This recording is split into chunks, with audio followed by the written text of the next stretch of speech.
This is a special broadcast of the Northeast Streaming Sports Network.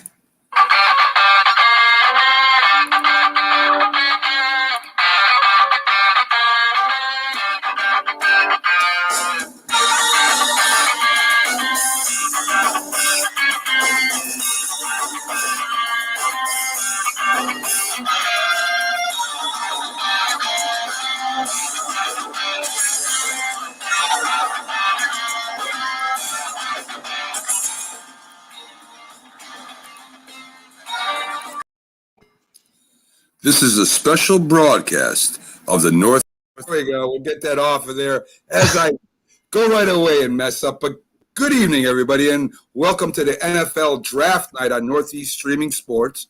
I'm Mac with your co-host, Jack Hirsch, Keith Angle, bringing you full coverage of the first round of the NFL Draft with sports show hosts, former NFL players, NFL journalists, and live reports from the draft with Jamie Pags, the Philly sports guy, as we give you the best coverage of the draft, where we encourage your comments, questions, and remark as part of the show on your personal sports network, Northeast Streaming Sports. Good evening, guys. How you doing tonight? Hey, great, Matt, Keith. I can't tell you how much I've been looking forward to tonight for months and months and months. And no more mock drafts after tonight, at least until next year. The process is going to begin, I'm sure, in a few months again. But I can't wait to see what unfolds tonight.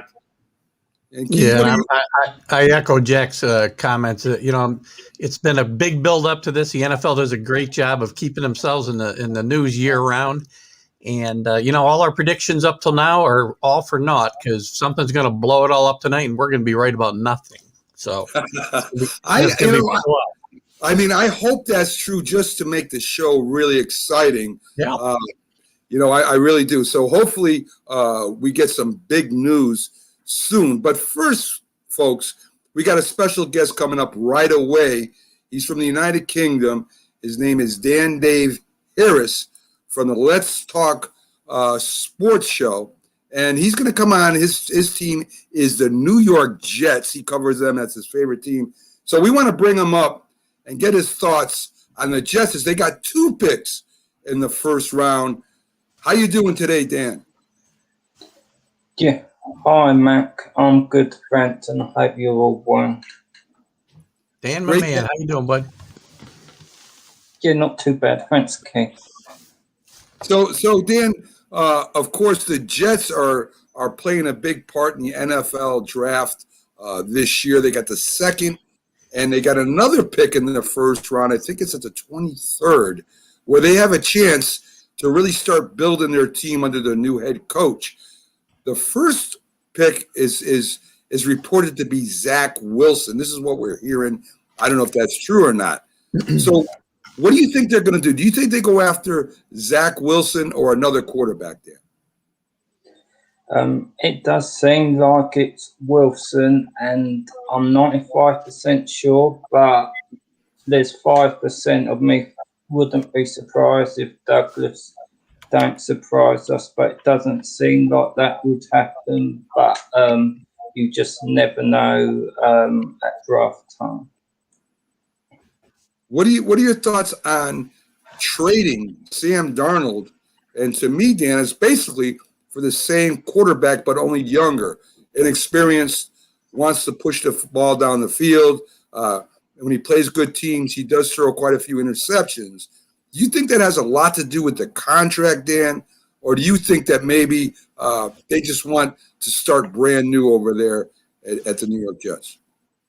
I think part of it's for contract, but the biggest thing is Douglas knows his job's on the line and he doesn't want his job to be dependent on a guy that he didn't pick. So I think that's the biggest thing, because it doesn't solely come down to cap, because they have cap, they just don't use it.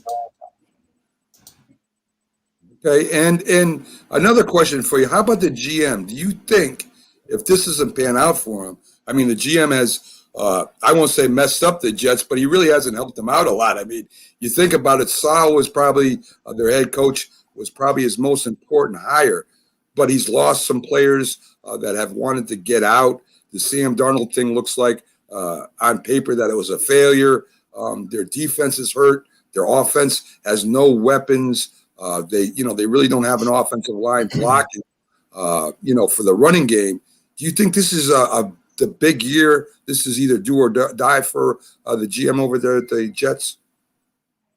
I do, just because he's got really everything his own way. He's got the front office, what he wants, the coach, what he wanted, and they got rid of Darnold. So really, he's out of excuses. Now, I'm fairly confident that he's competent, but at the same time, he made the decision to get rid of Darnold rather than using the picks to address the O-line.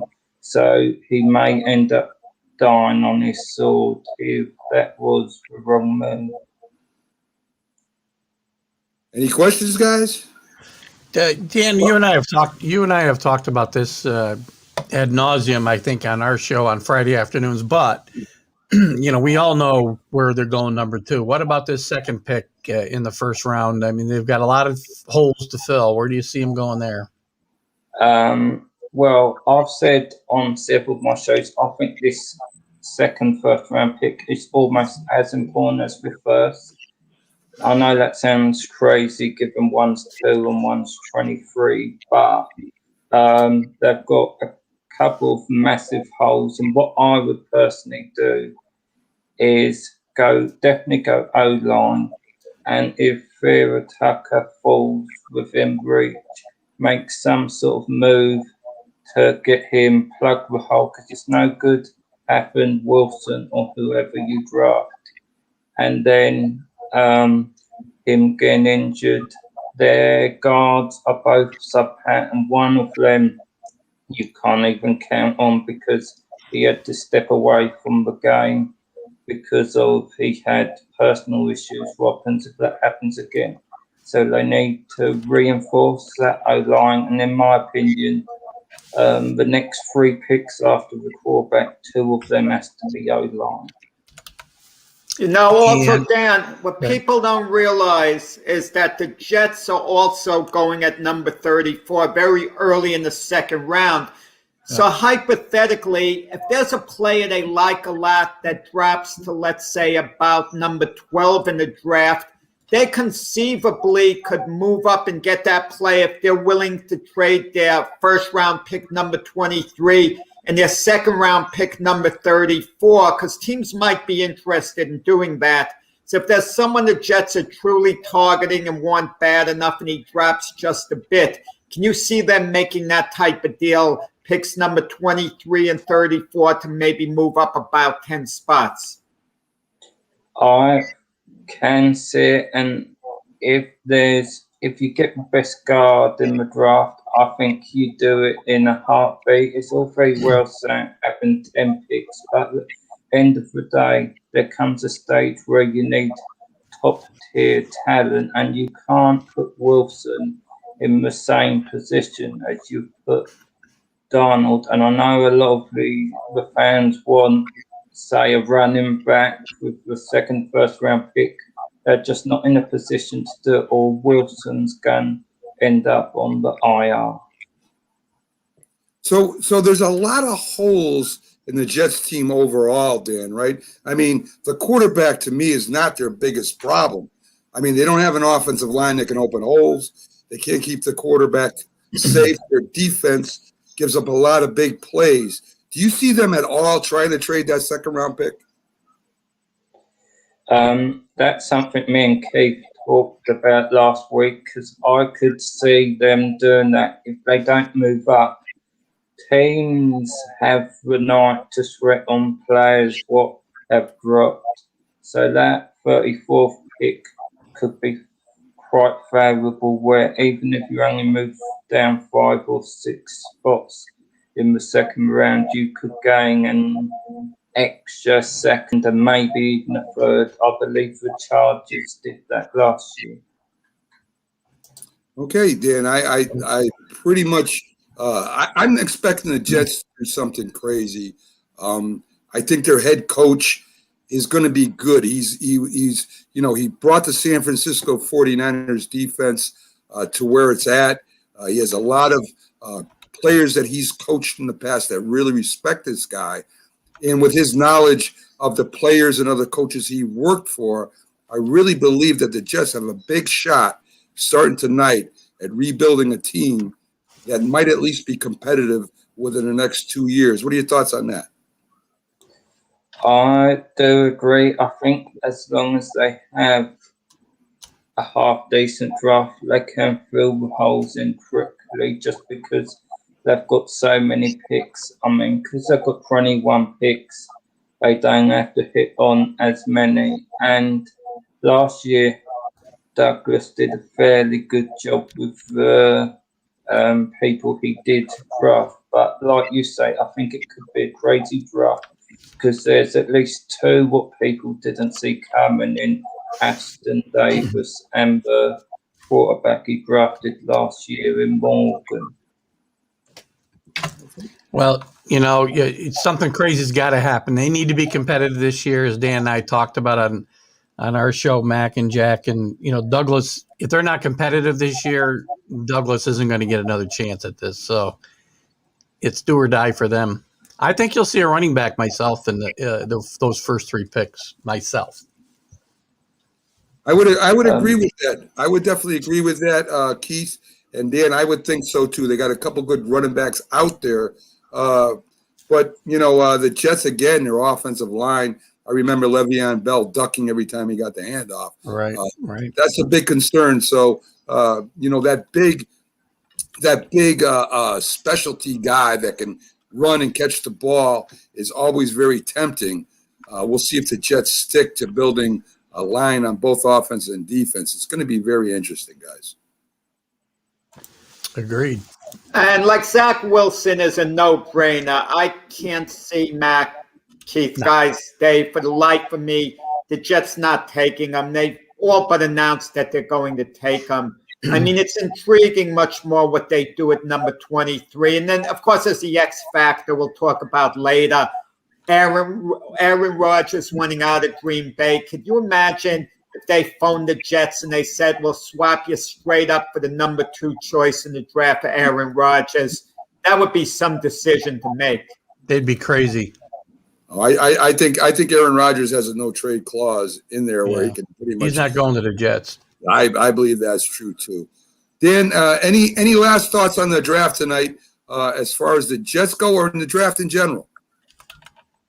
Well, I agree with Keith about the Rodgers thing. I can't see it. One, the Jets ain't, as much as I like Rodgers, by the time, even if they draft the right players, by the time they've developed, it's going to be too late for Rodgers. He's in win now mode because he wants that second Super Bowl. And let's face it, the Jets ain't going to be in that position for a while. I think personally, even if they draft competent players, they could still be favourites to finish bottom of the division if you look at what the other teams are currently doing.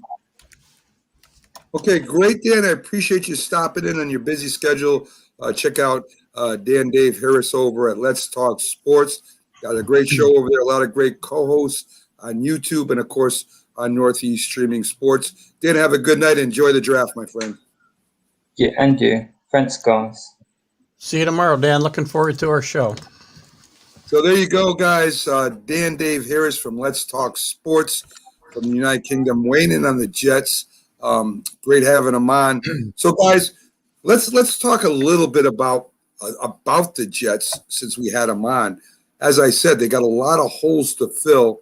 I don't remember how active they were in free agency. I mean, they picked up an offensive coordinator, a running back, and with their head coach playing on other teams as a defensive coordinator and coach. Of course, he knows a lot of coaches and players. I think that's very important for the Jets building in the future, having players come over because they worked with them. But the draft, again, is where you're supposed to build your base. I wouldn't be surprised if something crazy happens with the Jets. I wouldn't either. The Jets were fairly active in free agency. I mean, they brought in Carl Lawson, who isn't a bad player, and Corey Davis, the wide receiver. It's for a weapon for theoretically Zach Davis. Tevin Coleman from the 49ers, who LeClaire, the new offensive coordinator, is very familiar with. So they were very, very active in free agency, but they left themselves a lot of holes yet in the secondary and the offensive line, as we talked about today. And I don't think they're set at running back either. So I think to go with Frank Gore, Keith, for like the way they did last year as a featured back. I mean, Frank Gore is a future Hall of Famer, but he's a dinosaur. I mean, yeah, he's as old as you and me, Jack. He should just be a role player at this point in his career, Agreed. But listen, I mean, the Jets, when you look at the AFC East, for a couple of decades, the Patriots basically had a stranglehold on the division. You knew the Patriots were either going to win the division in all probability. A worst case scenario, if someone popped up, they'd be a wild card. But the Patriots were always there on top. And now you look at what's there. It's going to come down in all probability to between the Bills and the Dolphins. Maybe the Patriots will have a resurgence. But isn't it ironic if the Patriots go 10-6 next year, we'll look at it as a nice bounce back year. So, the power shifted, and the Jets are really the only under 500 team that you can, in all probability there. So they're probably going to be in last place next year. So the coach Robert Saleh and Joe Douglas, they're going to be judged whether there's a nucleus, whether there's a building blocks.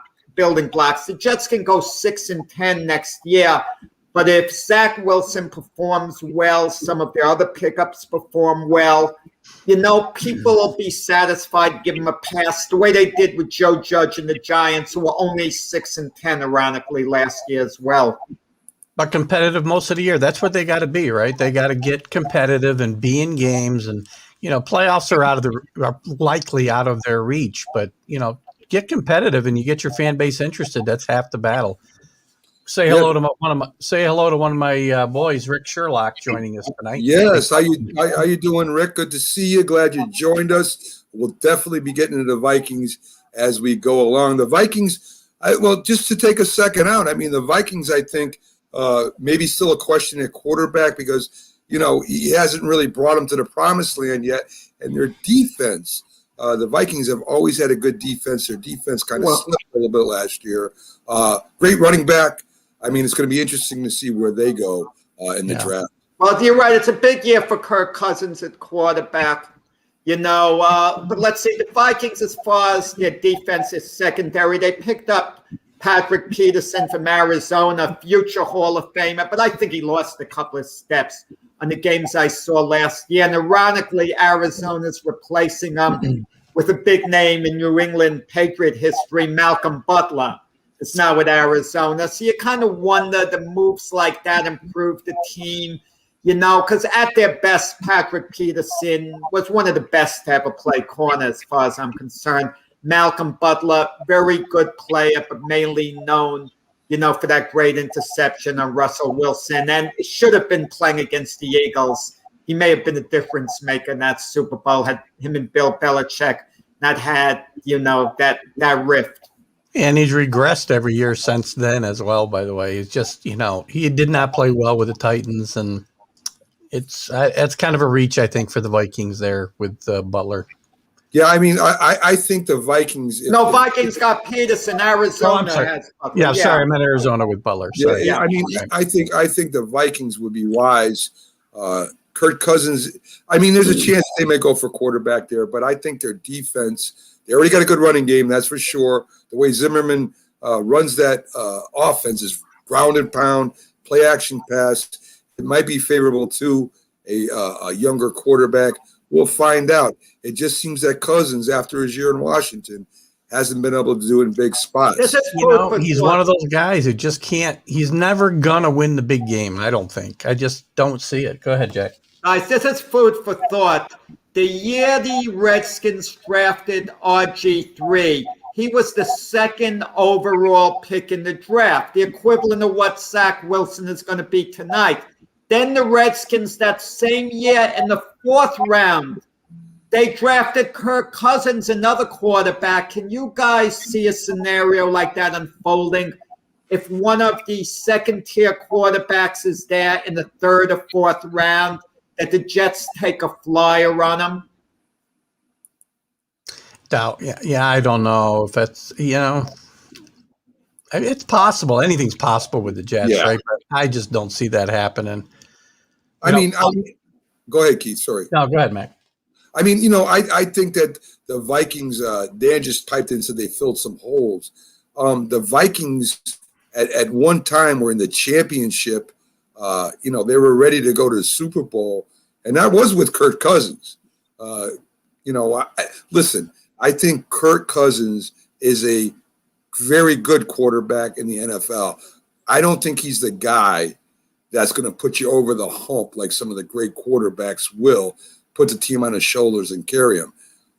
But listen, I think the Vikings need to get that defense strong again, because I don't think, Aaron Rodgers makes this announcement just before the draft, which to me, Aaron Rodgers is starting to get on my nerves, to tell you the truth. I'm starting to get tired of Aaron Rodgers or maybe the media coverage. Guys, but if he did Listen, let me tell you something. I am tired of Aaron Rodgers, who's on every commercial now, he's on a talk show, he's on this, listen, you went to the championship 2 years in a row. Stop your crying, play some football. If you want to leave, leave. I'm tired of you trying to grab the headlines, man. Stop it. Tom Brady's not even in the news this much, for God's sake, and he's won 7 Super Bowls. Take it easy, Aaron. If you want to leave. Tom Brady asked to leave New England. He wanted out the same way. The Packers, the bottom line is this. Last year, they moved up in the draft, moved up to get a quarterback in the 1st round. That means they set the clock in motion, for Aaron Rodgers' exit out of Green Bay. So Aaron Rodgers is electing to leave on his own terms. I mean, you can't knock him for that. Stop it. The Patriots drafted Jimmy Garoppolo. Brady stayed there and fought it. Come on. The guy is a prima donna now. The guy's a great quarterback. I ain't going to take that away from him. I'm not. He's a great quarterback. But, I'm tired of Aaron Rodgers trying to hog the spotlight. Step back.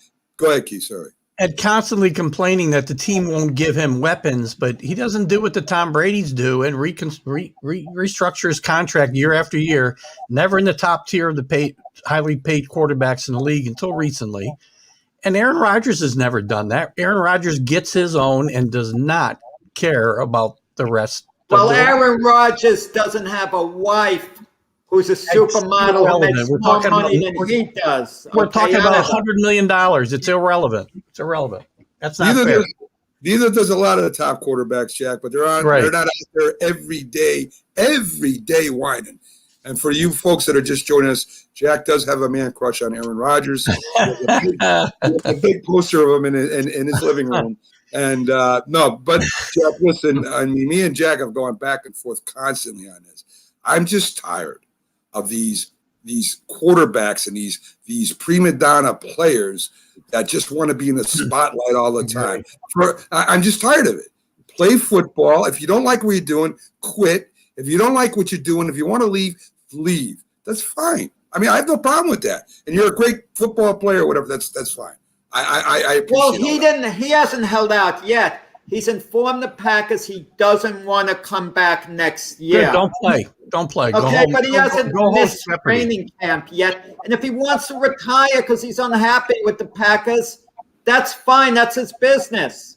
Right. Okay? So why do we have to hear about it, Jack? Somebody released it to the press. Because Aaron Rodgers is the league MVP.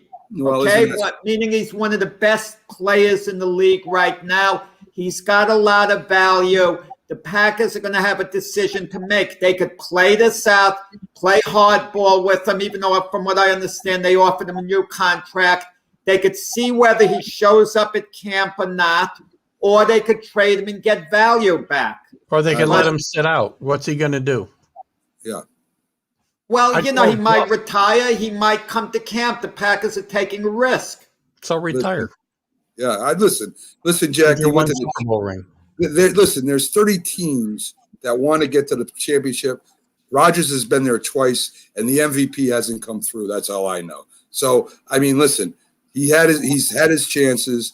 I think he's an outstanding quarterback, one of the greatest in football history, but enough already. Just enough. I mean, here we are doing a draft, and we're all the teams are excited. They can't wait to draft their new players, and here he comes. I'm unhappy. I'm not going to return. He's got to get the headlines. Listen, we complain about the wide receivers that do that, don't we? Well, here we got a quarterback to explain. So here we got a quarterback. Let's back up real quick to the Vikings before we move on from them. We were talking about Kirk Cousins, and I'm not a huge fan. I don't know how big a fan Mike Zimmer is, to be honest with you. I can see the Vikings being one of those teams in the third, fourth round. There's going to be a lot of good quarterbacks hanging around. And I've heard a lot of talk about the Vikings and Jamie Newman, who sat out last year, transferred to Georgia, sat out. His draft stocks dropped because of it. He's going to be available in the third, fourth, maybe even the fifth round. And I think the Vikings could be in play for a guy. That's a Belichick move. That's something that Belichick would jump on. He could be in play there too. So, well, there you go. Backstage right now, guys, we got Larry Frank from Frankly Speaking Sports, incredible sports show host. He covers the Tampa Bay Buccaneers, and we wanted to get him in. I think he told me he's going to be at a Tampa Bay draft party, but he's agreed to come in. So we're going to get his thoughts on Tampa Bay. How you doing today, Larry? Good. Actually, Jack, I'm right now live at Raymond James Stadium, home of the Super Bowl champ Tampa Bay Buccaneers. So I'm already down here at the big draft party the actual Tampa Bay Buccaneers are putting on this evening, and we're going to be here the entire night. I want to know what you did with the real Larry Frank, because you don't look anything like him. Well, you started looking better than me a little bit, Keith. So I had to, compete with you. I almost took the glasses off too, but I didn't want to. The bar's set pretty low if you're going there, Larry. Just saying. So Larry, tell us a little bit about the draft party you're going to be at tonight. Well, right now it starts. They're going to open the doors around 7:00, and obviously, I don't think it's any surprise without them making any trades as of yet. They have the number 32 pick, so it's basically going to be a big party till the 32nd pick in the first round, which usually takes about 4.5 hours. So they're looking at anywhere between 11 and 11:30 before the actual 32nd pick is revealed by the Buccaneers. At night? Is that really true? What did the Bucs need? Their whole team's, is back. I mean, what did they need? Yesterday they completed the whole team. They got Vita Vea back on the 5th year, and they also signed Antonio Brown to a $6 million contract, $3 million of it, guaranteed. But what does this team need? The only thing that I would say right now, if I'm the Buccaneers and I have to pick, I always say this, and all of us say this, all four of us say, you win with defense. You win with defense in the future, you're going to win with defense. So I think it all depends what is available. I think the best defensive guy at the 32nd position is the guy that the Buccaneers need to go for. Now, remember, they also need a quarterback in the future, but I think the only way they go after quarterback is if the right guy is available. And I think that guy being, and I know some of you will be shocked at me, but statistically, this was one of the best quarterbacks in the entire country, and Kyle Trask of the University of Florida Gators. Yeah, I mean, here's the guy that has double the yardage that Trevor Lawrence threw for. He threw double the touchdowns, and he's played, and I think it's no disagreement among us that the SEC is a heck of a lot better talent than the ACC. So this guy has proven. I think if he's available, there may be some talk. But I honestly think, if you're asking me my prediction, there is a guy that did not play last year because of COVID-19 out of Miami that I believe his name is pronounced Gregory Rousseau, who is a beast at the end and has that type of speed that Bruce Arians like. And I think if he's available and they do go after defense, that's who they're going to go after. But as far as you asked, their immediate needs is nothing. It's all future needs, and it's not going to be long before you have to start thinking about Brady and not being there. So if the right guy falls in place, don't be surprised. Otherwise, they're going for defense, and I think they'll go for defense throughout the entire draft. Well, it's obviously Brady's got very little left in the tank. We've seen that the last few years, right? I mean, yeah, but he keeps getting that W. He does. It's always puzzles. It always puzzles me why teams put such little emphasis on a backup quarterback. For example, when the Buffalo Bills went to 4 Super Bowls in a row, Frank Reich, who could have started on a lot of teams, backed up Jim Kelly, led that great comeback against Houston. So they never would have went to 4 Super Bowls in a row if they didn't address the backup quarterback position. It's as if certain star quarterbacks don't want to feel threatened by a really good backup. I mean, and there'd be nothing matter if the Bucs did draft a quarterback at number 32. He obviously wouldn't be a threat to Brady. But if there's no pressing need at any particular position right now, I understand what you're saying about defense. But, it's just something to think about. And think about it. And no matter what anyone says, Brady has never, ever in his career, the one thing he's never done, he hasn't mentored a quarterback. Castle, he didn't mentor. And well, he did Jimmy G. He had did 1 Jimmy year. G a bit. Right. Garoppolo had 1 year. Look where Garoppolo is now. So I don't think he really cares right now about mentoring. He cares about winning right now. So that would be the only reason to stay away from, because there's some quarterbacks, and I don't believe the quarterbacks that are going in the first 4 picks that are projected to go in the first 4 or 5 picks are necessarily the strongest quarterback. I think Mac Jones is tougher than some of those, is better than some of those. I think Kyle Trask is better than some.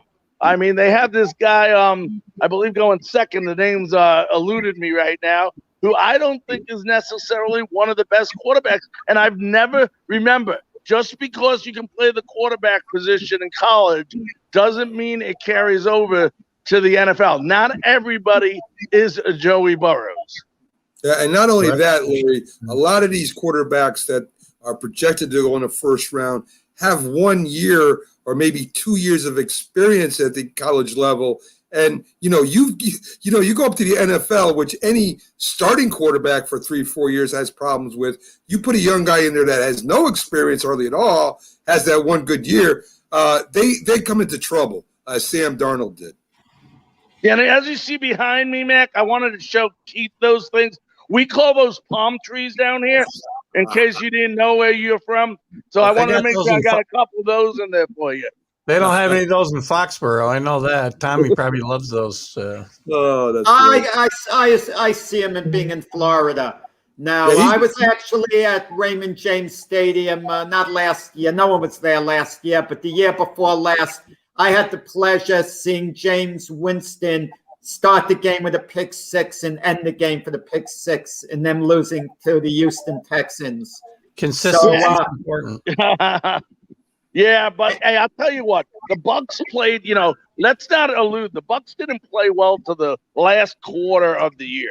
They just seemed, and we all talked about it last year, it's the team that's going into the playoffs that is playing the best football that wins the Super Bowl. And, a good example of that was the Pittsburgh Steelers not playing great football the latter quarter of the year, and then they got out at the first round. Well, the Buccaneers just excelled and put that – and no matter what you say, I'm sorry, Keith, I know you're a Brady fan, but – and I will never, ever take anything away from that leadership and that he brings to the table, but the Buccaneers won because the defense came to play in the playoffs. Oh, I don't disagree at all there. That really went to show that defense still, to this day, wins championships no matter what anybody says. Larry, there's another thing I think that the Tampa Bay will be looking for, and that's depth.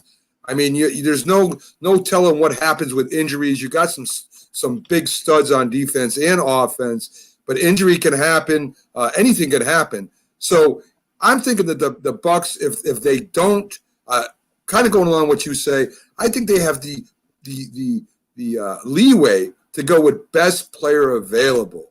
I mean, I really think they're in a position where needs don't really matter. If they have an outstanding athlete at that position, offensively or defensively, they can pick them up without worrying about whether it sets the team back at all.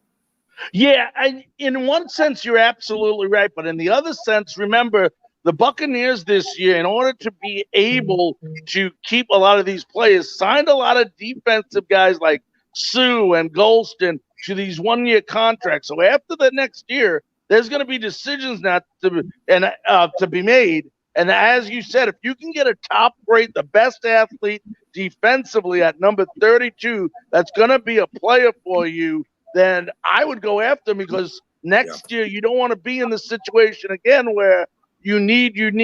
They got that nucleus between Murphy Bunting and, Devin White and Antoine Winfield of a young core. And if they can build around that and have some guys come in, like you said, Jack, and, have the depth where, a lot of these players don't get the ability to sit and watch and learn. They're thrown right into the circus. And I'll tell you what, some of the greatest players said, including Tom Brady, that they learned a lot. And Aaron Rodgers is another one, by sitting down for a couple of years and being able to watch the game as it unfolds instead of being thrown into it and having to do it right away.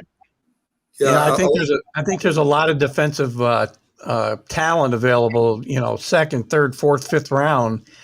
Let me throw a name out there for that 32nd pick that I've heard a couple times recently, Larry, is Javonte Williams from North Carolina. Really, really good running back. I heard that too. And, once again, Keith, we can guess here all night. It's going to be who's available. And, I really, running back, the game has changed so much over the past year, where it used to be big, running. But you see teams passing the ball so much more. It's kind of like baseball with the home run. Now the running game, unless you're the Titans with Henry or McCaffrey with the Carolina, you don't see many outbursts of runners just exploding anymore. So if the game is going to be what it has been in the past, I agree. But even the Buccaneers, yes, the running game helped in the playoffs, no doubt. But throughout the season, this was not, Arians wanted to run the ball, but he didn't. So you have to ask yourself, do you want to waste a number one pick at a position that you may not utilize as much as somewhere else? Yeah. Larry, it all comes down to philosophy. I'm a believer you take the best player available in most circumstances. You don't worry about position, because this is the NFL. Guys get hurt. You can never be too strong at any one position. Obviously, if I'm the Kansas City Chiefs, I don't draft a quarterback if I lucked into a high draft choice. But in most cases, you just take the best guy. I agree. Well, Jack, tell that to the Patriots. Larry, we got to let you go. You got another guest right behind you. Check out Frankly Speaking Sports. Larry Frank does an unbelievable job down there. Great show, great guest. He's going to a party. I'm jealous as hell right now, Larry. I wish I was down there with you right now, my friend. Me too, Larry. Thanks for the palm trees. Here as well. And you know what? What you got to do for us, Jack? I got to tell me how we can order some Northeast Streaming Sports polo shirts. That way, when we do these shows from down here, I'll be able to wear one for you. That would be great, Larry. Thank you very much. Enjoy your night. Enjoy the Bucks. It's hard to repeat, but they got a team again next year, Larry. They're going to be threatening again. And if any of you guys got connections, I'm asking you early. I need 2 tickets to Tom Brady playing the New England Patriots up in New England now. I'll be this there year with you. we play in New England. Brady goes back to New England this year. Yeah, that's Keith. Keith will take care of you. I guarantee you that. We're going to have a wager. If I win, you're coming back here to Northeast Greenbush, New York, and I'm going down there to Tampa. Well, we got to first keep Keith from getting kicked off websites, and then we'll be all right. Wow. Just never. Listen, I didn't get kicked off until you shaved. I think that it's happened to all of us. I have to give you crap. Oh, that's great. Hey, Larry, again, thank you. Have a great night, and good luck to you in the Tampa Bay. We'll be talking to you soon. Check out Larry Franks again on Frankly Speaking Sports. He's a member of Northeast Streaming Sports, does a great show, and we'll check with you later, Larry. Thank you again. All right, guys, enjoy your night. Thank you, Larry. Thanks, Larry. So there you go. Larry Franks with Frankly Speaking Sports does a great job for us. And guess what, guys? Right behind him, we got the infamous Captain Jack coming up next. Leader of Raiders Nation. He's the voice of Raiders Nation, has a tremendous show over there on YouTube, does a great job, and we're going to bring him up right now and talk a little bit of Raiders and draft in general. So how you doing today, Captain? How you doing? There's a Captain Jack I haven't seen yet. I like that. Yes. He's I had to dress up a little bit. I didn't wear my tricorn, but I did wear kind of like my sort of solid, Swifty, sailor, salty, everything with an S except for the S word that we can't say here. there you go. Hey, I'm pretty sure he can give Philly Sports Guy a run for his money. Well, he's part of that. He's part of that unique club they have over there.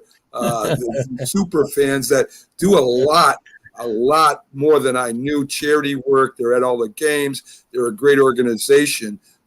Captain, of course, you are the voice of the Raiders. There you go. Great super fans. Great. Anti-bullying. The only bullying we got is me on anything anywhere, but that's it. But it's still not bullying. Yes. And I will say this, I'm going to transition because I can't do this voice all night.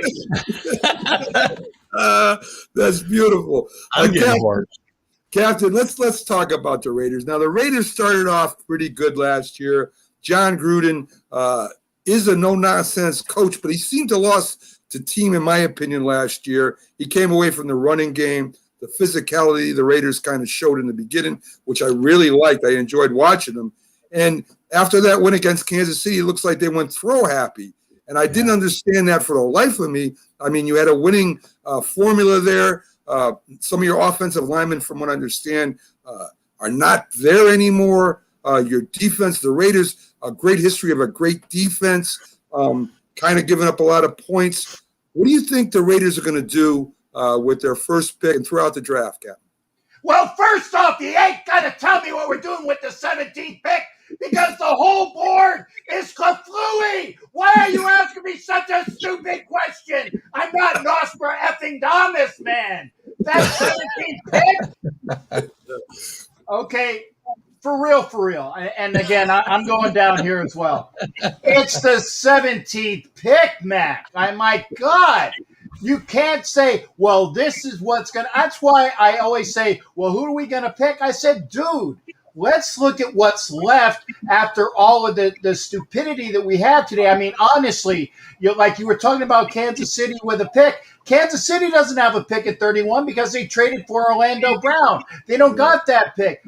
There's talking about, Aaron Rodgers wants to get out of Green Bay. Now everybody's on me say, ooh, are the Raiders going to get Aaron Rodgers? Ooh, what's going on? You don't know until you see it. And by the way, I was early.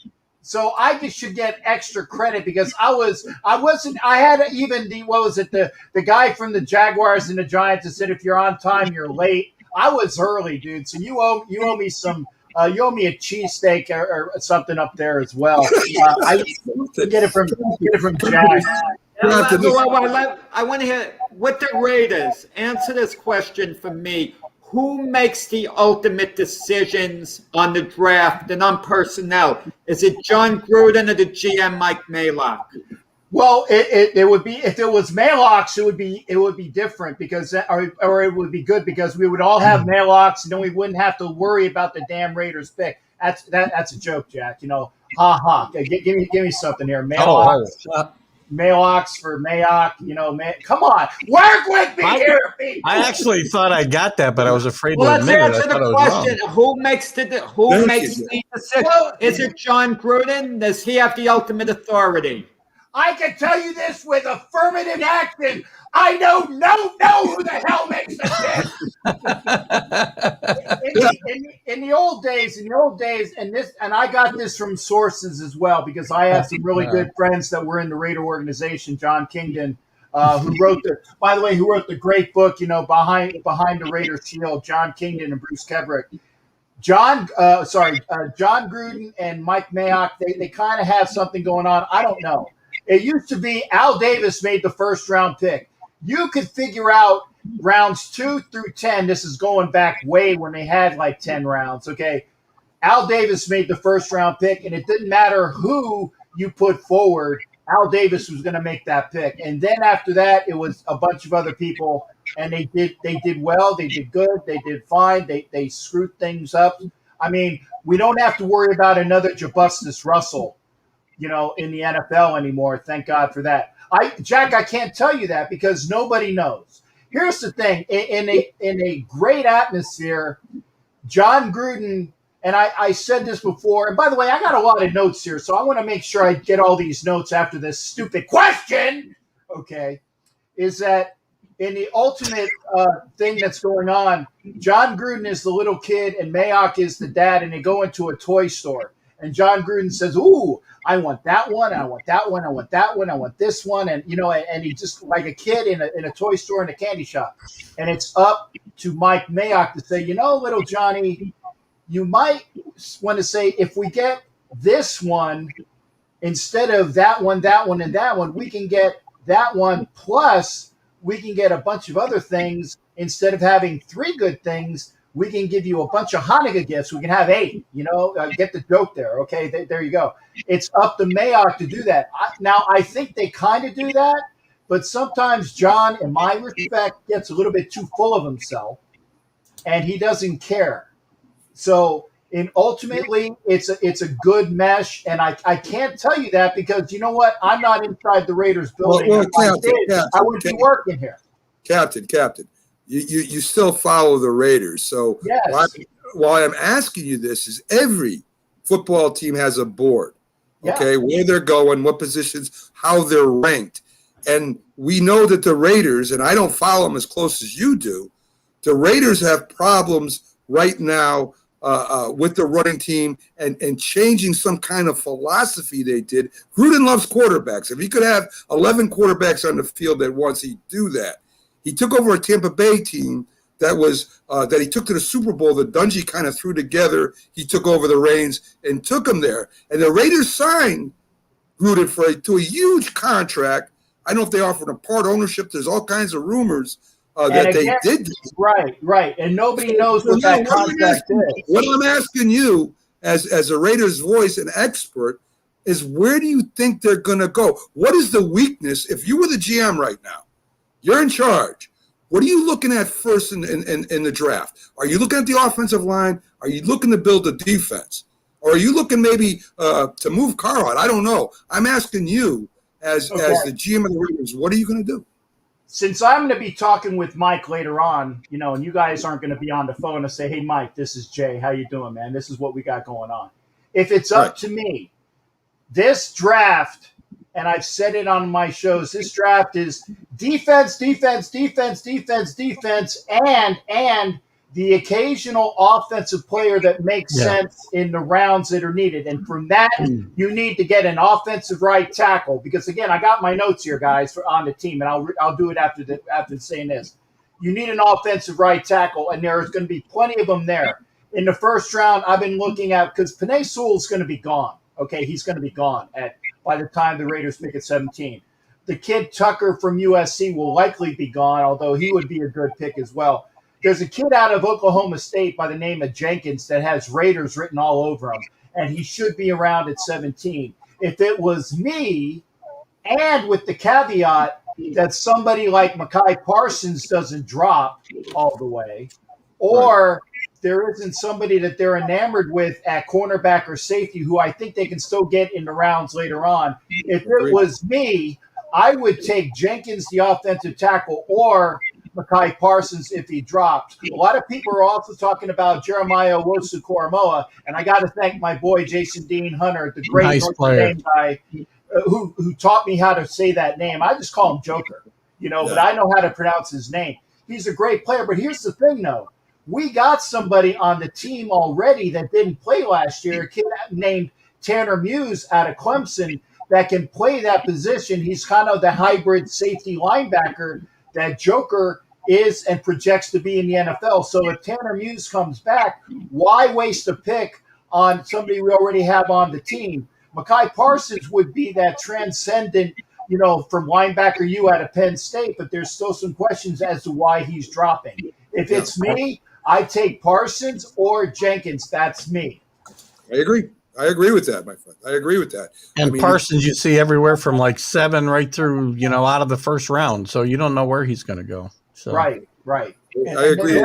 Evan Jenkins is very versatile. He can play right guard, left guard. He can play tackle. Very versatile. He's pro ready. He's ready to step in and help immediately. And speaking of that, John Gruden, he's not exactly on a hot seat, but there is some discontent. It seems like Raider fans expected a little more. Is he under – what kind of pressure is John Gruden under? He's under a little, but see, this is what I wanted to talk about with that contract. Everybody throws the contract. Well, he's there for 10 years at $100 million. You don't know what the stipulations were on that contract. And I keep telling people, the only people that know who did that contract, what the stipulations are, is Gruden, his agent, and Mark Davis. That's it. Yeah. And what I say is what I think is on that contract was Mark Davis said, John, we want you to have a 10-year contract with the Raiders, not necessarily as the head coach. Maybe he's got a 5-year contract where everything's guaranteed for 5 years as head coach, and then he can move up into the front office. And I firmly believe that that's what it is. It's a 5 years as the head coach with the transcendent thing of moving into the front office with some of the ownership that goes with it. Personally, I think he's going to be – have you seen John Gruden? My God, he looks bigger than me, and I used to be big. And I've lost 25 pounds. I know where it went. It went into John Gruden's belly, man. So your other thoughts on the draft, Cap, before we let you go, what are your thoughts on the draft all around? What are you looking for? Well, here's the thing. And again, the Raiders are going to get a lot out of this draft, a lot out of what they've done. And I have the notes. They've gotten rid of dead weight. They got rid of Twinkies and Twitter, Trent Brown. They traded him to the Patriots for a 22nd, 5th. They got rid of Joyner. They got rid of Terrell Williams. Oh, yeah, you can have him, man. Twinkies and Twitter. That's my name for him because that's all he cared about was Twinkies and Twitter. He's a waste. I did mean it sarcastically. Oh, okay. Thank you. Well, yeah, again, you can have him. Mo Hurst and Arden Key didn't pan out. They were released, and they got rid of Aguilar for $13 million too. Who'd they get rid of him to? I know, the Cheatriots for $13 million. Well, what did we get out of that? Well, you know what? We got 2 picks for guys that were kind of discontent on the offensive line. We got rid of, and I hate to see Rodney Hudson go because he was the CTE winner for a couple of years running. That's commitment to excellence. But he had enough. He said that you're getting rid of my boy Gabe Jackson. So when we got rid of Gabe, we got a 5th-round pick for Gabe. We got a 3rd-round pick for Rodney Hudson. And everybody's saying, what the hell happened to the offensive line? Well, I'll tell you what happened to the offensive line. We got younger. We got rid of Incognito at a bad contract and re-signed him for a better contract, plugged him in at left guard, which is where he is. We extended Colton Miller 3 years. We extended the big center, James, for 3 years at a big contract. The kid is big and was ready to step in as well. We re-signed Denzel Good, who can play guard and tackle. We signed Martin, the center out the Texans, and we're going to plug him in at right guard. He can also play center. We got a question mark at offensive tackle, but Denzel Good can do that for us as well. But we got younger on the offensive line, and we got rid of some bad contracts. But here's the big thing, guys, in the offseason, what the Raiders have done. And this is the standings from 2020 through 2016 defensively. I'm going to go back each year. We were 29th in 2020, 24th in 2019. 2018, we were last in the league at 32nd, the beginning of the John Gruden era.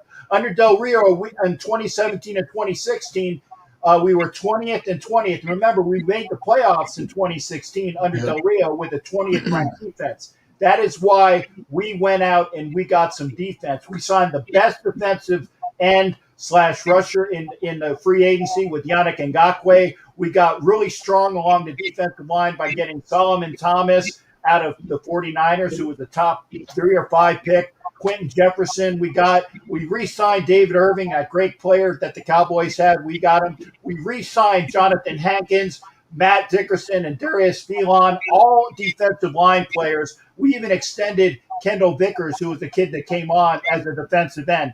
We re-signed Nick Morrow, and we also got Carl Joseph, who's coming back after a year in purgatory in Cleveland, who was a Raiders pick and knows the Raider mentality. He's going to be a great safety, and got younger and got 2 more cornerbacks by signing Rasul Douglas from the Panthers, who we can plug in right at cornerback opposite Arnett and opposite Mullen. So we got that better there. And we already talked about Turner Muse.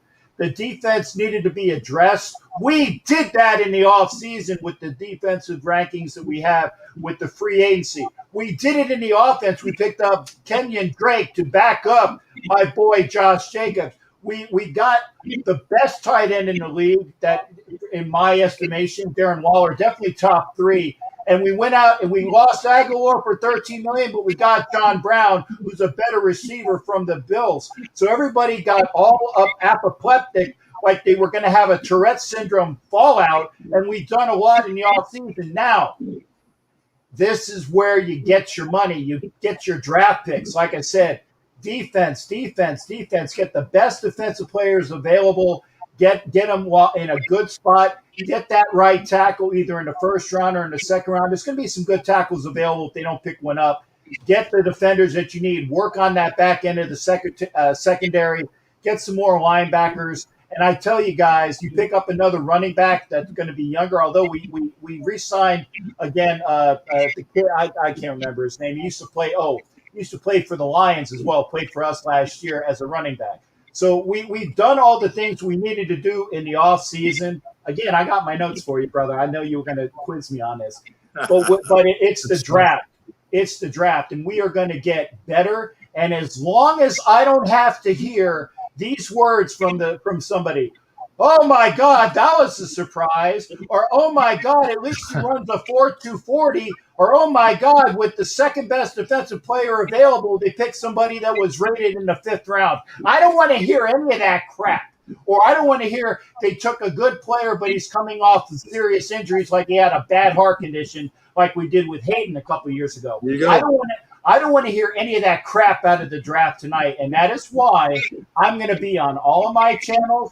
I'm going to be on Northeast Streaming Sports. I'm going to be on Instagram. And by the way, if anybody has Apple, give me a listen on the Apple Colorcast, because I want to give away $1,000 to a Raider charity, and all you got to do is sign up on Apple Colorcast and listen. You can put it on mute for all I care. I'll be there. I want to get some listeners there, because if I get 200 viewers and I'm top 3 in the Apple Colorcast, if I get them all, we're going to give away through Apple Colorcast app, guys, a $1,000 donation to a charity of my choice, and it's going to be a Raider charity. I had to give a plug there. Besides, I'm going to be busy tonight. I'm going to be busier than a one-legged man in a crap kicking contest. So there you go. Listen, the great cause, Captain. We got no problem. You coming on and saying that's a worthy cause. You got a great show over there. Guys, go over there if you get a chance. Theoretic, by the way. We want to keep you here, but I'm telling you, on YouTube, we'll both be going live at the same time on Northeast Streaming Sports.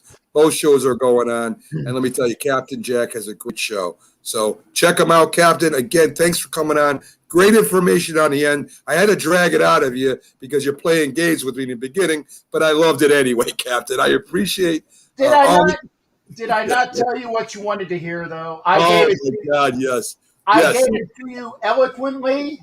Well, kind of. I gave it to you with a scratchy voice, but I gave it to you honestly, and I try to do that here.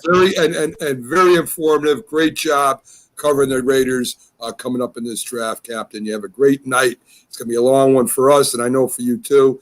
But keep the energy up, man. I love you over there. I need some caffeine, my God. All right, Captain. Great stuff. Thanks, Captain. Have a great night, my friend. Have a great show. You guys have a good one. Thanks for having me on from the bottom. I love you guys. And again, watch these guys or watch me. If you're watching somebody else, you're wrong. All right, Captain. Have a great night, my friend.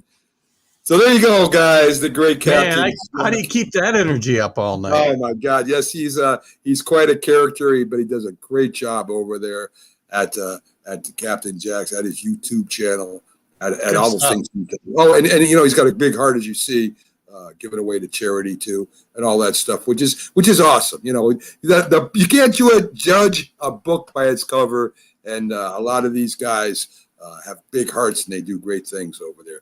So, folks, we're going to take our first break for the night.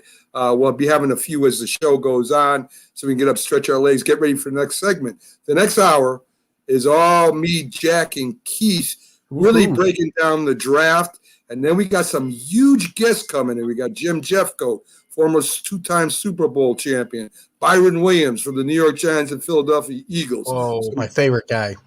Some great journalists. So, guys, stick around, and we'll be right back after these messages. And I got to get ready for this next segment, guys. And definitely Jack's got to get up and stretch his legs a little bit. So we'll be right back after this, folks.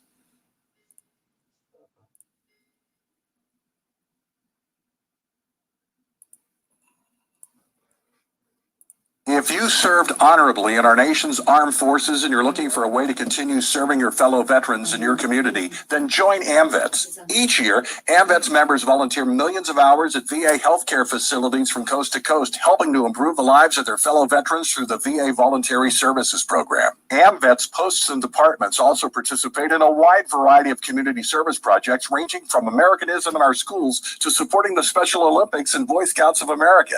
If you no longer wear the uniform today, you can still serve through the AMVETS by joining today at amvets.org. Hi, Grandma. What's for dinner? Hey, honey, I'm making stew tonight. Ooh, can Nina come over? I'm not sure about our new friend. I wonder if there's been any drinking going on. Alcohol at her age can lead to so many bad things. I've been meaning to ask you, what would happen if someone offered you a drink? Grandma? This is hard. She's so young, but I know I need to talk to her about it now before someone tries to give her alcohol. If anyone ever does offer you a drink, I want you to say no. I have too much respect for my family, and I don't want to get in trouble. Okay. Really? I promise, Grandma. I love you too. Okay, how about tasting this stew and telling me what you think? Some children may try alcohol as young as 9 years old. It's not too early to talk about drinking. For tips on how to begin the conversation, visit underagedrinking.samhsa.gov. That's underagedrinking.samhsa.gov. This message brought to you by SAMHSA and this station.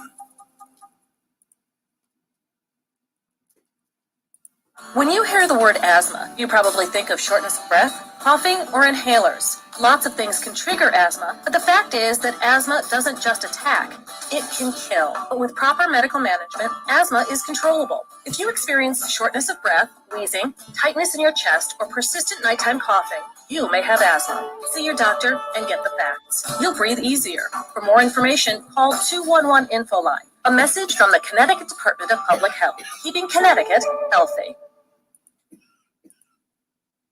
If you talk and they will hear you every single time. Oh, we're getting killed. Yeah, well, Kyle's not here. How come? Kicked off the team. Didn't Tim tell you? Kyle and some other kids got caught drinking beer in the park a couple of nights ago. Really? Yeah. 0 tolerance. He's out for the season.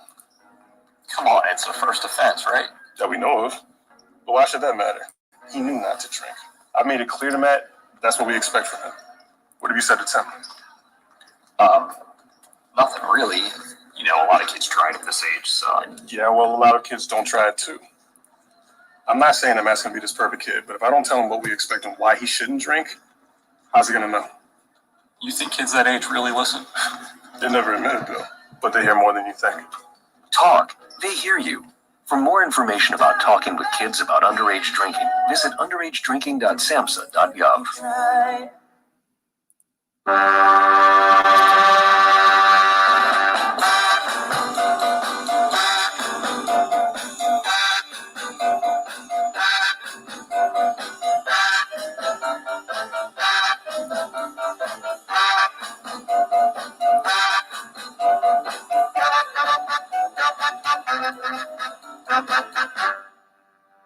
Happy draft day, folks. We're back here at the Northeast Streaming Sports Draft Special. Just had 3 intriguing guests on in the last hour as we give you the best coverage streaming I think that you'll see out there, folks. We had Let's Talk Sports from the UK talking about the Jets pick. We had on Larry Frank from Frankly Speaking Sports going to a Tampa Bay draft party. He joined us. And, of course, the colorful Captain Jack, the Raiders voice, who is off the hook, off the wall, but he's really fun to have on. And he broke down the Raiders like nobody else. So he knows his stuff. And guys, this is the kind of stuff that we're going to be having all night. And a lot of special guests coming up. Yeah, Captain, it was great talking with you too. And folks out there, we encourage you to make comments. If you have any questions, anything of the guests or us, please comment, and we'll get to you as soon as we can. Happy draft day to you too, Frankie. So here we go. We're starting off, guys. And you know, I just had something come across the board here, and I'm not sure what you're all going to think of this, but it's very interesting to me. Let's see if I can get to this real quick. Jack, look at that. Yeah, what? The Jets. Jack, great first pick for this year's 2 first-round picks and next year's first-round pick. Is this true or not? Yeah, it's fake news, Jack. Where did you get that info, Matt? Come on. It's fake news, Jack, but I want to talk about the possibility real quick. It's not going to happen, Mac. It's not happening. I didn't pay attention to the headline. I knew it was a joke. I knew it was false stuff. But when you think of that deal, right, what would that deal entail? The only way Urban Meyer makes that deal with Jacksonville, if he really believes that Zach Wilson is better than Trevor Lawrence, that's always a possibility. Or he wants to draft Justin Fields or whatever. But and Urban Meyer knows, obviously, college football. He knows quarterbacks. He's had a relationship with Justin Fields. He helped recruit him to Ohio State. So it's not ridiculous, but you kind of know it's false. That's the move that would destroy someone's legacy. If Trevor Lawrence truly is a generational quarterback, and you make a deal like that, that's like trading away Peyton Manning. You never live that down. I mean, it's the most gutsy of moves to make. And what would he be getting? The number 23 choice of the Jets this year, and whatever the Jets pick is next year. You know, it wouldn't happen.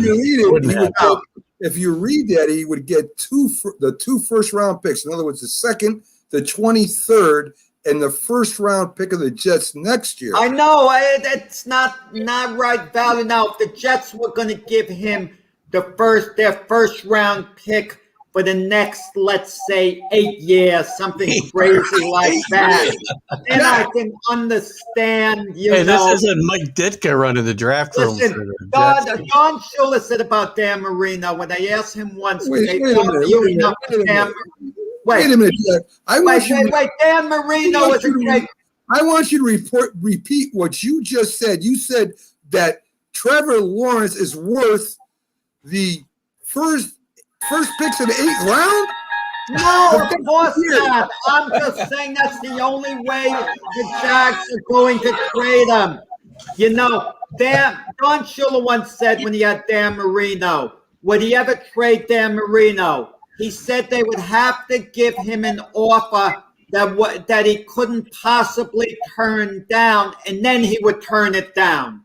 That's the same way, you know. There's nothing. Listen, you want to know what you could get for Trevor Lawrence? About the only deal that could be made if for some crazy reason the Chiefs offered Patrick Mahomes, and which they wouldn't do, of course. It's all fantasy land. Trevor Lawrence is going to Jacksonville. If I'm Jacksonville, I don't trade him. No one can offer me anything for him. It's virtually impossible to make.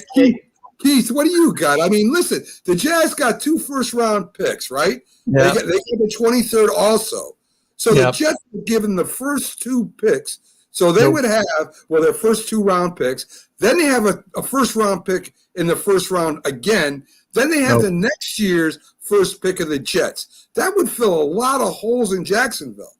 Would fill a ton of holes, but you'd also give up the only guy who's likely to be a generational quarterback in this draft, Trevor Lawrence. There's nobody else.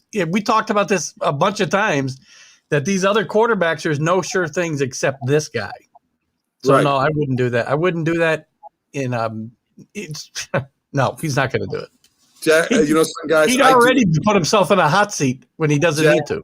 Guys, I would do that in a heartbeat. I would No. do that right away.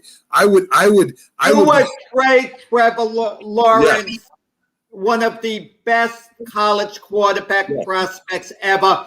The worst case scenario, Trevor Lawrence, if he stays healthy, worst case scenario will be a good quarterback. Worst case. Right. Best case, he's going to be one of the all-time greats. You don't trade a Trevor Lawrence. You just don't. Yeah. He makes that trade. He puts himself on the hot seat immediately. He's got he's got a honeymoon for 5 years there, at least. And if he does that, he's on the hot seat day one. And Mac, what are you getting? You're getting just 2 additional players. Think of it, right? 3. I mean, you're giving up 1 player to get 3. Right. Yeah, oh, come on, Mac. Yeah, you know, it's crazy. Now, if someone offered the Jets, the 49ers to flip-flop for Zach Wilson, and they give you a couple of additional number 1s, that's something to seriously consider. I'm not saying whether they should make it, shouldn't make it, but not for Trevor Lawrence. I just want to say we took Captain Jack out of the room too fast. I'm just reading his comments, and they're awesome. You're going to convince him for the Raiders to make a deal and put in Derek Carr in the package. You would jump at it. And you know something, you know, as we know, not all first picks or first round picks are guaranteed. Tim Couch, Achilles Smith, Jamarcus Russell were not considered in Trevor Lawrence's league. Not even close. I agree with that. I definitely agree with that.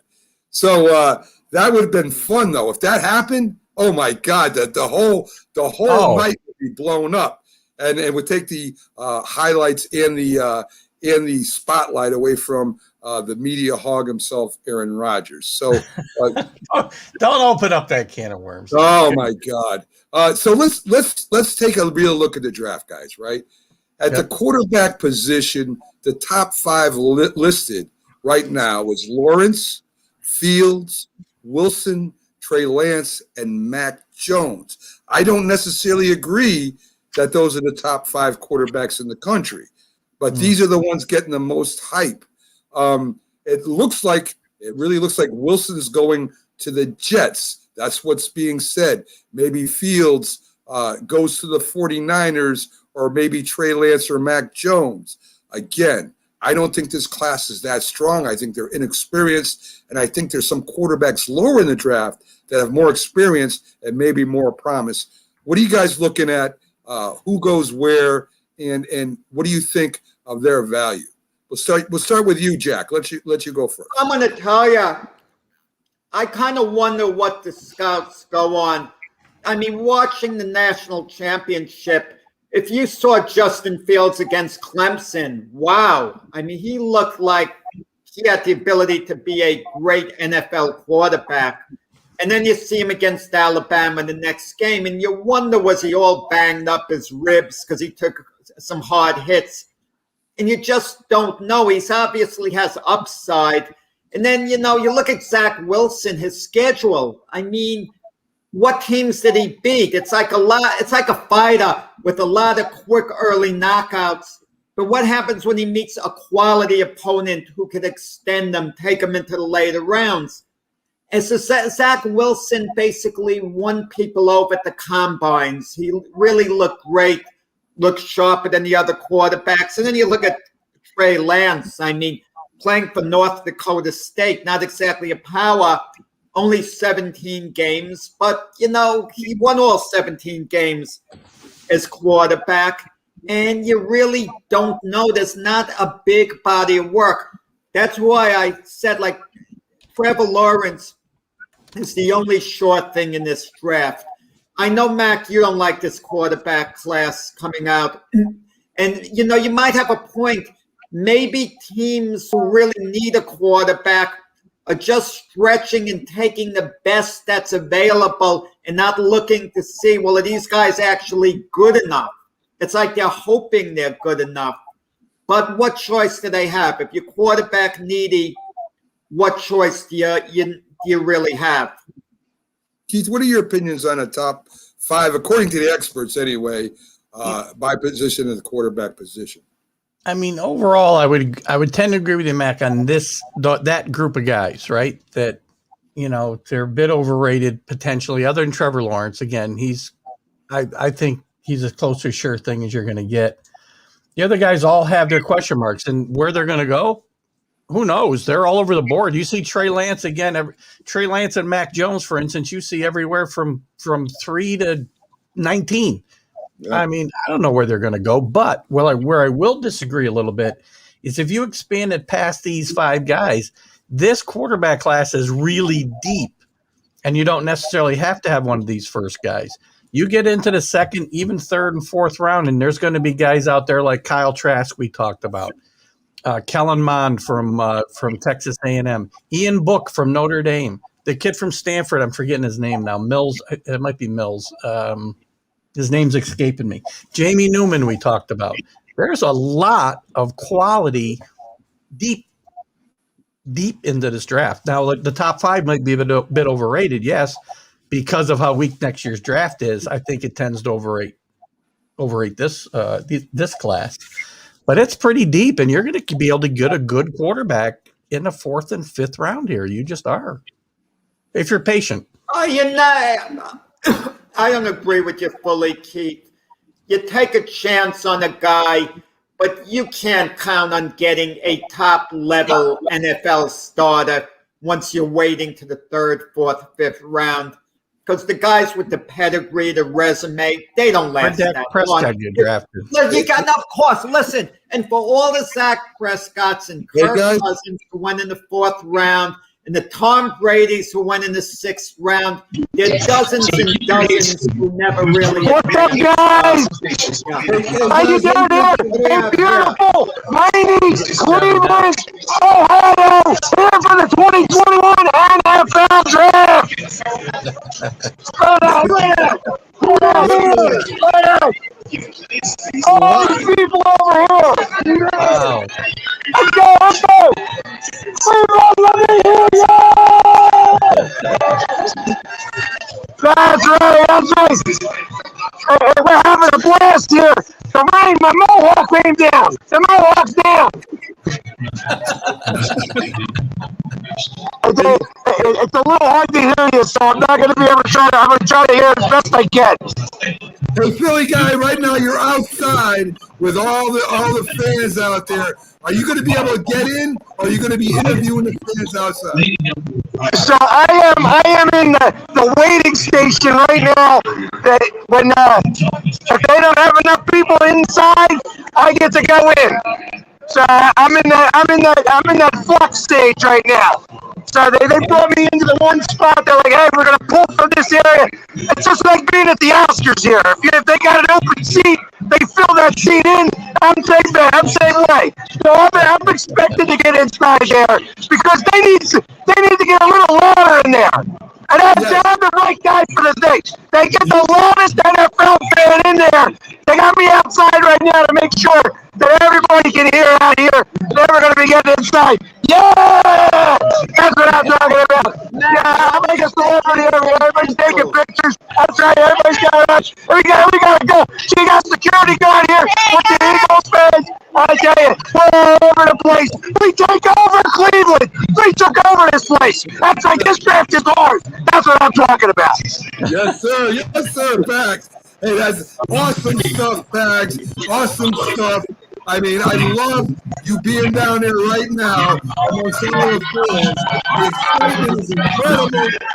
And, I'm trying to hear you.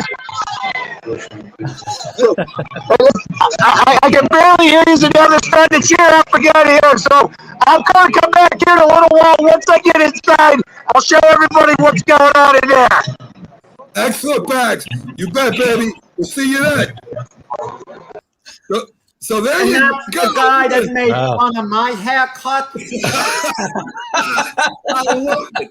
As I told you, folks, we're going to be live from the draft all night. Oh, It looks gosh. like the Philly sports guys getting in, which is where we want to be. If not, he's going to be out there with all the crazy fans. They're live in Cleveland. I mean, you know, what do you expect from when you come to a draft show? You want to see stuff like this. You want to feel the excitement. You want to feel the fans out there looking forward to that big draft tonight that we'll be covering all night. So I sort of cut you off, Jack, but I had to bring him in to see what's going on. So anyway, we talked about somewhat about the top 5 quarterbacks, maybe a little overrated, maybe a little inexperienced. Keith, I tend to agree with you that maybe in the later rounds, 2nd, 3rd, 4th, they might find a gem. It's happened before. We'll see. So let's get to the wide receivers as they're rated. Right now, Devontae Smith is number 1. Jamar Chase, they have at number 2. Waddle from Alabama, again, number 3. Elijah Moore and Kadarius Toney from Florida. Matt, Yeah, I don't think they're rated in the order. They could go in I any just type of order. listen. I'm just giving the top 5. I'm not saying exactly how they're rated, but right now these are the top 5 according to this poll. So this one poll. So I think that all 5 of these receivers could help out teams right away. Devontae Smith, they say, is a little too light. I don't agree with that. You see there's a lot of light receivers in the NFL right now. As long as you're strong, you can play. I love Harris. I think he's going to be something else. I mean, I'm sorry. I love Jamar Chase. I think he's going to be really special. Waddle reminds me a lot because I follow the Giants a lot of Victor Cruz. Elijah Moore is outstanding, and so is Kadarius Toney. Again, big breakaway speed there. Jack, what do you got on those 5 top receivers as they're – Well, they're going to start going in the top 10. I think it's going to start maybe number 5, excuse me, with the Cincinnati Bengals. If the Bengals don't take an offensive lineman like Sewell to protect Joe Burrow, they're going to go for one of the weapons, for him. And then after Miami absolutely is looking, towards a receiver. I assume the Falcons at number 4 are going to go with Kyle Pitts, the tight end. And it becomes a little interesting, Devonta Smith, Keith's main guy, where he's got. Is he going to fall? Will the Giants take him at number 11? Will he fall to maybe number 13 to the LA Chargers? Or maybe even to New England? I don't know. But I have a feeling maybe one of them is going to fall and one team is going to luck out and get, a heck of a receiver in the middle rounds. So we don't know. But it's really the first 3 picks. First 4 picks, you're not going to get one of the receivers because I'm assuming Atlanta takes Kyle Pitts. So it starts at number 5, number 6. Absolutely Miami. The question is, do they target Waddle? Do they target Smith? What does Miami do? What way do you think they're leaning, Keith? Because they are going to take a receiver, the Miami Dolphins. Yeah, and I would think it'd be one of the Alabama guys to go with Tua. And I think, this Devonta Smith, you know how I feel about this guy. Again, another guy that I think is going to be a generational player. And a lot of teams are going to pass on him because he keeps falling down. You keep talking about him falling to the Giants, falling to 13 and 15. And if he goes that far down, there's going to be a lot of teams a few years down the road are going to go, man, what were we thinking? Because he is going to be a great player. And that's to take nothing away from these other guys. Jamar Chase is a great player. I don't know if you mentioned him, Mac. I may have missed it, but Rashad Bateman from Minnesota is another guy that. Very good. Yeah, and they're just. I think all 5 of these guys could go in the first round. It's possible, and you can't go wrong with any of them. But Devontae Smith is my guy. I have not moved. Been a lot of guys, Mac, as you said, think he's too light. He'll bulk up in the NFL. Everybody does. I mean, think about Tyreek Hill, only a lot better. And that's what you're going to get with this guy. Wait, you're saying better than Tyreek Hill? Yep. Better than Tyreek Hill. I mean, better. That's my opinion, of course, but I mean, that's some endorsement. Tyreek Hill is a lightning bolt. You know, I know. Who's this guy? Better than Tyreek Hill. I think that's another crazy prediction that we're seeing here. Hill. Well, you know, that remains to be seen. Tyreek Hill. Save that soundbite, Mac. Save that soundbite. Is in the NFL right now, and he's pretty dynamic, Keith. Dante Smith hasn't played yet. So I said he will be better. I didn't say he was better right this minute. No, I know, but he may not pan out at all. We never know, Keith. But talent-wise, as far as light or not, I agree. It doesn't matter. I want you to edit the show at the end and cut that soundbite out, and we're going to play it. Okay, all right, Keith. So I mean, you're comparing him that he's going to be as good as Electric. All right, better. Wow. All right then. He will be better than Tyreek Hill. Okay. Well, you might be right. I mean, you never know. All right, my friend. So we go to the running backs, guys, and the running backs is not as taken as high as they used to. I think the last one taken really high, if I'm not mistaken, was Saquon Barkley.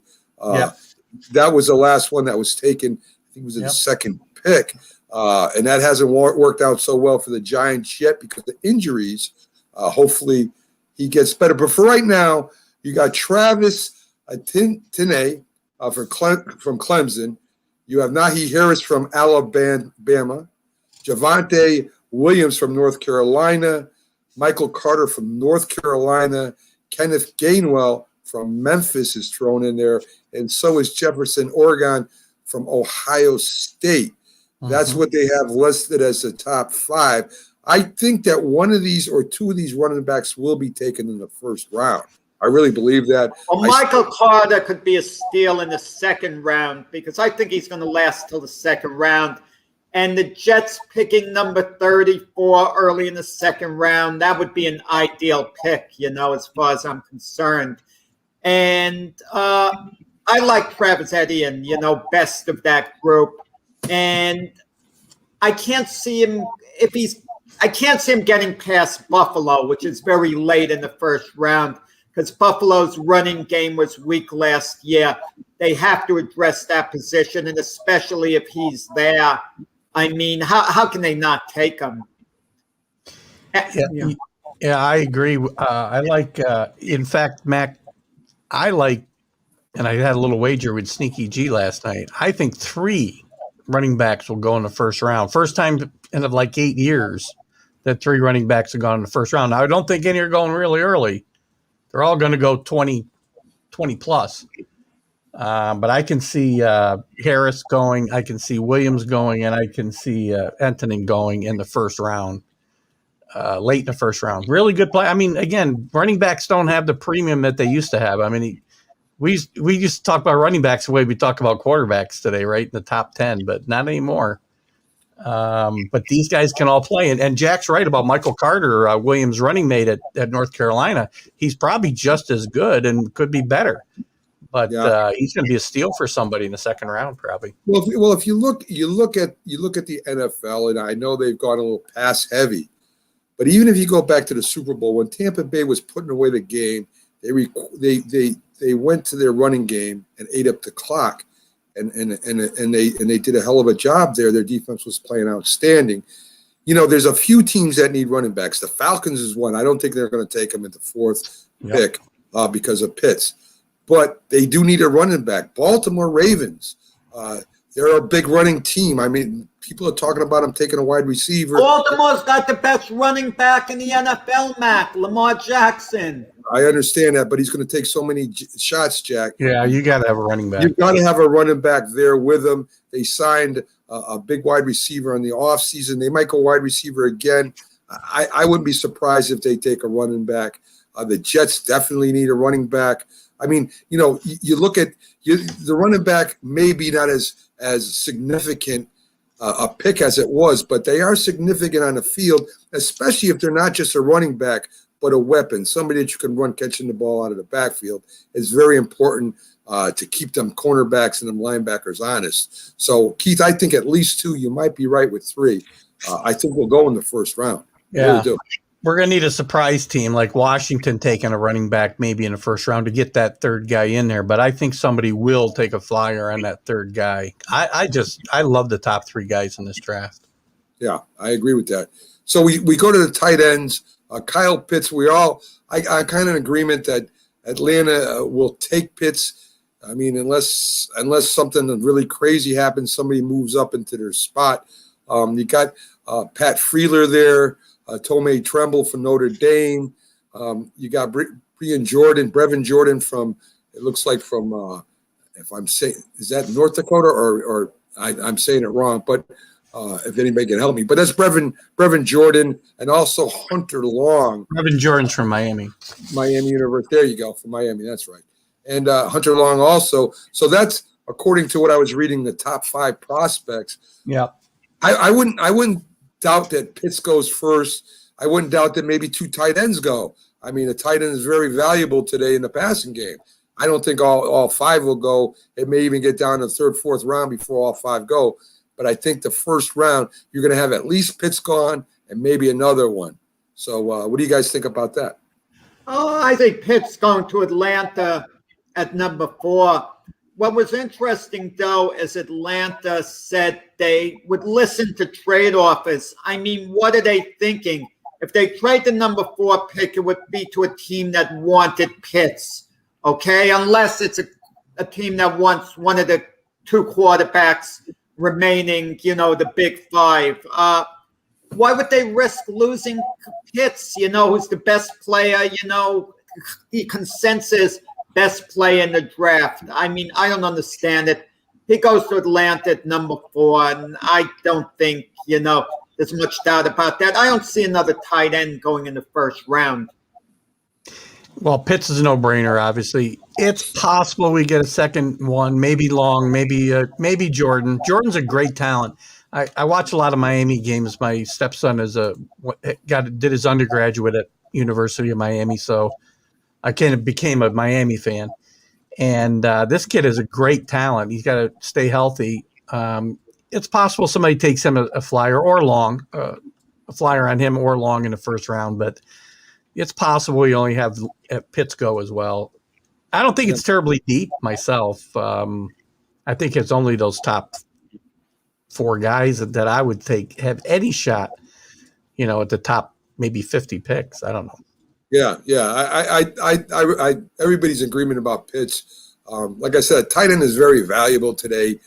You see them, San Francisco, Kansas City, and even in the Raiders. I mean, these guys are being thrown to a lot more than they used to be, especially in the spread offense. So I wouldn't be surprised. Pitts definitely maybe another one. Now, in the offensive line, we got Tucker from USC, Dickerson from Alabama, Menares from Wisconsin. Of course, Wisconsin always has a great running game. You got Davis from Ohio State and Humphrey from Oklahoma. You guys think all 5 go in the first round? 3 out of the 5? I mean, there are teams that need and have put bigger weight, I think, recently on offensive linemen in the draft.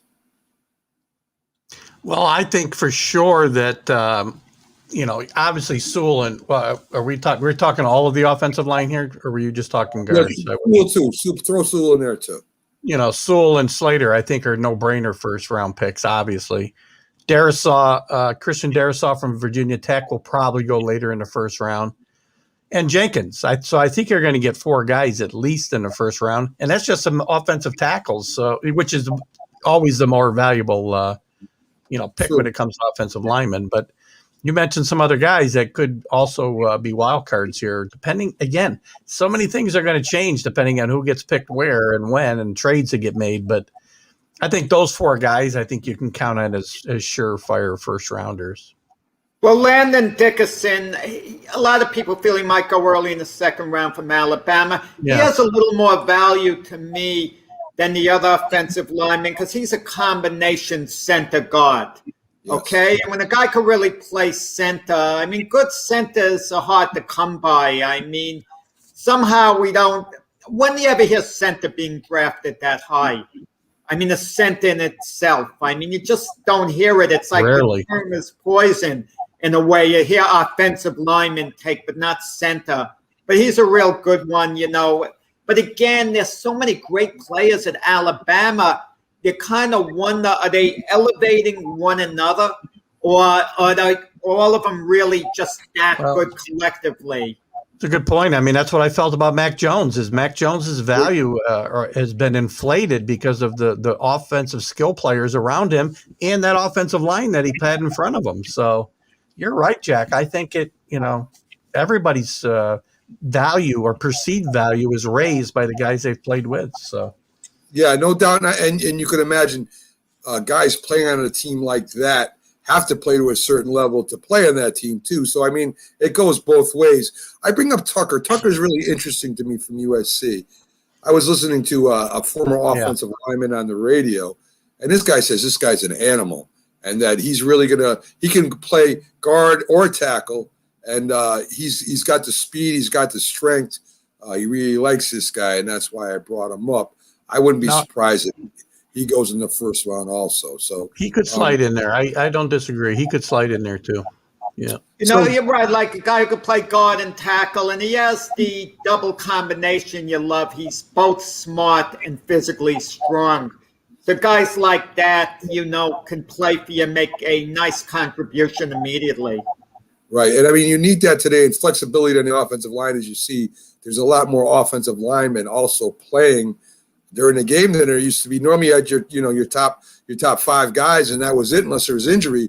Today, a lot of offensive linemen move in and out of the game, maybe because of the pace. I'm not sure, but they do that a lot in today's present NFL. So on defensive linemen, this is a hard one to pronounce. I'm going to try Levi, I think it's Levy, Onwuzurike from Washington, Christian Barmore from Alabama, Davion Nixon from Iowa, here's another one, Osa Odigizua from UCLA, and Jay Turley from USC. None of these really are. I don't know. I think you might see one or two defensive linemen taken in the draft, especially if they're edge rushers. I didn't throw them all in there because I think they'll go in later rounds. But you might see one go to the Giants or somebody that needs that pass rusher from the outside. I wouldn't be surprised if the Patriots picked up a defensive pass rusher also. But those were the five they said as defensive linemen, whether it be tackles, ends, or nose guards that they had rated. What do you guys think about that? Well, we just said a second ago, like about Alabama, are the players boosting one another up because they're so talented. Christian Barmore, you know, he was very good against the run, not so good at chasing a quarterback down. And in today's NFL, you know, it's about pursuit. You gotta be very quick in pursuit. You've got to pressure the quarterback a lot because the sack, that statistic is going to be going by the wayside as the years go along, and they're going to count pressures on the quarterback, forcing him to react. I think that's going to be a more meaningful statistic. And, you know, listen, you talk about building around defense, but there have been so many guys who are so highly touted. Look, Clowney just went to the Cleveland Browns. He was supposed to be a generational defensive lineman when he was drafted, wasn't he? You paired him with J.J. Watt in the beginning, and you thought he was on his way to the Hall of Fame, and now he's kicking around team to team. So you really can't tell. I mean, you get some players Mario Williams, another guy that comes to mind too. Mario Williams, though, had a good career. I mean, keep this in mind. Not what was projected for him, though. Oh, well, I know he went number 1 overall, Mario Williams, but everyone thought Reggie Bush was going to be the pick, and they were all shocked that Houston actually took Mario Williams. But Mario Williams was very good the first few years. In fact, he got that big contract with Buffalo because he performed well with Houston. Yeah.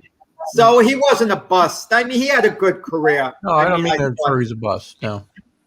No, maybe he didn't achieve all you thought he would, but I thought he had a good career. Nothing to be embarrassed about.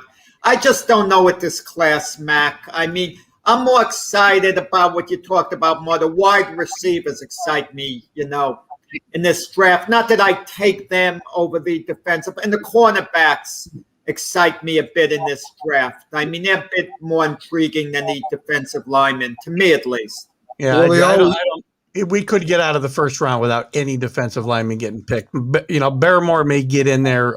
Phillips from Miami may slide in there, but I'm not. It's possible they all go in the second round too, because as Jack just said, there's so many skill position players. There's so many cornerbacks. We got linebackers. Those are the glamour positions. That's the guys that they look, and offensive linemen. Excuse me, I forgot them. They're not glamour positions, but they're the guys that GMs look for in the first round.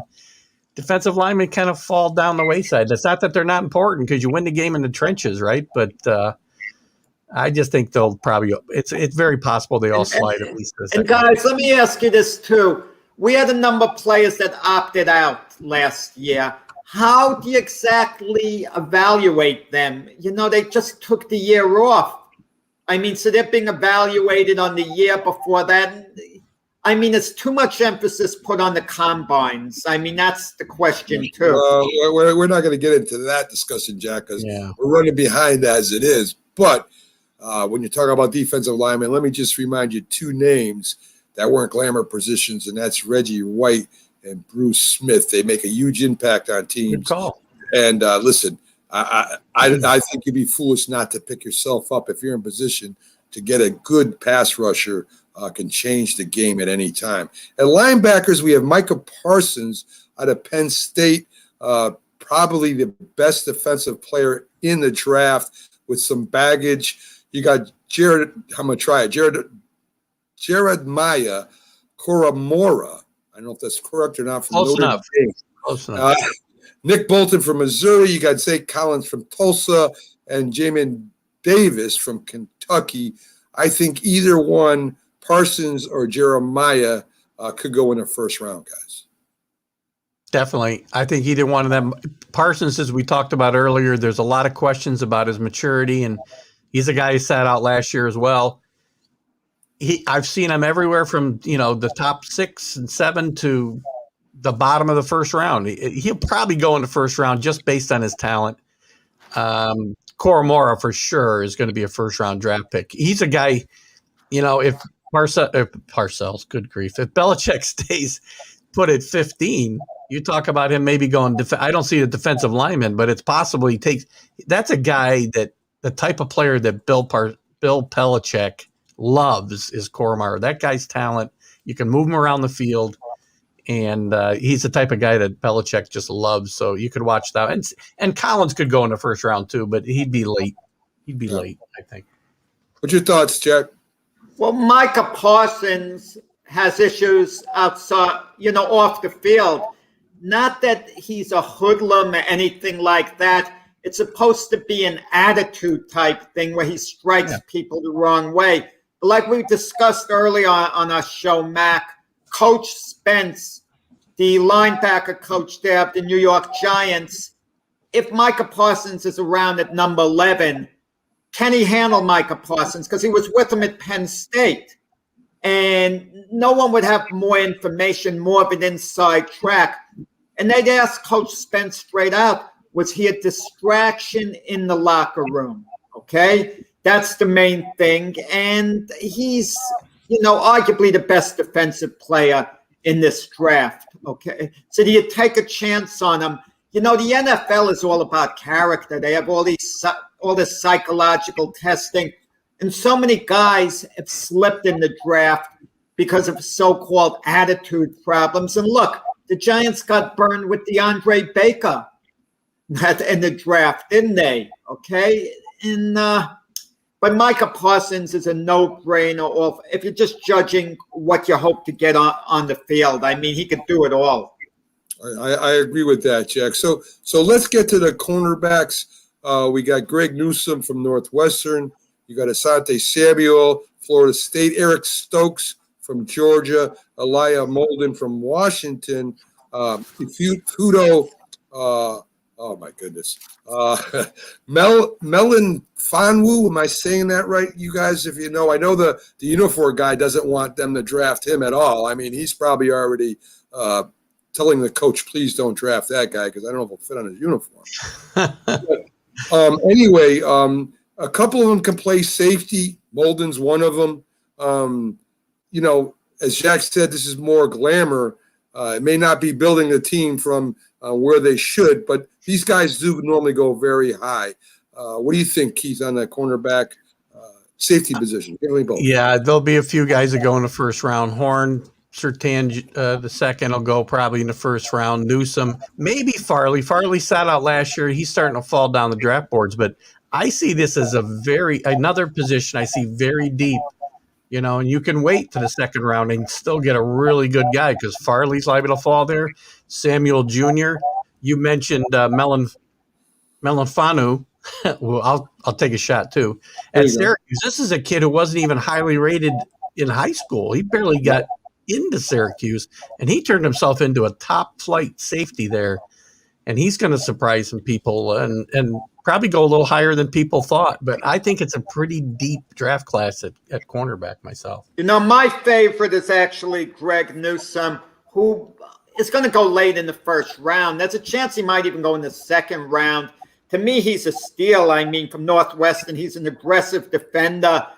You know, he might get penalized a little too much, but he reminds me of Jack Tatum, the old-time Raider player, with his toughness. That Tatum wasn't a favorite of mine. I thought I won't get into all that. But he has a high ceiling, Greg Newsome. He's like you hear the term ball hawking defender. That's him. He's a hard hitter. He's an old school type. I mean, really tough out there, fearless. And imagine he goes to Tampa Bay. I mean, they have it all. I could see him actually going very late, to Tampa Bay, and maybe the Ravens, who, with the deal they made with Orlando Brown, they picked up an extra draft choice, and they go 27 and 31. They could package those two picks and move down a little by the way. So if there's a cornerback that they really like a lot, who they think is going earlier, they could take him. But Greg Newsome is really my guy. He's going to be a good one, and he's going to go somewhere around 25 in that vicinity or early in second round. Yeah, I just got to add real quick, Mac. I have a soft spot in my heart for Asante Samuel Jr. because his dad was a very good defensive back for the early portion of the Patriots dynasty. So really good bloodlines there. I love when you have these juniors coming up in all sports and making names for themselves. I'm gonna throw in there too. You got TCO Morrig. You got Richie Grant out of UCF. Mm-hmm. You got Jamar Johnson out of Indiana State. I mean, you do have a deep class, Keith. So I do agree. If you wait even into the second, maybe even third round, depending on who the teams pick, you're going to have a shot at a pretty good quality defensive back. So, guys, I want to go to the last 15 picks in the first round. I want to get you guys yay or nay if it was worth it. I mean, of course, worth it is an opinion, but we're going to see what you guys think. Of course, Burrows was picked first last year. He got hurt, so we're not going to count him right now. Kyle Murray, yay or nay? Is that a good? Yay. Yay. Okay, so we go to Myles Garrett the year before. Yay. Yeah, I'll give that a yay too. So worth the first pick in the draft. Okay. Yep. Let's go to Jared Goff. No. Nay. Even though he took him to a Super Bowl? Yeah, no. Well, he had listen, he was a game manager, had an outstanding team around them. And when he was in the Super Bowl, I mean, they needed a quarterback who could be a little bit of a difference maker. And they may have won the game with another quarterback. The Patriots weren't that much better. It was a close game, till the very end. And listen, the Rams think nay because they traded him to the Lions. They pursued Matthew Stafford. So it's nay, the team that drafted him. I'm forced to agree with Jack here. You know how many This is bad. great- Keith is agreeing with me a lot tonight. This is not good. Do you know how many very good quarterbacks never made it to the Super Bowl? You're saying nay to that. All right, okay. Let's go to James Winstead. Nay. Nay, but I can understand. Listen, that quarterback year with him and Marcus Mariota going 1-2, that maybe mirrors this year. They were the best available. So teams jumped on them, the Buccaneers and the Titans. But were they really the guys to take their franchises to another level? James Winston was not a bust. Don't get me wrong. James Winston's problem, he's an interception machine. Well, that's he a problem. throws a lot of yards. Jack. He'll take the team down the field, No. make a lot of great plays, and then throw an interception, and it'll all go for naught. But the You're- answer has to be nay. Yeah. You know, on balance. Yeah. Don't qualify your nay, Jack. It's a big nay. It's a nay. 30 Nay. interceptions is part of the game. You can't Nay. can't Can ignore it. you imagine Jared Goff and a nay and almost Winstead was a yay? I thought he was going to talk himself into it for a minute. J.W. and Clowney, yay or nay, guys? Nay. Nay, unfortunately, but Good players. Captain, his career is not over. He might still have an outstanding career. And he's been an excellent player on balance, but he's been inconsistent. I shouldn't say excellent. Let me say good on balance. So, but no, he wasn't a good pick for the Texans as it turned out. Eric Fisher, guys. I'm going to say yay, given the rest of that draft. Yay. Yeah, I'll agree with Keith. It's I had to give it a little thought. I let Keith think that one out for me, you know. But yay, I would say so. Oh, who's he going to play for? Has he been signed after he let? Yeah, I mean, yeah, okay, yay on that one. Yeah. Okay, all right. So we come to Cam Newton, guys. Yay or nay? Yay. Yay, he was an MVP for the Carolina Panthers, and he took them to the Super Bowl with a team not as good. Don't tell me about Jared Goff, how wonderful it is.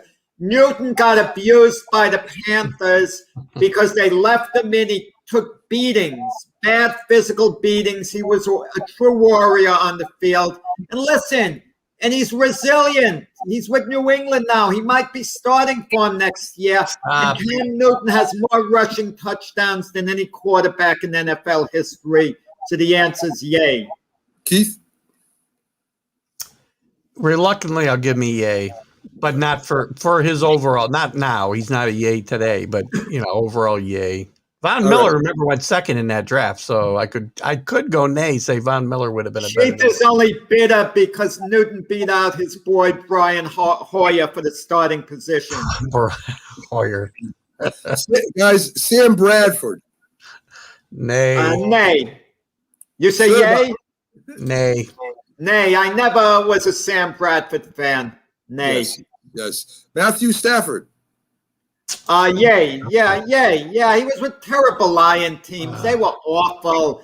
No quarterback could have elevated those Lion teams. I mean, Tom Brady would have had a hard time having an 8-8 record with those teams. They were just, not good teams. But yay. Again, you got to look at the draft these guys went into at the same time. So I'll give me it. Even though he had Megatron there, a little bit, didn't he? Well, what we're looking at is the effect they've had over the years on the league. I mean, I don't care who they were drafted. No, he was worth the number 1 overall pick, Matthew Stafford, by the Lions. He's going to go into the Lion Ring of Honor someday, so he had a great career as a Lion. So it's okay, yay. guys. Okay, Jake Long, yay or nay? Yay. Yay. Yeah, listen, Bill Parcells was in charge of the Dolphin draft that year, and now Bill Parcells said afterwards, I should have taken Matt Ryan. Had he had a chance to do it over again, Jake Long went number 1 overall. Matt Ryan went number 3 in that draft. Guys, but Jake Long is a yay. But I shouldn't have to ask this, but Jamarcus Russell. Pass. Listen, Lane, the answer's nay, obviously, but Lane Kifflin, the Raider coach, didn't want Jamarcus Russell It was forced on him by Al Davis. Mario, we just talked about him, Mario Williams. Yay, as far as I'm concerned. He was an excellent player for the Texans and then the Bills. I mean, Keith doesn't think so. I think he had a very good career. Yeah, I'm gonna go nay. He had a good career, but I'm gonna give him a nay. Okay, and the last one, guys, before we get a break and get into our draft, Alex Smith. Alex Smith, guys, very interesting. Yeah. You know, yay, as we went along, you look at Alex Smith's body of work. Listen, he got beat up by Colin Kaepernick. I shouldn't say beat out, replaced, but Alex Smith was having an excellent year for the 49ers, but Colin Kaepernick had more upside. Then he went to the Chiefs. He was very successful, but he just got replaced by Patrick Mahomes. Alex Smith is a wonderful quarterback. He's just not an outstanding quarterback. And for him to come back from that injury, he had a nice career. Not a Hall of Fame career, but the answer is yay. You know, given as I gave Jared Goff a nay, I should give Alex Smith a nay because they're basically the same player in my mind. But with everything Alex Smith went through and came back last year, my heart's got to give him a yay. But Keith, let's say with Jared Goff, let's make a compromise. The jury's still out. It's still a little early. Jared Goff, if he could have 2-3 good seasons, then the answer is going to be a yay. Oh yeah, he could change my mind. Sure, it's a work in progress. Well, guys, we got to get out of here. Get ready. As the draft is going to start in a few minutes. As I said, folks, 4 minutes. We got a lot of big guys coming in here. We got ex-Super Bowl champions, but Super Bowl champion will be in former NFL wide receiver, some journalists. I'm not going to tell you who they are because I want you to watch some of the great guests that we got coming up during the draft, and we'll be giving you the picks as they come up. So stick with us, guys. We'll be right back after these messages. Good stuff. If you served honorably in our nation's armed forces and you're looking for a way to continue serving your fellow veterans in your community, then join AMVETS. Each year, AMVETS members volunteer millions of hours at VA healthcare facilities from coast to coast, helping to improve the lives of their fellow veterans through the VA Voluntary Services Program. AMVETS posts and departments also participate in a wide variety of community service projects, ranging from Americanism in our schools to supporting the Special Olympics and Boy Scouts of America. If you no longer wear the uniform today, you can still serve through the AMVETS by joining today at amvets.org. We all make choices. When it comes to alcohol, kids make choices whether to drink or not. Anna, Bye-bye. remember, I'm going to Alex's party tonight and sleeping over. Hey, have a seat for a second. Remind me about that party again? Alex is just And adults make choices whether to talk about it. That's true of parents and every other trusted adult in a kid's life. Kids want to know our expectations when it comes to alcohol and other drugs. They want guidance and honest answers to their questions. And it makes a difference when the message is consistent and part of everyday conversations. So talk with your kids and help lead them on a positive path. Because when you talk, they hear you. For more information about talking with your kids about underage use of alcohol and other drugs, visit underagedrinking.samhsa.gov. When you hear the word asthma, you probably think of shortness of breath, coughing, or inhalers. Lots of things can trigger asthma, but the fact is that asthma doesn't just attack, it can kill. But with proper medical management, asthma is controllable. If you experience shortness of breath, wheezing, tightness in your chest, or persistent nighttime coughing, you may have asthma. See your doctor and get the facts. You'll breathe easier. For more information, call 211-INFO-LINE. A message from the Connecticut Department of Public Health, keeping Connecticut healthy.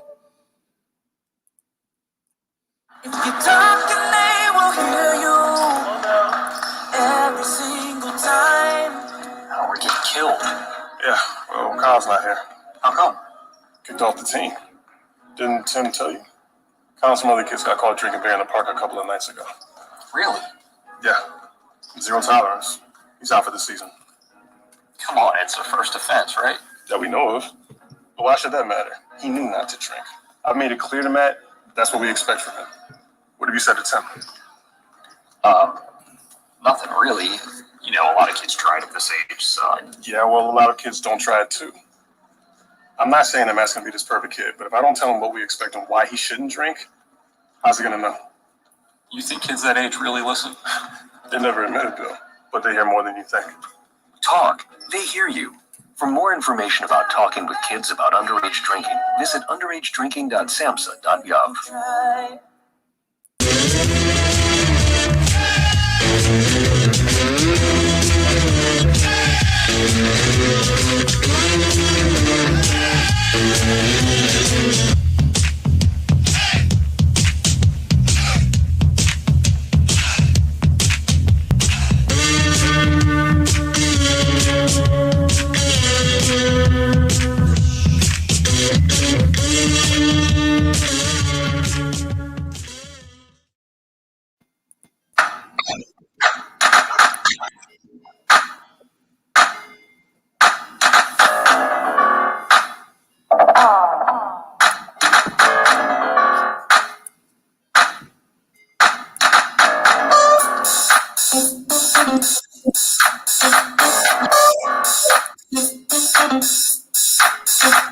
Good evening, everybody, and welcome back to the Northeast Streaming Show's draft session. And as the papers rustle in the background, we hear the host ready to come in, and I'm not sure what that echoing is, but we'll get that. We'll get that fixed right away, guys. It's coming up on draft right now, so. You know, we've covered a lot of things. We've had a lot of guests. Carlos is with us tonight with his great sense of humor. I'm glad he stopped over as the Jags picked up Mac Jones. Thought he was serious. According to him, which is very, very funny. Carlos, you weren't with us earlier where I said that the Jags traded away the first round draft pick to the Jets. So a lot of things are going on behind the scenes right now. I imagine everybody's on the phones. They're maybe making last minute deals or trying to, as the draft is coming right up here in moments. I imagine Goodell will be coming out and everybody will boo him. And at least there's going to be people there this year. It won't be virtual, or we'll see a bunch of crazy people in the background on videos screaming and yelling. So it's going to have more of a feel of a draft. It's a fun night.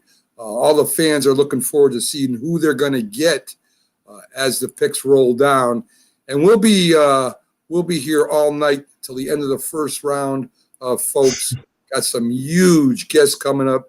I just got my first cup of coffee given to me, so I'm getting ready to go. Guys, any surprises that you're looking at in this first round? I mean, is it going to be like they're saying, pretty much cut and dry? Or do we have a big move coming in at the last minute?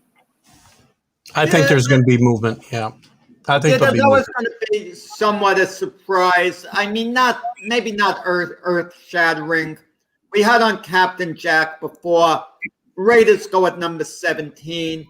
Let's say they take a Najee Harris, who's projected to go to the Steelers. I mean, you could kind of see moves like that. That's just an example where a guy goes a little earlier than expected. You know, look with the Giants a couple of years ago with Daniel Jones. I mean, no one could see him going to number 6 in any of the projections at all. So we're going to see someone going a lot earlier than expected. And, of course, we're going to see someone sliding, you know, down a bit later. Who it's going to be, you know, I'm not sure. How about you, Keith? You think there's going to be a major move or just little moves where people are positioning themselves? I think a team to keep an eye on is Bill Belichick and the New England Patriots. If somebody makes a big move, it may be him because he's got his eye on a guy. And whether it's right or wrong, I don't know. From everything I hear, if they can find a way to move up and get Trey Lance, he wants to do it. So that could be the surprise move that we see, or not. But yeah. I mean, I mean, there's a couple teams that I'm looking at. The Steelers are one. They got Big Ben for that last year. He kind of fell off at the end of the year, and he almost practically begged the team to take him back. I don't know. I don't know if the Steelers are willing to go up there. They do have Dwayne Haskins, an unproven quarterback that has problems. Maybe they're looking, and as you said, the Patriots definitely are looking for a quarterback, even though Carlos says Cam is better than Jimmy G. Maybe years ago he was, Carlos. Now I'm not so sure about that anymore. You gotta have the draft you have to have the capital to trade. Steelers, where they're drafting in the 20s, they don't have the capital to make a trade to seriously move up. Where you got to watch out, though, Jack, is if somebody starts to fall into those mid-teens, one of those quarterbacks, now they got capital maybe to move up that far. Not in the first, 6 picks. Give up their first, their second, their third. I mean, it's highly doubtful. I mean, New England's a little intriguing, but it's against Belichick's nature to move up and be that bold. I mean, that would be a reaction to Tom Brady winning the Super Bowl with the Buccaneers and all the criticism Belichick. No, it would not. No, forget about Tom Brady and Bill. It's over. No. But if Tom he Brady's did it gone. for It the doesn't first matter. time, if he acted out of character, and this is the first year he ever did that, that would be a reaction to maybe Robert Kraft questioning how the Patriots have drafted. He hasn't needed to move up. He hasn't needed to move up or had the ability. He hasn't been in a position to draft a quarterback this high since 2001. So this wouldn't be a reaction to Tom Brady. It's all over. That's done. Right? This is about winning and going forward with the New England Patriots. That's it. I agree with that, Keith. I mean, they went from Drew Bledsoe, who was a first-round choice, right to Tom Brady. There was never a need for the Patriots to go up high and get a quarterback. Ability. There might be a need this year. So Cam Newton is great in the past. To me, he's not so great now. He's not even a game manager. I'm going to be honest with you all. I think he's a good running quarterback. He's inaccurate now. His arm isn't as strong as it used to be. He took a terrible beating in Carolina, and I think that's affected him. And as what happens eventually to all running quarterbacks, I think Cam was used way too much at Carolina. I think they let him run too much, and he ran too much. And that's what you're seeing right now. The arm strength's a big, Matt, speaking of another Carolina quarterback, what do you guys make of the Teddy Bridgewater deal going to Denver? And now Denver has Bridgewater and Drew Lock. And I don't think they're going to draft a quarterback now. I don't quite see it. So I could see New England perhaps, trading. I mean, Denver trading down, and if New England wants Trey Lance bad enough, if that's more than just a rumor, they could trade 15, go down to 9, and give Denver maybe some other assets. Don't they have Stephen Gilmore there on the trading block, who's an excellent cornerback? But with the salary cap, it's not that easy to fit him in your team. No, I still expect that Gilmore could be traded. He could be traded tonight for all we know. Again, this is a place where you're talking about Denver and Bridgewater. I think that's a nice trade for Denver. Bridgewater's a good game manager at this point. I would like to see the Patriots sign him in the offseason or make a move for him and not for Cam Newton. And they may be in a different position. Well, listen, the talk is, or at least the rumors, Jason Stidham has been looking really good in the offseason, working hard. Last year. And maybe the Patriots haven't given up on him completely. Maybe whatever was wrong, they're thinking, okay, he's going to come to camp. We actually have faith in him. And listen, and maybe they have faith in Cam. Maybe they're thinking if they revise the offense, they can win with Cam Newton. Listen, last year, they nearly got off to a 3-0 start. I mean, if Cam Newton sneaks the ball in against, I think, Seattle in the third game, they're 3-0, and Cam's the toast of the NFL.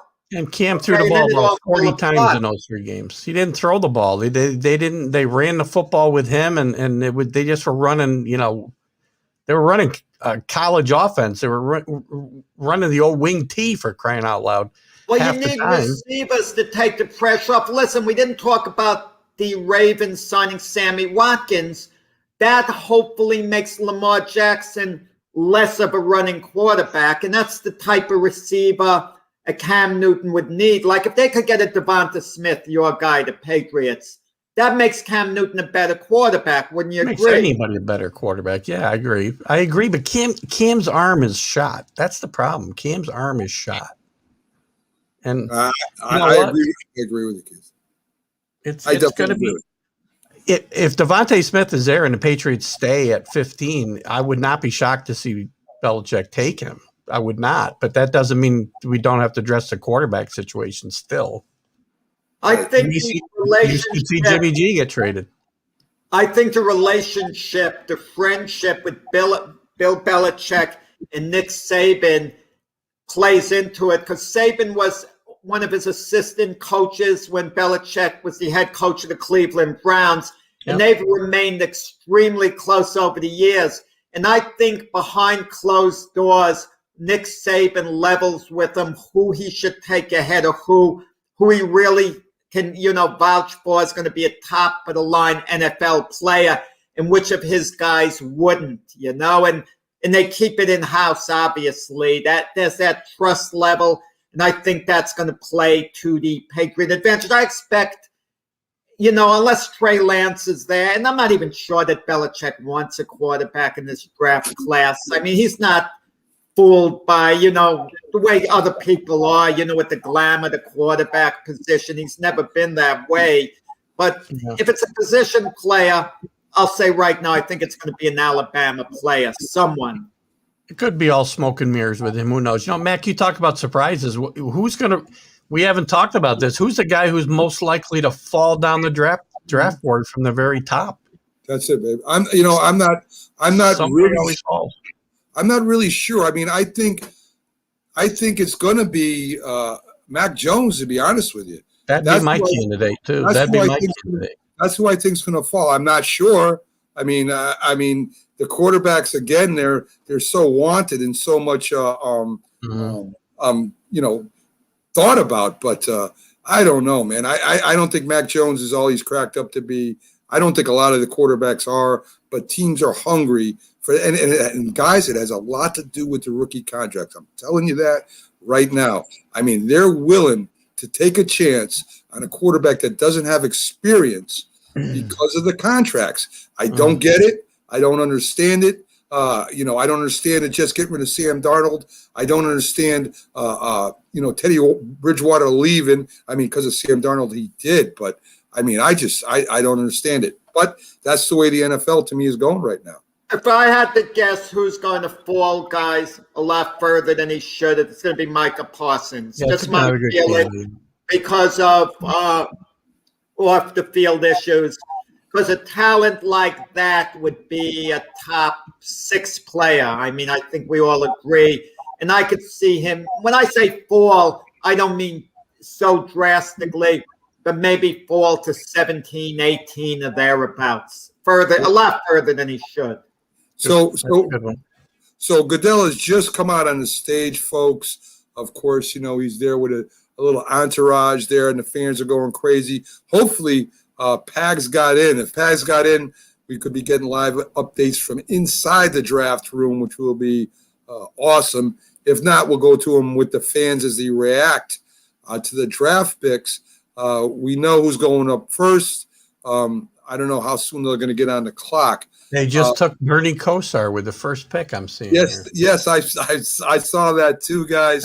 Hey, listen, Bernie Kosar was an okay quarterback. I mean, he did okay for the Browns.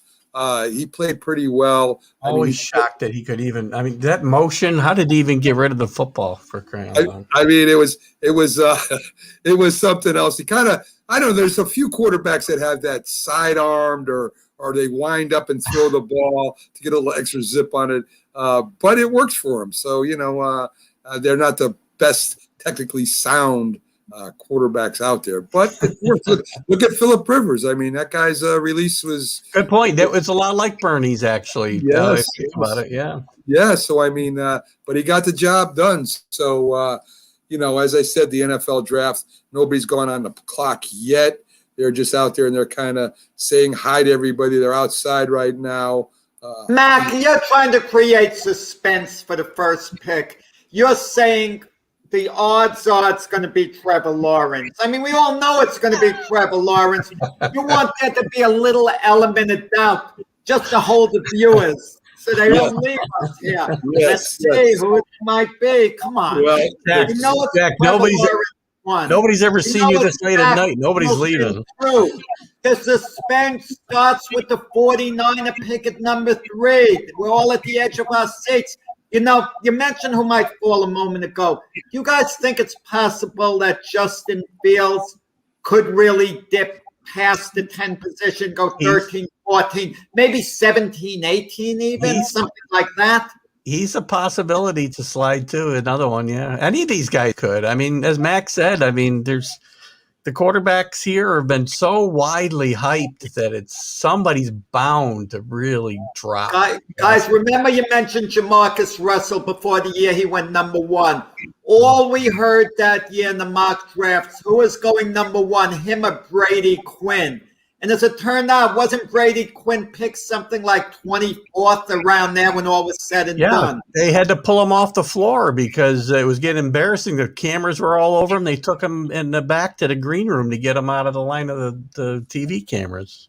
That's very true. And, guys, there is always some possibility that something crazy happens. And, we're saying that Trevor Lawrence is guaranteed to go to the Jacksonville Jaguars.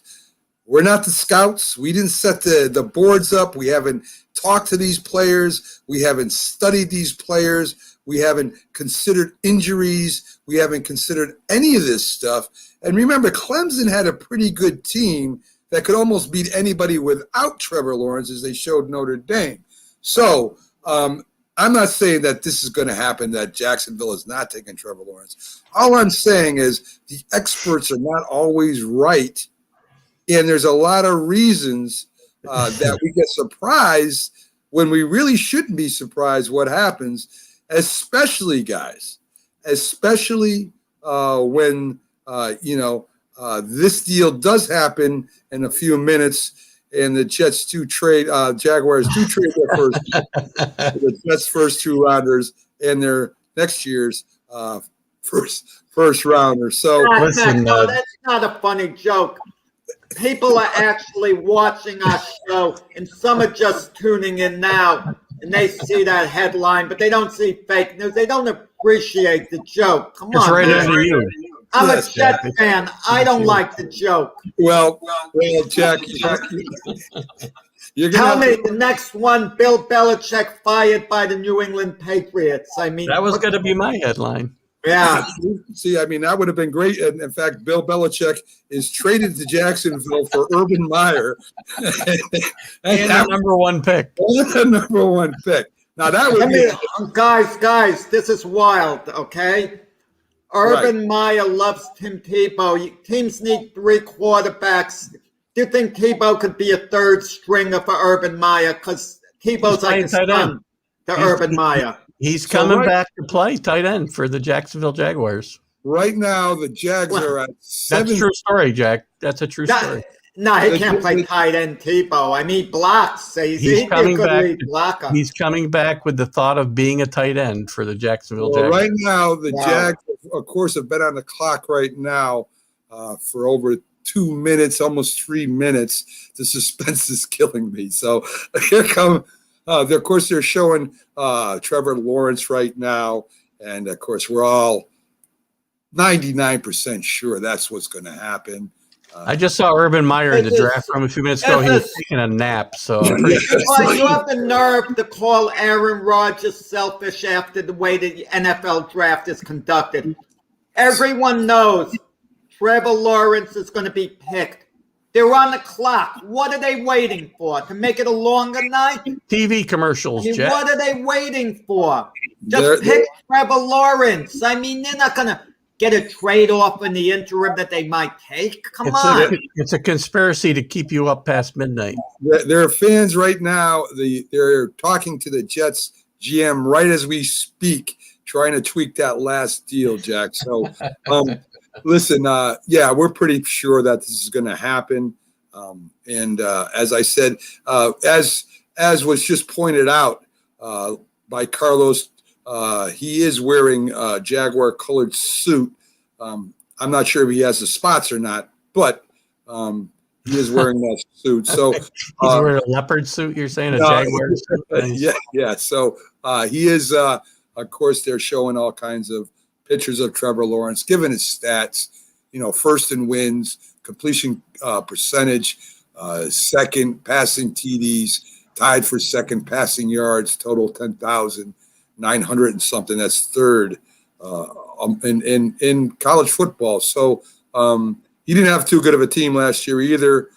He did a real good job keeping them afloat in the beginning, and Clemson did make a run. Of course, Clemson is one of the top 4 teams all the time. So for the last so many years. So right now there's, literally thousands of people outside.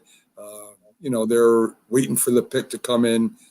And I said, we're down to, 5 minutes left on the clock for Jacksonville. Jack, they're waiting. They're making everybody wait, letting excitement build up. And but what is the reason for this? It's a long night as this. Why are they taking? No. Tell me any type of logic behind this. Any type at all. I can understand it's a team that's waiting by some fluke that they're going to get some offer that they can't turn down. Right. You mean after having this pick for months, Jacksonville thinks they're going to get some off at within the 10-minute time frame? I mean, this is a joke. This is ridiculous. It's called absolutely ridiculous, and it's a reflection on Roger Goodell's leadership. It's the money ABC and ESPN paid to be able to talk for 10 minutes between picks. But they're going to lose viewers during the middle round of the draft. People actually go into work. Mac, people go into work. Can you relate to that? Yes, Shaq. I'll be going to work early tomorrow morning. There you go, Mac. I mean, come on. But this is part of the show the NFL puts on, Jack. They do it better than anybody. But let the teams that really need the 10 minutes that are negotiating. I mean, everything should be given out right now. 5 minutes. But Trevor Lawrence is the first pick. Start it, draft the guy, move on, start the clock for pick number 2. I don't know. Carlos said he was wearing the Jaguars outfit. It looks like he has a green blazer on, Jack.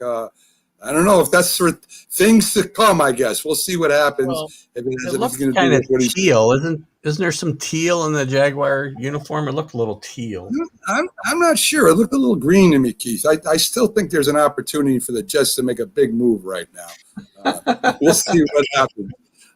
But Jacksonville Jaguars got about 2 minutes left on the clock as they make everybody wait for what seems to be an easy pick. Yes, it seems to be an easy pick. So we'll see what happens here. I'm watching all those guys in the Jacksonville draft room. They're on their laptops. They're at work now. What the heck can they be doing 25th now? Pick. They're working on a 25th Are they preparing a press release about Trevor Lawrence, something they should have had out ready to go? I mean, what are they analyzing? That does look jet green. I'll tell you what, Mac. Right. Doesn't it? And now they're starting to clap. So I guess the Jacksonville Jaguars war room is celebrating like they did something very big. I mean, everybody kind of knew this was happening. The announcement hasn't been made yet, but you know that this is pretty much in the bag, no matter how much they make us wait for it. I hope this is true because Other than that, I'm typing for nothing, guys. So very simply. You know what it is? I don't mind the 49ers going number 3 because that's suspense. That's good theater. They can milk that out. That's good stuff. That's drama. Okay? But not the Jacksonville Jaguars. I mean, come on. Well, now there's a picture of Trevor Lawrence when he was a little kid. How cute. The pick is in. The pick is in. Oh, how cute. It is in. So we pretty much know who it is, but they wanted to make sure they took their full time so they could show all the previews. Adam Schefter's breaking some news. I can see it right now, Jack. Yeah, we never know, man. I mean, this could be it. The Jaguars could have traded the pick away, guys. We'll see what happens here in a minute. By the way, do you guys remember the very first draft on TV on ESPN? Jack is the crankiest guy on the draft coverage since Paul Zimmerman from Sports Illustrated. No, I got to tell you a funny thing about Paul Zimmerman very quickly. When Dan Marino got drafted, Paul Zimmerman didn't like the choice, even was number 30. He said, well, where's the coaching? Where's he going to get the coaching? Figuring it was a wasted draft pick. Yeah, guys have got to we've got to be held accountable. Okay. And now we got to show this next year what we said today. I said, save this. We got to save this and play it back about a year from now and see where we're at. There's the Jacksonville squad. Yeah, he's coming out to make his announcement here. So we've got the fan standing alongside of Goodell right now. And Goodell, I guess, is going to read the pick. And now the suspense that really isn't suspense is over, guys. So let's see what he says. We can't play the audio, right? We'll get cut off the air. Right, exactly. Mm-hmm. So there you go. We have the pick. I don't want to get blocked twice in a day. And there we go. So did Jacksonville Jaguars pick Trevor Lawrence with the first pick as he stands in his jet green? It is crazy that they did make it. Yes. So there you go. It's fun. You want to know something, Mac? Keith, the house is full of people and no one's wearing a mask. Well, yeah, Jack. We're not. Well, they all got their shots and they're all family members. Yeah. Probably. Well, not only that, let's not talk about the pandemic today, Jack. Please, let's not go there. I'm glad guys opted out from playing last year. I mean, yes, they did. It's good. Yeah. So his new wife looks very happy. By the way, very happy. Yes. So there you go, folks. Of course, as we all thought, as everybody said, everywhere. Jackson. Congratulations, Trevor. Yeah, definitely. And, listen, Jacksonville's a great city. Urban Meyer, great college coach, and couldn't have asked for a better quarterback to start his NFL career with than Trevor Lawrence. I mean, it was an ideal situation. I don't know whether Urban Meyer would have taken the Jacksonville job if he didn't know he could get Trevor Lawrence. Yes, so there you go, folks. Of course, right now the Jets have gone on the clock. This is going to be interesting to me to see where they go. Everybody's saying that it's Zach Wilson. I'm not too sure of that. I mean, that's speculation. They could pick one of the other quarterbacks available. Everybody's saying it's Zach Wilson, but Jack, we'll see. Well, you know what I like about Zach Wilson? He really wants to play for the Jets. He says it's a dream come true to play for the Jets. Either he's doing an imitation of Eddie Haskell or he's really means it because apparently he was a Jet fan when he was younger. He has a lot of family in the New York area. So it's a place he wants to play, and that's very important because all these guys who are getting drafted, they're not going to complain about the city they're in. But let's be honest, some of them don't want to go to certain cities, especially those cities that don't have the best of teams or the best of opportunities for them. You know, you got to remember, too, that very early in his draft process, a lot was made about Zach Wilson and his makeup and his work ethic and whether he was going to be able to really make it on the next level. He'll be a good player, but is he willing to put in the work that it's going to take to become a top NFL quarterback? So this isn't a sure thing. Going back to what Max said earlier. I mean, he's a nice college quarterback, a really great quarterback in college, actually. We'll see. Reportedly, he has been putting in the work. I mean, I haven't heard that being an issue. Him not putting in the work. This was early on in the process, and he has moved up the draft board since then. But they're young guys. Sometimes they gain a maturity. They understand what they have to do. He comes reportedly from a wealthy family. His uncle supposedly is one of the owners of JetBlue. Yes, Jack, our audience wants to know what the Jets are waiting for, by the way. Yeah. They got 4 minutes That's left. okay. The Jets okay. I mean, they can't.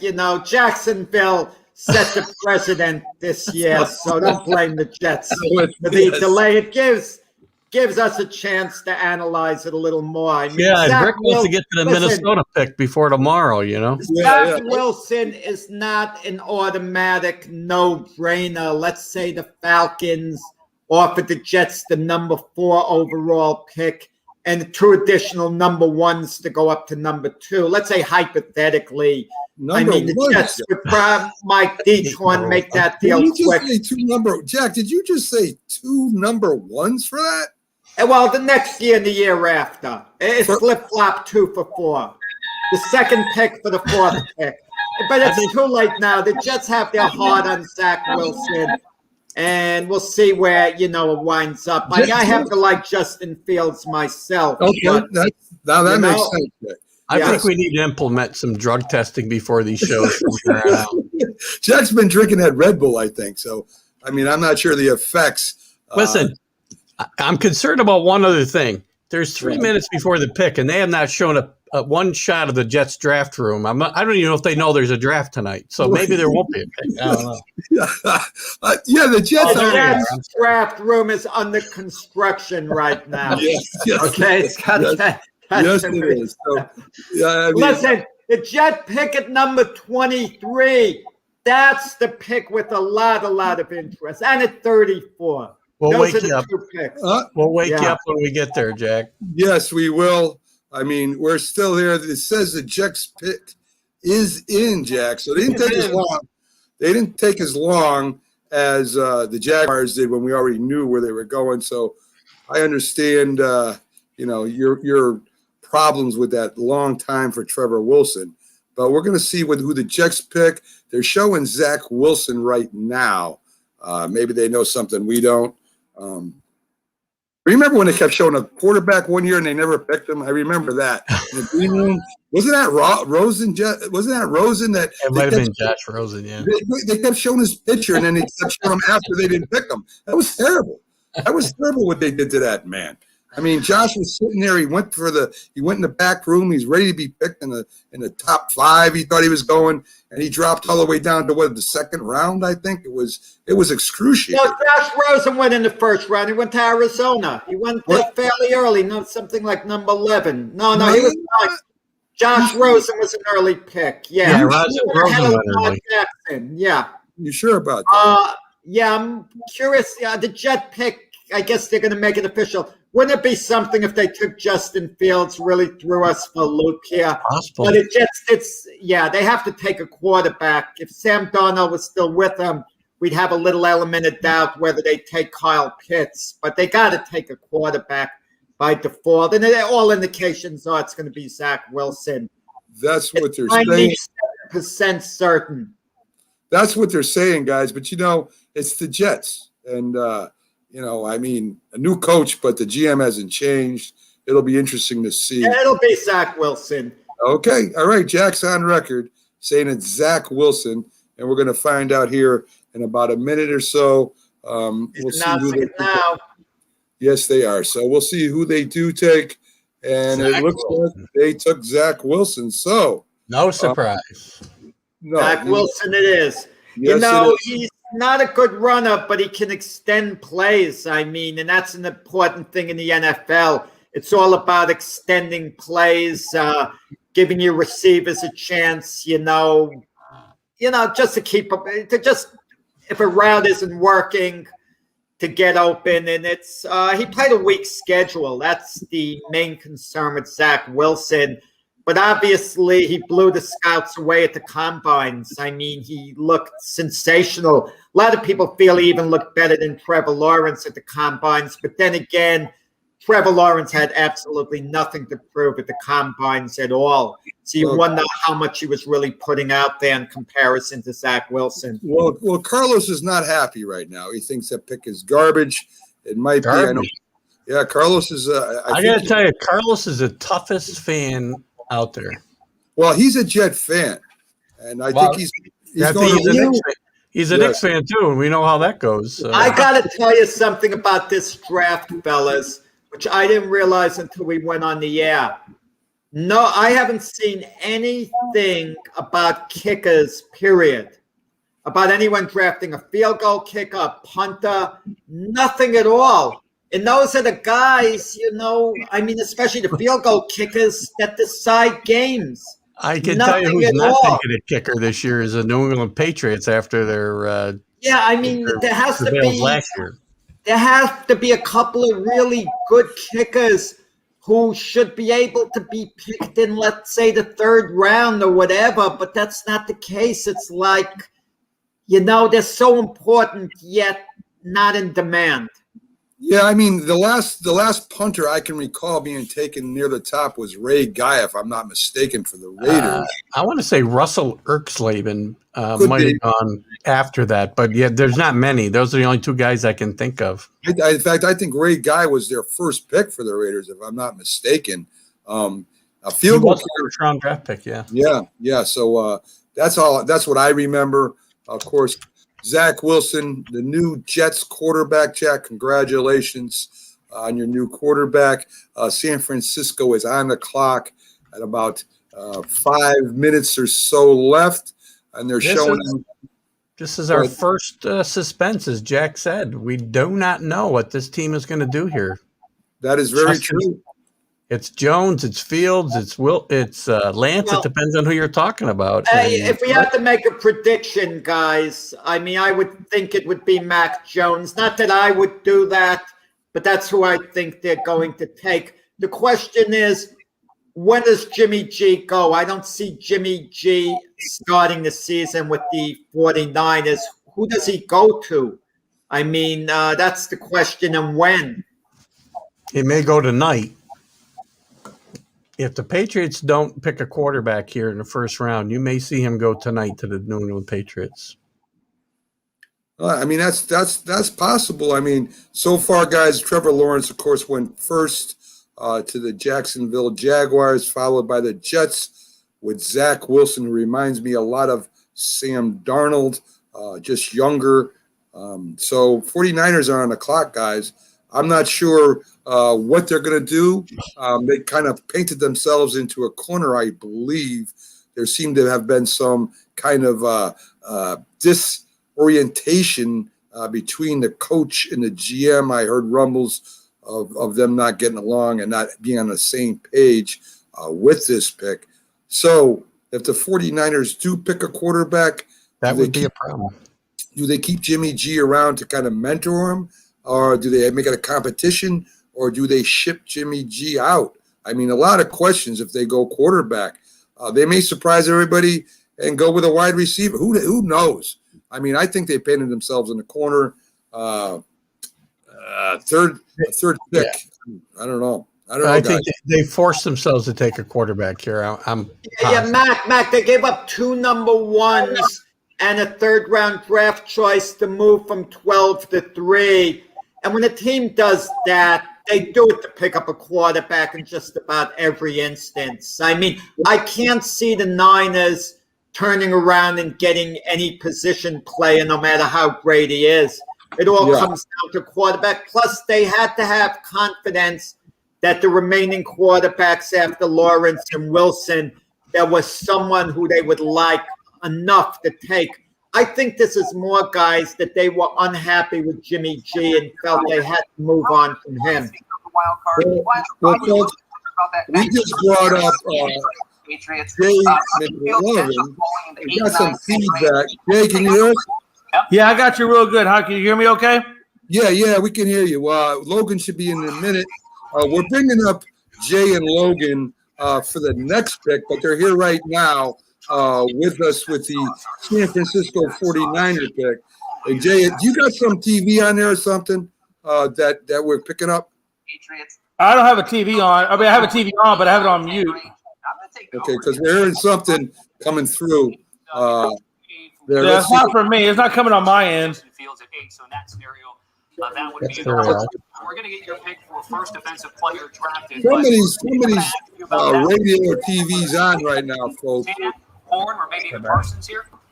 Let me see. Yeah, that's a good prop because there's three studs. Make sure it's not me. The favorite the whole time. He's like minus Let 180. me see. Obviously, it looks like the first pick's going to come at number 10 to Dallas. The first 9 guys are going to be offensive. That's it. It is Jay. It is Jay. So we'll put him back up here. Okay, Jay. Yeah, Your button's not working. I'll log out and come back in, but I don't have anything going on in my room right now. well, I'll log out and come back in. all right, sounds great, Jay. Okay. Sounds good, man. Okay. So let's take him out. There it is. It's gone. So I know what's on his end, but no matter. Okay, so we do have the 49ers pick is in. Let's go there real quick and see what they picked. Logan and Jay are here for the Atlanta pick and a couple other teams that they're looking at. So let's find out right now. To remind everybody, Zach Wilson just went to the New York Jets. The 49ers, it looks like they're going to go quarterback. We don't know yet, but they've kind of put themselves in a position where if they don't go quarterback, it'd be crazy they moved all the way up to third. So Jay and Logan, let me get your thoughts here on this pick, even though we had you coming on for the next one. Do you think that the 49ers may have painted themselves in a corner having to get a quarterback? You know, I don't think so. I think they're going to get the quarterback they want. I personally don't really like the whole Zach Wilson pick by the Jets. I think Zach Wilson is a manufactured guy. I don't think they're going to be happy with him, but you know, I think the 49ers are going to get the guy they want. I think Justin Fields is still there, Mac Jones, which I believe are a better pick anyway. How about you, Logan? Yeah, I definitely think they kind of pay themselves into a corner. I've said on Unscripted Trey Lance. Wow. Big surprise.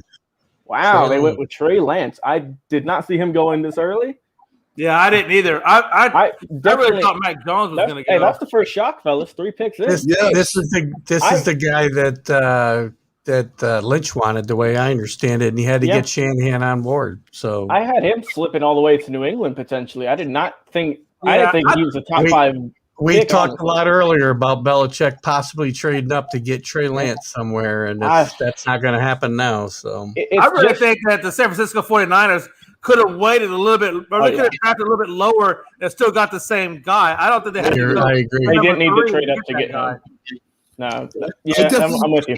Go ahead. I definitely agree with that, guys. I think the 49ers kind of made a mistake going up there because, you know, you got Trevor Lawrence is the only guarantee, I think, in this year's, especially among the top quarterbacks. I don't think they had to move up to get Trey Lance at all. And I think, you know, maybe they could have got themselves, I don't know how Garoppolo is with his injuries and stuff, but they could have traded Garoppolo for something else. I mean, I think they made a mistake here. I think they made a big mistake. Maybe they got a little nervous after what happened last year. What do you guys think about that? I think what I think about. I think that Big Shaw, who was telling us all along that Justin Fields was going to be going to San Francisco, was definitely wrong about that. I had Mac Jones going there. I think Fields had Mac Jones going there. I definitely didn't have Trey Lance going there. I had Fields going to 3 as well with the 49ers, man. I just didn't see Trey Lance as a top 5 potential quarterback. He is good, don't get me wrong, but you're really going to put all that trust into a guy who was at a small school at North Dakota State who hasn't played against a lot of big-name guys. So it's interesting, but, I mean, we've seen some crazy stuff happen before. He's probably the least ready guy to play right now, too. But you know what, though? But for the 49ers, that's okay because they got Garoppolo to carry the weight until he is ready. If they're keeping Garoppolo, I mean, obviously. So that really isn't the problem for me is is I think they drafted him way too early. I think they could have been around the 9th or even 10th range spot and still got Trey Lance. No, I agree with you. I agree with you. 100%, Jay. Yeah, I don't think they had to give up all those picks to move up for Trey Lance for sure. So that may be a mistake that haunts them later. But they got don't get me wrong. Hey guys, I love it. I'm a Cowboys guy, so let's just go do all the crap they want to do. I mean, why are you here for the Atlanta pick? I gotta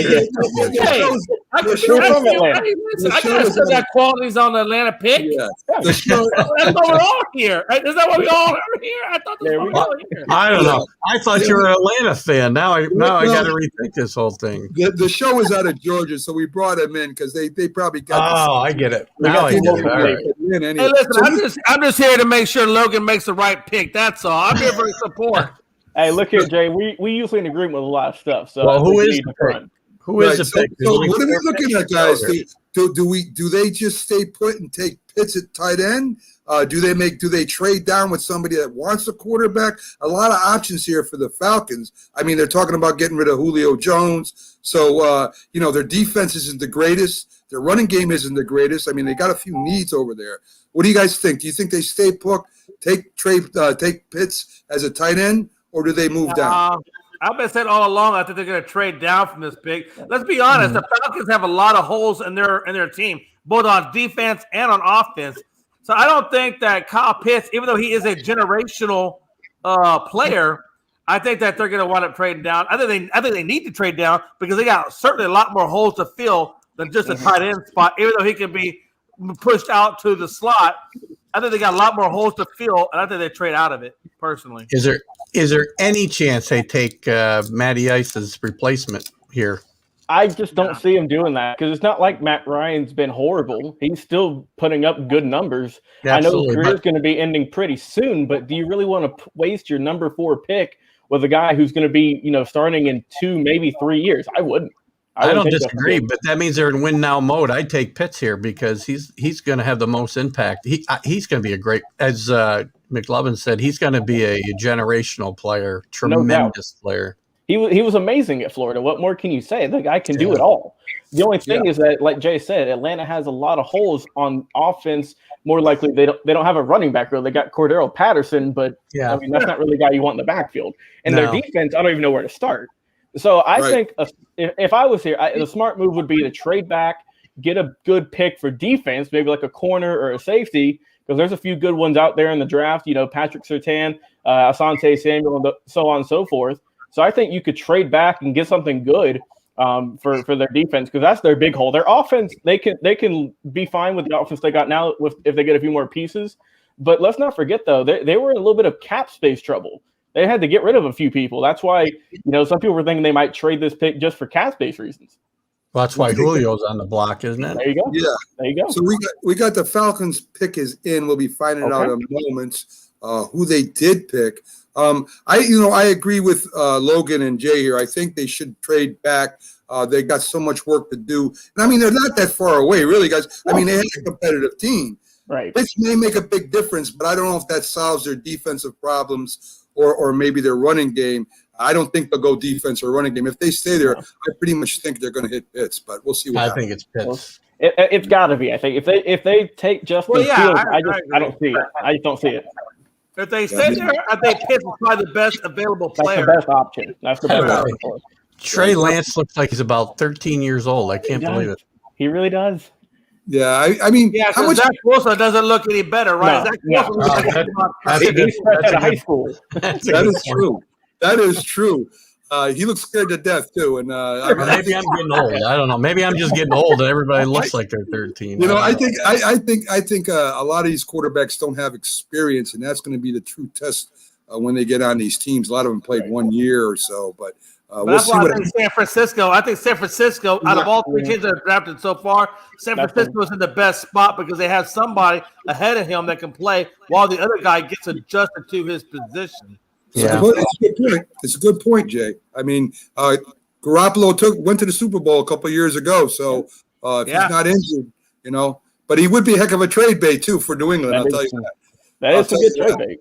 Yes, he would. I like. You know what I really like? I like how Goodell goes up to the chair and says, "Hey, get the hell up! It's time to get the pin now."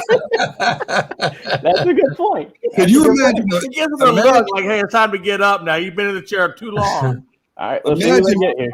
Imagine that power that man has. Kyle really. Pitts. Kyle Pitts. There it is. Hey, wow. Offense is getting back. Let's not forget that offense looks real good now. Wow. You got Matt Ryan, you got Julio, and then you got Calvin Ridley. Now you got your tight end with Kyle Pitts. That's a good offense. You get some running backs in there. Wow. I mean, listen.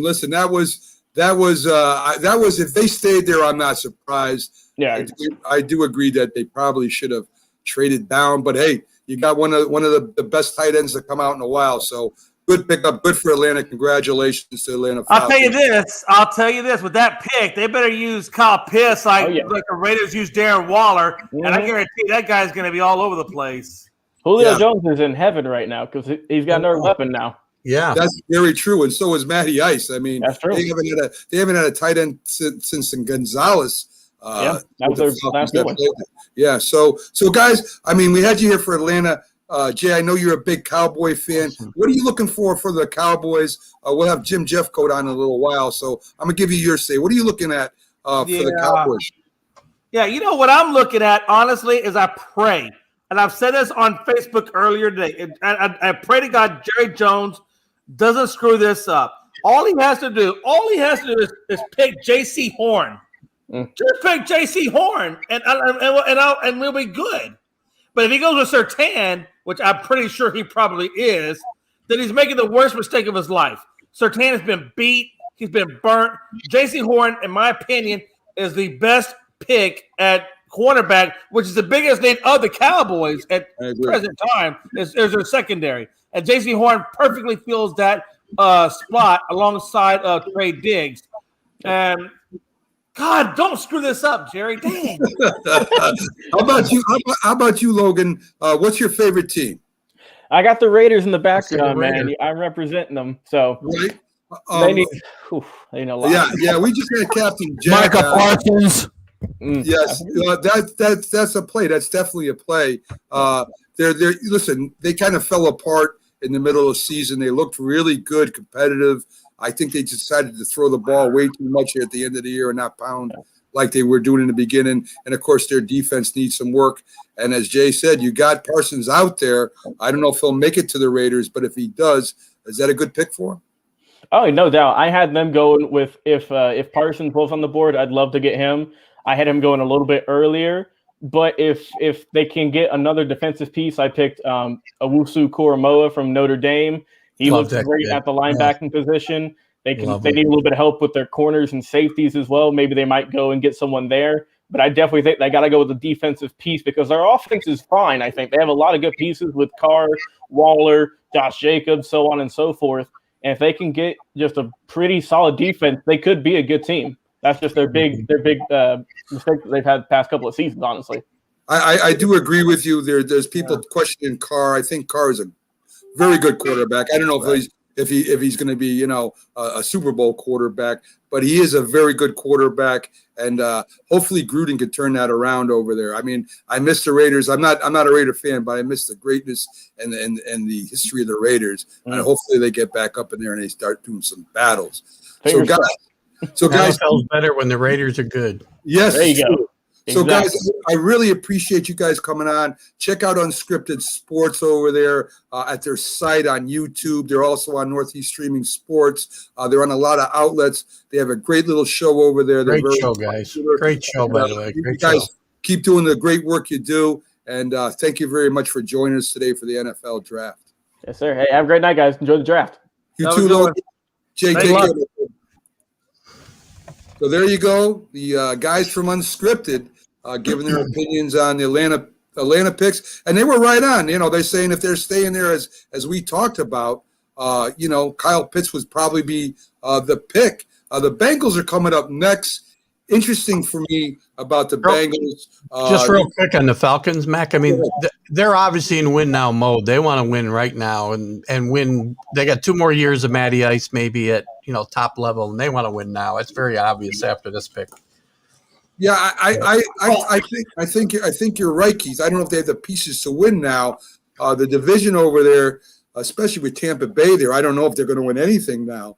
But I don't disagree. I just think that's their mentality. They think Yeah. they got 2 more shots with Matty Ice, and this is A couple of things, guys. A couple of things. I wanted to hear what our guests had to say.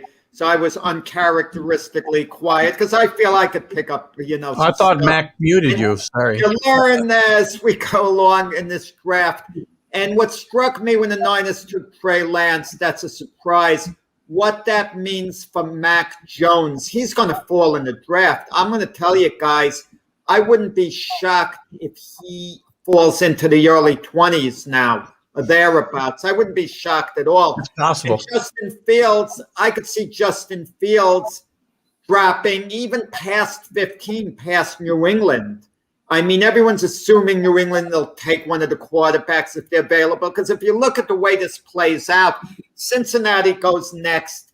They're either going to take an offensive lineman, tackle. I feel they should take Penei Sewell. Maybe they'll take Slater, maybe one of the wide receivers. They're not taking a quarterback. Miami at 6 is going to take probably one of the wide receivers. Same thing with the Lions at number 7. Carolina at number 8. Why would they take a quarterback right after getting Sam Darnold? It doesn't make sense.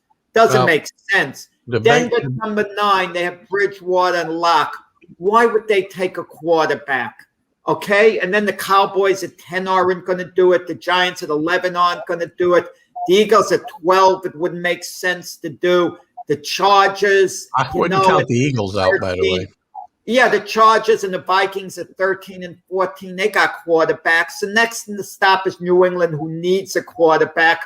But unless Bill Belichick really likes the quarterback, he won't take a quarterback just because they need a quarterback. He's going to have to really believe in the guy. And I don't know, does he believe in Fields and Jones at all? Well, the Bengals pick is coming in. I'm telling you, I say it's Jamar Chase. I think it's Penei Sewell. They got to protect Joe Burrow. That would be my pick. I'm thinking offensive lineman too. It'd be good, but I think it's going to be Jamar Chase. It's hey, maybe they take Devontae Smith and fool us all. Who knows? I mean, we'll see what Cincinnati does here. Burrows, of course, would love to have another weapon that he could throw to. And, the teams look at those wide receivers, guys. If you're a great quarterback, guys, and you have needs, what do you prefer? A guy to block for you or that great weapon you can throw to? Not an easy one to answer. Weapons. I'd rather a guy block for me and I'm not knocked on my rear end. I agree. Burrows was hit over 73 times last year, guys. It's a lot of times for playing that brief amount of time. And, the pick is in with the Bengals. I think that Jack is right, but I wouldn't be surprised about anything now because they do love them wide receivers and who knows, Cincinnati's defense wasn't the greatest either. You never know. So this is where, after you said like the 49ers who surprised, I think, a lot of people, this draft is going to be a little different now because people are going to be moving up and moving down and we know Fields is available. I think the chemistry here between Burrow and Chase is what's going to move the Bengals to take the wide receiver and not the lineman. It's very, very possible. Very possible. We'll see what happens. I mean, Burrows is hurt. We'll see what happens with him next year, period. I mean. Well, Goodell didn't make that guy get up. No, he didn't. Well, he wouldn't. Look at that guy might do something to him. You never know. I mean, I got a big mascot looking at me. I don't know who's behind there, and it might be some killer. So we're going to find out who the Bengals are picking right now, and we'll see if it's surprising. Now, what do we got? Looks like Jamar Chase. I'm all over this tonight. They cannot keep their hands off those divas, man. They really can't. They do love guys. Good select. Listen, I'm not critical of the selection. That's an excellent pick by the Bengals. Excellent. Me personally, I would have gone with the offensive lineman because when you have a talented like Joe Burrow, young franchise quarterback, who you expect to be your quarterback for the next decade or whatever, you got to protect him. He was hit so much last year and hurt. I mean, I would have gone, unless they felt the offensive linemen available are not as elite as we think they are. Well, guys, what we're going to do, we got 5 minutes till the next pick is in. So we're going to take a quick timeout here. We'll be right back on the other side with the Miami pick. So, guys, stick with us through this break. We promise we'll be right back with the Miami pick right after these messages, guys. If you served honorably in our nation's armed forces and you're looking for a way to continue serving your fellow veterans in your community, then join AMVETS. Each year, AMVETS members volunteer millions of hours at VA healthcare facilities from coast to coast, helping to improve the lives of their fellow veterans through the VA Voluntary Services Program. AMVETS posts and departments also participate in a wide variety of community service projects, ranging from Americanism in our schools to supporting the Special Olympics and Boy Scouts of America. If you no longer wear the uniform today, you can still serve through the AMVETS by joining today at amvets.org.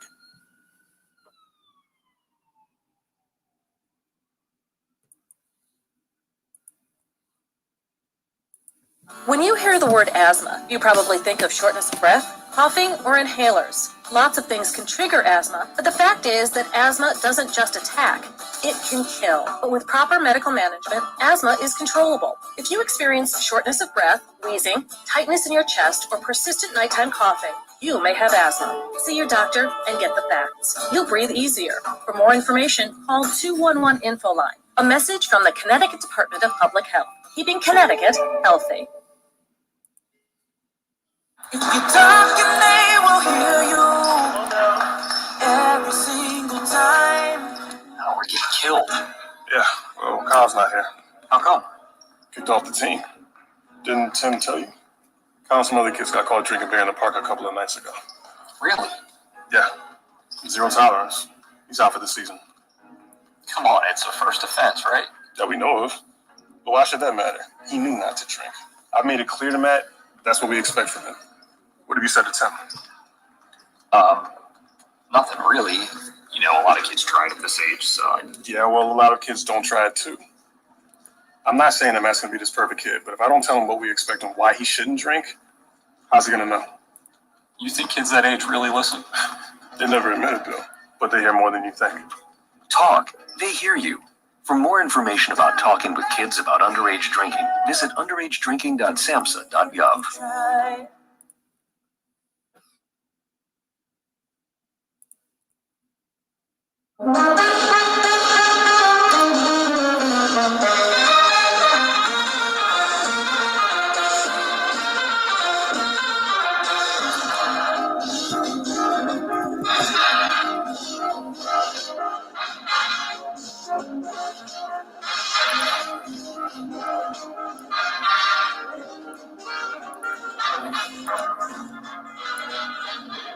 Good evening, everybody. Welcome back to the Northeast Streaming Sports Draft Special. We're waiting for the Dolphins to announce their next pick as the pick is in. The commercial went great, as you see. We timed it just right as they're all sitting there talking, not saying who the pick is. So this is going to be a very interesting pick, too. I agree with you. I think they've got to go with a wide receiver for 2. I think that's pretty much in the bag. I don't think that they're going to, I'm going to call Devonta Smith right here. Hey, well, it's Tua's old teammate at Alabama, so they obviously are going to have good chemistry. And if Tua doesn't flourish with a selection like that, then he's not the quarterback that at least I think he is. Yeah, let's bring in Big Joe with the pick here. Big Joe from Safety and the Sports Writer. Nate isn't with us right now, but I want to bring Joe in because I think Joe is at least a Giant fan that I know of. Hello, And, Joe. Big time Giant fan. Yes, he does follow the local sports a lot, like we do on the Mac and Jack Sports Show. So, Joe, you surprised? We're going to find out who the Dolphins pick is here in a minute. But are you surprised about the 49ers pick first? Yeah. Well, they seem like a organization that really is trying to change the plan midstream with no real plan ahead of it. I mean, not to make Jimmy Garoppolo out to be anything more than he is. He's a good quarterback, but I think his record's 23-7. He's gotten you to a Super Bowl already, and you're bringing up a quarterback who's had 17 college games. He's 20 years old. He played, in the Division II league, and he's going to be a project. And then you're going to keep Jimmy around. I don't know. I just don't see why they wanted to get rid of Jimmy in the first place. And in the second place, I don't know about this guy. I mean, Carson Wentz was number one to Philadelphia. He's already been traded. The quarterback who followed Carson, the quarterback who followed Carson Wentz, Ian Stick, Evan Stick is sitting behind Herbert out in San Diego, probably for his career. So I don't know why they're so enamored with this college, and I don't know why they gave up on Jimmy. And it's really a strange situation in quarterbacking right now. I understand the resetting of the clock. You don't want to pay the big money. I know the Giants are going to have to go through that with Danny Dimes. I kind of support what the Jets did with Sam Darnold, but it's really a strange world with the way the NFL is now and the economics, how that runs it more than talent. It's about economics. It's not about talent anymore. I agree with that. I think a lot has to do with the Miami's pick was in. Yes, we already put that up. Jalen Waddle. Yeah, we already put that up, Jack. We're just changing the spelling on it to make it right. So calm down. Jack. You got it. So anyway, I do agree with that. I think this is pretty much. I'm not going to say that this is a matter of fact with Miami going with Waddle himself. But Tua had his problems last year. They're trying to get him some weapons to build around. Joe, you think this is a good pick for Miami? Yeah, I mean they definitely need some weapons, and a guy he's familiar with is going to be a great compliment to him down there. And I love their coach. I think they're a team that's heading in the right direction, but they do have a lot of needs. It's funny the way you look around the league. There's a lot of teams that have a lot of needs to fill, and in the fact of we're coming off this college season where a lot of guys opted out, a lot of guys had shortened seasons. It's hard to know what kind of guys you get. It's going to be very interesting. The guys who don't get drafted, the free agents that get picked up, it's going to be very, very interesting this offseason of the NFL. I agree, and without skipping a beat, the Lions knew who they wanted, and their pick is in. Jack, wow. Quick now. Jack, look at that's your pick. That's your kind of pick, Jack. Has to be Devonta Smith. They need, the wide. I mean, that's the direction. This is going to be Devonta Smith. I'll be shocked if it's not. If it isn't, they're going to regret it for about 15 years, by the way. Yeah, by the way, they're used to regretting. Waddle for Miami, he's going to be good as a kick returner as well. So he's going to be good on special. He helps them a lot special team-wise as well. Big Joe, let me get your thoughts on the few locals here while I got you here. We'll have Jim Jeffco coming on after you, and hopefully Knoxville Nate gets in here. The Giants. What do you think the Giants, the Patriots, and the Eagles go here with their first picks? The Giants pretty much, they can fill needs almost anywhere. They could get another weapon for Jones. They could go linebacker, offensive line, defensive line. I mean, they're depending on who's there for them. It's almost endless. The Eagles, on the other hand, they definitely need a weapon. Their wide receivers are gone. They really have no anybody that can streak down the field and make catches. In the Patriots, of course, we're still looking to see if they go for quarterback. What are your thoughts on those three teams? Well, first of all, I think the Giants. I think they get Mike, the linebacker out of Penn State. That's who I want now. I was hoping Jalen Waddle would still be hanging around, but I would have loved to see him up there to give Danny another. But they did well with Golladay in the offseason, so I'm not going to go crazy. Their wide receivers. It's just that Shepard has to stay on the field and Slayton has to improve. So Danny has some weapons, but they need to get a impact. I mean, you know about growing up around here. We got used to having Lawrence Taylor and Carl Banks and those kind of guys. And I'd love to see him start filling in with at least one linebacker who's an impact player. So I'd love to see that. Belichick, everybody's talking about him moving around to get somebody. Now Mac Jones is still around. I don't know if I like that as much. I mean, but now it looks like Garoppolo staying in San Francisco, I would say, at least for half the season until Lance is ready. And I don't think he's totally sold on Cam. So I think he might start moving around to try and get up and get a quarterback. So that's really good. How about the Eagles? Do you think they stay maybe with a defensive lineman? Their offense, I think, will be pretty much intact next year, or they go for that big weapon on the outside? They need to get a weapon on the outside.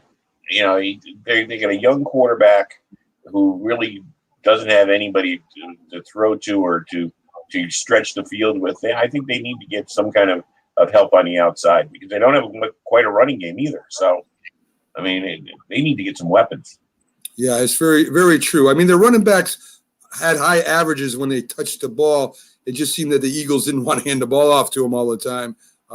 Maybe that has something to do with the injuries on the line too. But you know, with Hurts there, he's definitely going to need somebody to throw to that you know can definitely stretch the field, as you say. There's talk of maybe a pass rusher. There's a guy out of Miami that reminds him of Graham. We'll see what happens. I think this. I wouldn't discount them at quarterback if these guys keep falling. By the way, no, I wouldn't. I'm not sold. They think Hurts is the future necessarily. So. I don't know if I think Jeffrey Lurie, the worst thing ever happened to him was winning the Super Bowl because since then he seems content. I mean, all the moves he makes. I mean, I know Peterson kind of regressed, but that team since they beat the New England Patriots in the Super Bowl has done nothing but make the wrong move. Yeah, and it's strange. Yeah, they don't seem to have an identity. No. No, I mean, since I don't know if it's Joe Douglas or it's the owner or it's both of them, but they seem to upset the cart instead of help. And you know, Frank Wright went, and then you know now they got rid of now they got their head coach. Well, there you go. Lions take Sewell. Yes, so Penei Sewell is their pick. Tell you, Devontae Smith is going to fall right to you guys. Surprised that they took Sewell. Well, I mean, Goff is a quarterback who needs to have a strong offensive line around him. But I mean, the weird, see, Detroit's another team. You sit there and you go, what are you doing? For the last 20 years, what are you doing? They had Matt Stafford there for 10 years and did nothing to build anything around him. He had Megatron at first, but then they let him get away. I mean, I don't know with Detroit. They're one of those teams that has so many needs, and they need somebody to come in there and really tear it up. Get the right free agents there and the draft because I don't see them improving for a long period of time. I kind of agree with that. Detroit's kind of the team that for some reason can't get it right. I don't know if it's the ownership or it's or what it is over there, but it seems that Detroit really has a problem keeping good coaches, and when they get a decent coach, they let them go. I've never understood Detroit since I watched them way back, in the days of, I'm trying to remember is it Johnson? Was it Randy Johnson who was their quarterback way back when, number 11? I forget. Craig Landry? Yeah, Craig Landry. There you go. Craig Landry. Come on, you're going back to Milt Plum those days. Yes. Alex Karras, hey. Yeah, Jordan Clemson was on Mr. Quarterback one year. I was going to say the same thing. Paper Lion, right?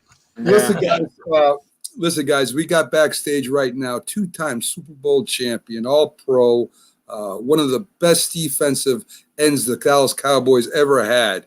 And without further ado, I want to bring up the great Jim Jeffcoat. How you doing today, Jim? I'm doing well. How are you guys doing? Hey, Jim, how are you? Not too bad, Jim. We're looking at the draft and kind of we're surprised what San Francisco did, taking the quarterback there. That particular quarterback. Anyway, a lot of people thought that maybe they would take. They were looking at. I think it was they were looking at Fields, is what I thought I read, but they took Trey Lance. Really young, really inexperienced. What do you think about that, Jim? Well, he hasn't played a lot of football, but he is a competitor. I think I read that he hadn't lost a game in college, and he had some adversity. He wasn't picked by any Power Five, or he wasn't even recruited by any Power Five teams. So he's got a little bit of a chip on his shoulder. So we'll see how that works out. Now, I thought that Justin Fields had a chance to go there, but he made a decision, and we'll see how it works out for him. So they followed up Cincinnati. I mean, we'll start with Atlanta. They pick up Kyle Pitts, a great tight end. The Bengals come on with Lamar Chase. Dolphins get Jalen Waddle to give to somebody to throw to, and the Lions just picked up a big man. We got the Panthers coming up next, and then the Cowboys. What are your thoughts on all of you? What are your thoughts on the Panthers, real quick, before we turn to the Cowboys? Start with you, Jim, since you're our special guest right now. Denver goes right after the Panthers. Oh, sorry, you're then right. the Cowboys. You are correct. Sorry about that. Go ahead, Jim. Well, who do you Well, I think they're probably going to go for an offensive guy, obviously. Probably if there's any lineman or even a receiver, this might be where Devontae Smith goes from Alabama, because you got a guy that could help their offense, no question about it. But you always want to do it. They got to have McCaffrey. They got to get offensive linemen to help him out. I definitely agree with that. Definitely agree with that. How about you guys? What do you think about the Panthers? Jim, Micah Parsons might be available for the Cowboys, and he's considered by many to be the best defensive player in the draft, but their character issues. Years ago, Jerry Jones was warned not to take Randy Moss because of character issues, and he always regretted it. We know the way Randy Moss turned out. I mean, will he disregard all that and take Micah Parsons if he's available? Well, I think I don't know what their board is like, but he's going to take the best available athlete, whoever that is. I'm not sure on who they have ranked as the best available athlete. It might be a corner. It might be a linebacker. I don't know. If he sees that receiver there, knowing Jerry, he's going to look at that receiver or trade out of that position to try to get what he wants, because he's not going to trade too far down, but he'll look at it and say, can I get any value out of this pick? If I think I can get my pick that I want a little farther down. Is he going to let Devonta Smith get by him, Jim, if he falls there? That's what I'm saying. That's going to be a hard one. Now they got a lot of receivers right now, but what do you think? What do you think, Joe? What do you think, Joe? Sorry to cut you off, Joe. Go ahead. Jim, I wanted to talk to you because when you played for the Cowboys, Gil Brandt kind of put the blueprint together for how to approach a draft, and you guys kind of dominated. And that kept you at the top of the league. As the playing field evened out, where no one has those kind of advantages anymore, all the front offices are basically on the same page and wavelength and doing the same things. I would agree totally. You have to really study, and it's hard to find those hidden gems anymore, just because of the style and the play that is going in the NFL now. So I would agree with you that it's harder, but you got to Trey Lance is a perfect example. He's a hidden gem. If you look at it, to go to third from North Dakota State, and that's not a knock against North Dakota State. That's just the reality of it, is that he wasn't a Power 5 quarterback. And then you look at Zach Wilson. I know he played at BYU, and you got two guys. So people have done their research on them, and they feel that they're going to be big-time players in their type of offenses they'll be running in New York and in San Francisco. Yes, sir. So Carolina comes in with J.C. Horn from South Carolina. Surprise? Wow. I'm kind of surprised. That's going to be interesting. Like now, you look at it, is when the Cowboys come up, is it going to be Surtain, or is it going to be Micah Parsons, like you said, who you feel is the best? They're going to take the best available guy, and I don't know all the background on. I know Surtain played for Alabama, and he's a big-time player, and Parsons has some issues. But if they can deal with those issues, then they're going to look at it. I don't know who they feel is the best. Like I said, I don't know their board, and they're going to go by their board, who they think is the best available. They're not going to pick a need. They're going to pick the best available athlete. Well, Cowboys were willing to deal with Terrell Owens, so so I don't know if Micah Parsons going to scare them away. I mean, he's such an outstanding talent, and I think he would have been taken by now, all factors equal. Mm-hmm. Joe, what do you think? Go ahead. Sorry, Jim. Go ahead. And maybe he will be taken, but like I said, if they do have linebackers they like, I know, but they do have a new defensive coordinator in Dan Quinn, and you look at Seattle and what Seattle's done over the years, and I'm sure he's going to look at Atlanta. So those are things that come into the factors. If you can find a big time, you always take the player that is the best available, because you can never go wrong in that situation.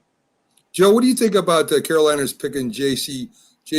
Horn? I mean, good cornerback, but it does kind of mess the guys up behind him. I know the Cowboys, as Jim said, were looking for that defensive back. There are other teams behind him also. The Eagles are a little weak in the secondary. Good pick for them, or should they have gone with maybe a specialist? Well, I think it's a solid pick. I mean, Carolina's another team. It's hard to figure out what they're doing. I would have kept Bridgewater around.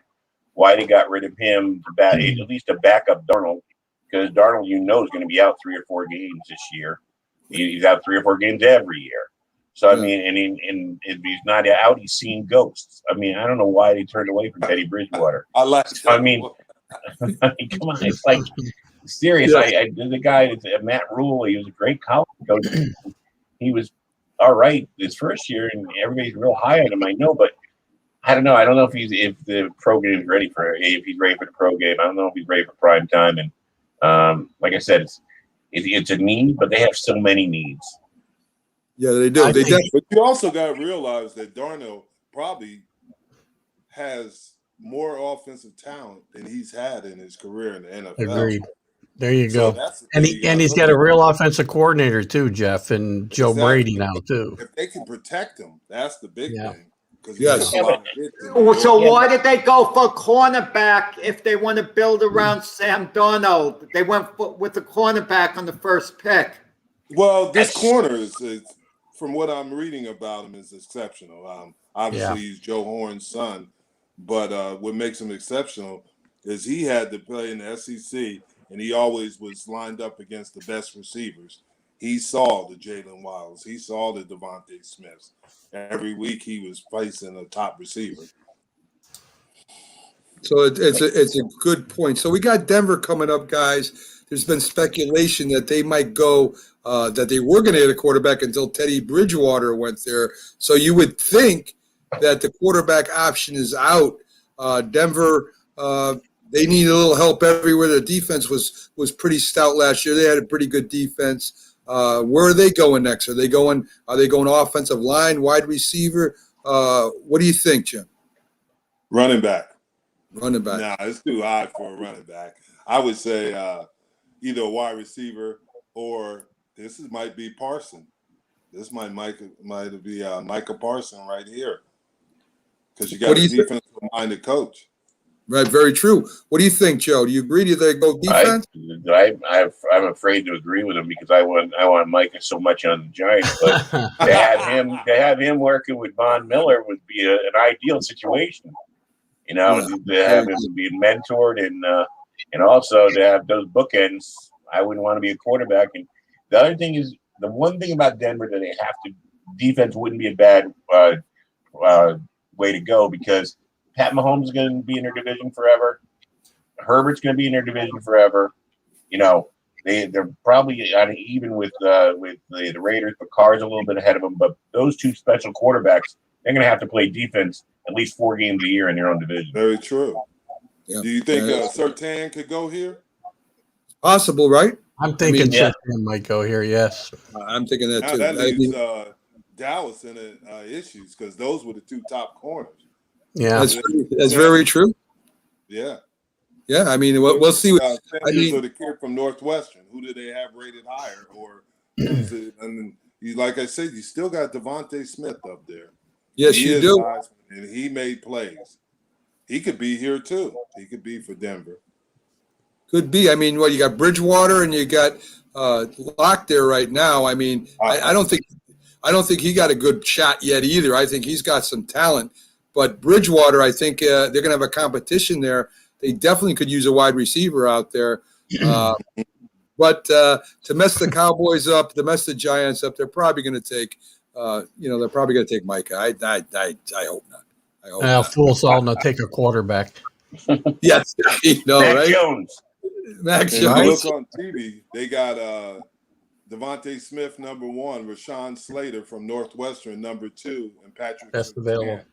Yeah, Best available right now. So, they don't talk about the offensive. They don't bring that up too much during the draft. They like talking about, the running backs. Well, not so much the running backs, but quarterbacks, wide receivers, sometimes the pass rushers. But they don't really get into the offensive lineman too much. So the fans kind of, when they pick an offensive lineman, go, oh, okay. They don't get all excited. Hey, Jim, I got a question for you. Since he covered you guys when you were with Dallas, how much did you hate Skip Bayless? Just kidding. Actually, me and Skip were friends. I don't know why.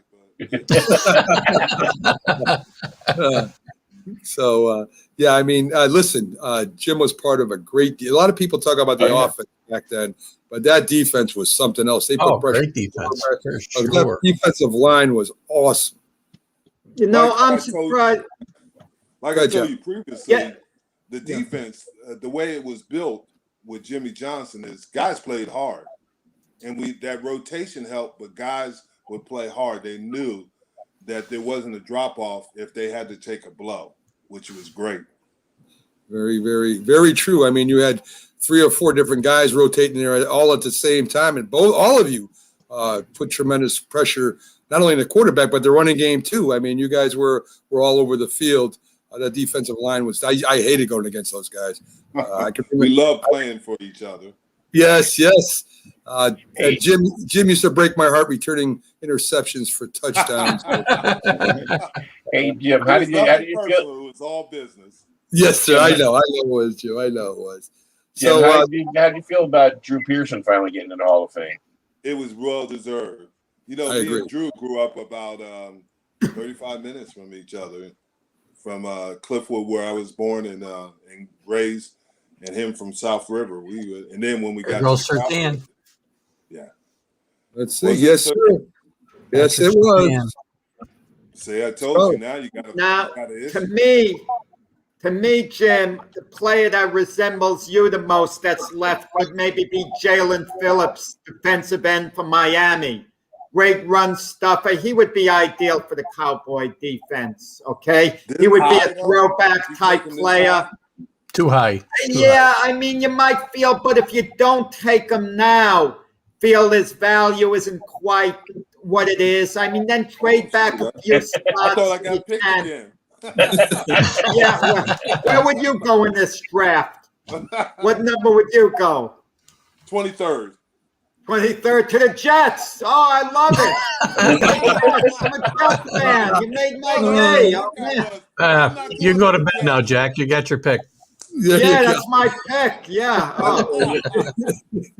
There you go. So I don't know if it's a surprise or not, but you thought it would be funny if they did that, Jim, and they did do it. So there you go.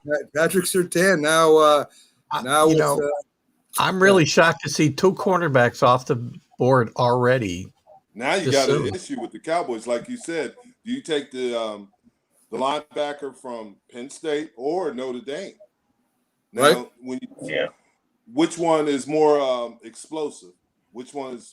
But you got 2 linebackers, and Bush and Jalen. So you got 2 guys that could get you through. It's now that what are you going to do in your back end? Right. I don't know. Like I said, if I knew their board, I can tell you who the best available athlete is, because that's who they're going to take. And isn't that Devonta Smith? Yeah, but you got you already got Lamb. You already got big time. I understand, but if you're talking about the best available athlete, or best available, isn't it him? I Yeah, would agree with you, but do you do that, or do you trade that pick to somebody desperate to get up into the top 10 enough, or the 10th pick to get that pick, and you get some more picks, and now you get value out of that pick? You want to stay with us? You want to stay with us bad enough to have them trade back so you can stay with us longer, Jeff? Jim, I like that. Hey, I like that, Jim. Hey, Joe. Joe, we're gonna let you go. We got Byron Williams coming up next. Thank you for coming in, guys. Check out the Safety and Sports Writer, a great sports show. Joe knows his stuff, and so does Knoxville and Nate. They got their own site, and they're on Northeast Streaming Sports. Joe, have a great day, and thanks for joining us. You too. Thanks. Have a good night, fellas. You too, Jim. We got an old buddy of yours, maybe you might have played against here in the past. We're gonna bring up Byron Williams. Yes. Former wide receiver for the New York Giants. Of course, he was on 5 different teams. Byron, there's Jim Jeffcoat. Dallas picked us coming up, and of course the Giants after that. So it's great having you both on at the same time. I'm here too, Byron. Oh, how you guys doing? Thanks. No, I know Byron. Matt Matt all the time. Sometimes he just gets on it, man. He stay on it. Byron, I asked Jim went away. I asked Jim where he'd be drafted in this draft, and he said number 23. I don't know whether he realized that that's the Jets pick. Number 23. Made my day. Yeah. Listen, I'm glad for the Jets. I hope they can turn it around for you, though, Jack. I wouldn't be shocked if they took Jim with that pick for crying out loud. Why not? Why not? And Byron might be available too. You could have your wide receiver and your pass. 34. 23 because that was the number. I was the 23rd pick. See, there you go. Okay. There you go. That's a lucky number too. 23. That's a lucky number. There you go. So we got Dallas's pick coming up. Byron, we're not sure. 2 cornerbacks. Did you see what happened? I did. I was shocked to see those guys go back to back because I know Dallas wanted one. The Cowboys just traded their pick. Yeah, I just saw that. I just saw that the Eagles have just. I mean, they didn't move up that far. I mean, I don't know. I don't know why they moved up. They dropped down. I have no idea what that really purpose of that does. I mean, they went down from 10th to 12th. I think maybe you're right. Maybe Jim made a call and said, "Hey, listen, I want to be on the show a little longer. Trade back for another couple picks." And we'll see what happens. Is probably going to take a receiver. Yeah, this could be Devonta Smith, right? People are saying they might take Fields, but that doesn't make a lot of sense. Not at all. Not at all. I mean, I don't know what this. Maybe they think the Giants were going to take this next pick, so maybe it is Devonta Smith.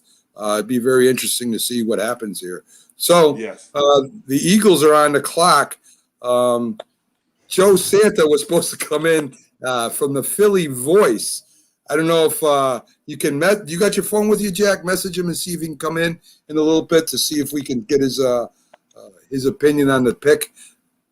Tell him to bring Vermeil with him. Yeah, Dick Vermeil.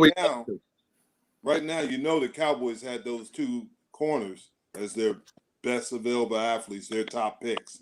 And when they saw that they were gone, they traded down. So that's it. And well, what do you think? Joe Santos, he works for the Philly Voice.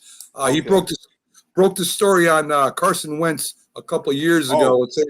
It was so they said it went national. He's quite a good reporter out there. So we'll see if we can get him in. So what is the significance though of Dallas moving down? Did they pick up? I didn't see if they picked up another pick for that or not.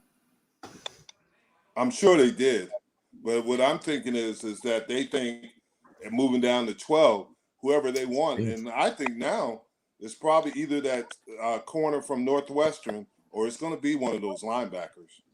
Yeah.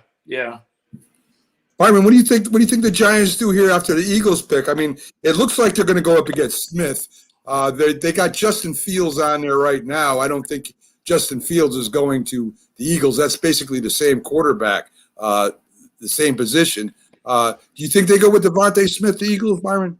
I think that's going to be the best player available, I think. And it'll make sense if they can get him, even though they signed some pretty good receivers in the offseason with Ross and Galladay.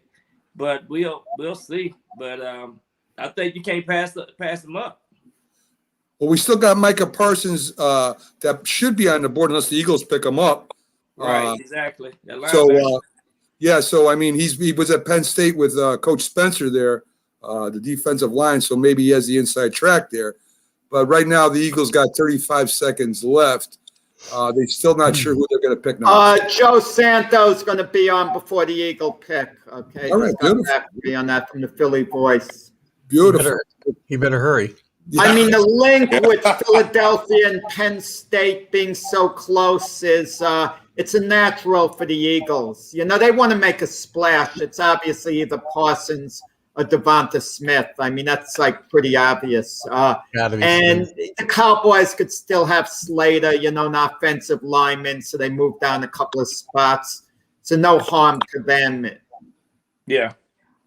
Oh, maybe you're right, Jack. Maybe unless you know, it has to be Devontae Smith.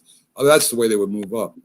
I don't see him picking another quarterback. That's for Yeah, sure. because they said the Giants were going to pick a receiver, right? Right. Either that they were thinking about receiver, or maybe Parsons falling to them. They were hoping because of that relationship he has with Penn State with Coach Spencer. Those were the two names I heard that could possibly be going in the first round. We'll see. See what happens, but it's going to be very interesting here with the. Yeah, this will be an interesting pick. So let's see what we got here. We got the Eagles pick. Is it in? Did they forfeit the pick? You remember Not something? yet. Remember this? No, they said They're conferring with Jamie Pags right now on the pick. Didn't Minnesota Vikings lose their pick one time because they weren't in on time? They did. I remember They did, something. yeah. Byron, Jim, you weren't with us in the beginning of the show, but we got off to a bad start. I was irritated. Why did Jacksonville need to use up 10 minutes of the clock for their selection of Trevor Lawrence? I got to be up late enough for this as is. 10 minutes for the pick. What was going to happen in the meantime? Like someone was going to swoop in with a trade-off of a Trevor Lawrence? I mean, give me a break. I know. Maybe they were trying to get more fans. I don't know. Get the people excited. I don't know what they were.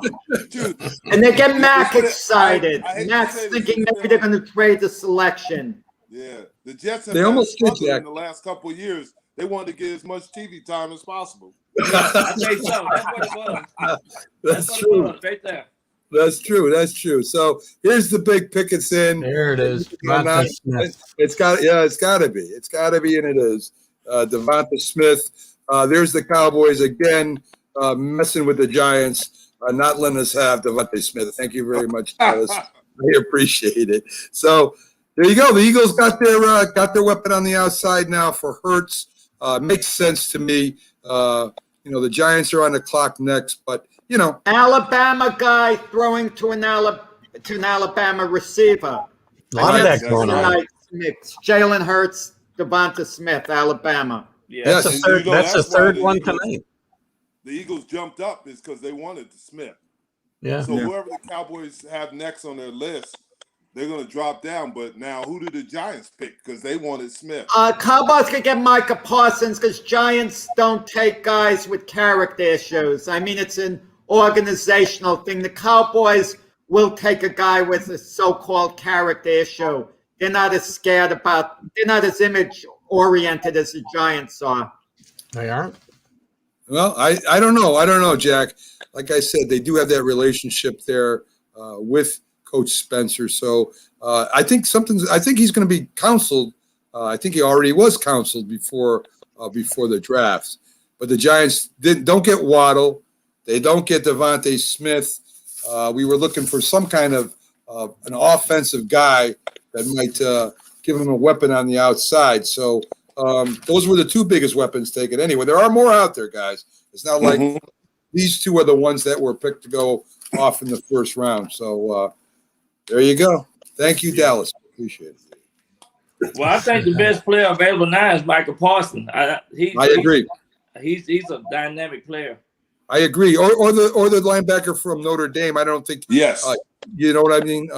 His name's very hard to pronounce, but yeah, I think. Let me see if I can get to him real quick. Jeremiah Koromora, I think it's right. Koromora, I think. Yeah. So he's the other linebacker that's in there. There's a couple other ones too, but we'll see what happens. This is going to be very interesting now Yeah, to this see what will the be Lions do. interesting. And it Guys, why are running backs devalued?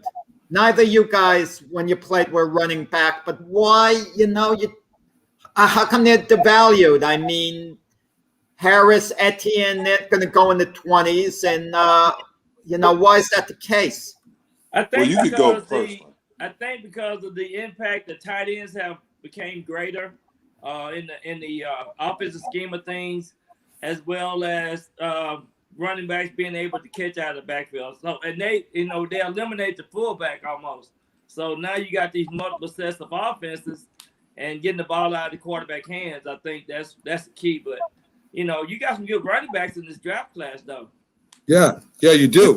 Yes. My reasoning behind it is if you're going to take a running back this high, he better be a future Hall of Famer. And the reason is because of the length of careers. Yeah. Right. Length of careers. You take an offensive lineman, you expect him to play 10 or 12 years. You take a receiver, same thing. He can play for the length of time. But you take a running back, and the average running back is what? 5 or 6 years, and then he's on the downhill trend. Yeah. That's not. There's some great running backs, but that's just the realist. Taking a running back this high is a big risk, especially especially a big, powerful running back, Jim. If you get someone who's dynamic and get outside and catch the ball a little bit, they may last a little bit longer. But when you start pounding the ball like you do with Zeke and other running backs that carry the ball all the time, and that's the truth. Yeah. Even guys, not to interrupt, but you got to trade. Chicago's up. Yes, they did. Chicago just moved up to the spot where the Giants were at. And here we go. Here comes the craziness now, guys. Now this is you where might see a quarterback here. You think a quarterback? I think Justin. Fields. Justin Fields is there for him. Yeah. But why would they move in front of the Cowboys? Cowboys are not going to take Justin Fields. Neither the Giants, right? So that's a good point. So maybe you're right. It might be Parsons. I mean, if you but think it would about make it, sense for Fields because you got an older quarterback in Andy Dalton. Yeah, but you're right. They don't need to make the trade unless but somebody another else. team could have leapfrogged them also. Right. That's in the back of the pack. That's true. That is very true. So we got the Bears have just moved up in the Giants slot. Since Dallas moved down, the Giants have beat them and moved down farther.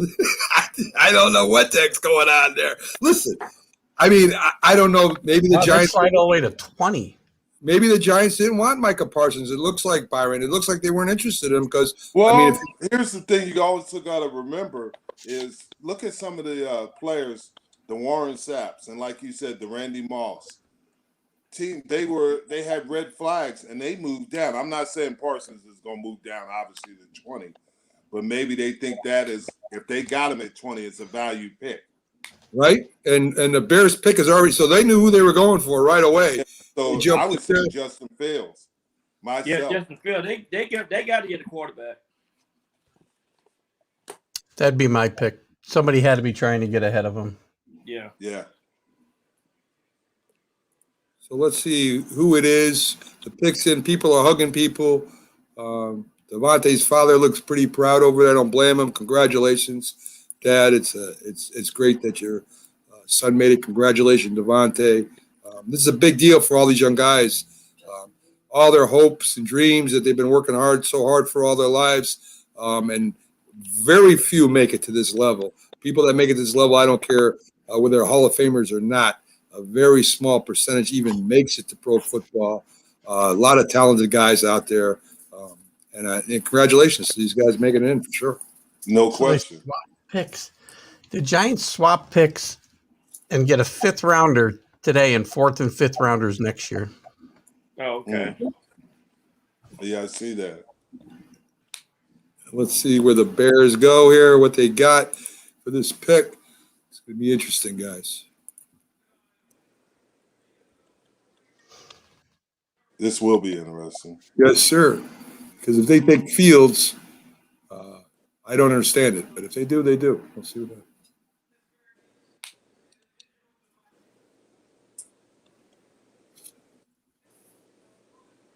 The commissioner's doing a public health announcement. No, I know, the commissioner loves that spotlight, boy, I'll tell you.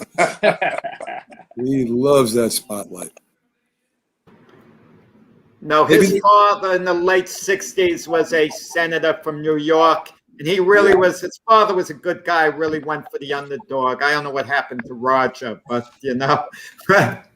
Really? So no, Roger's not a bad guy. He's misunderstood in certain ways. It's misunderstood in Foxborough, I can tell you that right now. maybe they get the big middle linebacker. They've always had big middle linebackers in the history. Yeah. Dick Butkus. That's true. Yeah. Okay, so we got another guy now. Carlos can make the pick. There you go.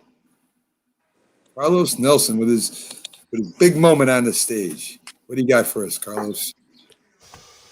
So, Justin Fields. Wow, very interesting. That's a big move. I gotta believe Washington or Pittsburgh or somebody was trying to trade up to that spot too. Yeah. That's a great move for the Bears. Andy Dalton's not going to be their franchise quarterback going forward. Yeah. Wow, that's very, very, very interesting. To me, this is like a random Donovan McNabb move. Yeah. Because you got to remember the head coach came from Kansas City. Yeah. And this kid is a lot similar to McNabb. Yeah. So I definitely agree with that. Tough kid, too. Tough kid. I would have taken Justin Fields 3rd overall over Trey Lance. That's just me. Had I had that selection. This is great for the Bears because Andy Dalton still has a little left. The Bears were 8-8, a playoff team last year. And Justin Fields could either play immediately, but there's not that urgency for him to do so. Yeah, so great pick for the Bears. I mean, he's played big time football. And you got to remember, this kid is a 4.38 kid. A 4.38 at quarterback, that's scary for defensive players. You got to worry about him. He's got a good arm, but he's got those feet too. He's McNabb. Yeah. I like his heart. He got a big heart. That's what impressed me. I mean, he went through that game and he was hurt from the beginning. He played it all the way out. Did a heck of a job for Ohio State. I mean, I do respect the kid. Just with running quarterbacks, hopefully that's not his second option. That's his 4th option, so he don't get hurt too. Yes. You know what I mean? I don't care how fast you are. Some of them shots, as you saw what happened with Kyle Murray last year, got hurt. That's true. That's true. So hopefully. He was spotlighted. Byron or Jim, do you ever watch a show on Netflix called The QB1? I've heard of it. I saw it a couple of times. It follows these high school prospects in their senior year. And Justin Fields was, I think in the 1st or 2nd season of this, was one of the kids that they followed through his whole high school senior year. He hurt his knee at the end of that season. He was just, you could see then that he was going to be just a great player. Yeah.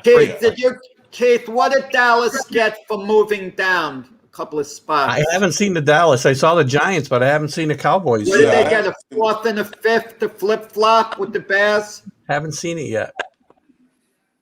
Yeah, me either. We got Dallas coming up here next, unless they move down again. I see him taking Micah. I'm going to go out on the limb and say they're going to take the kid from Northwestern, the receiver, the quarterback. They just didn't want to take him.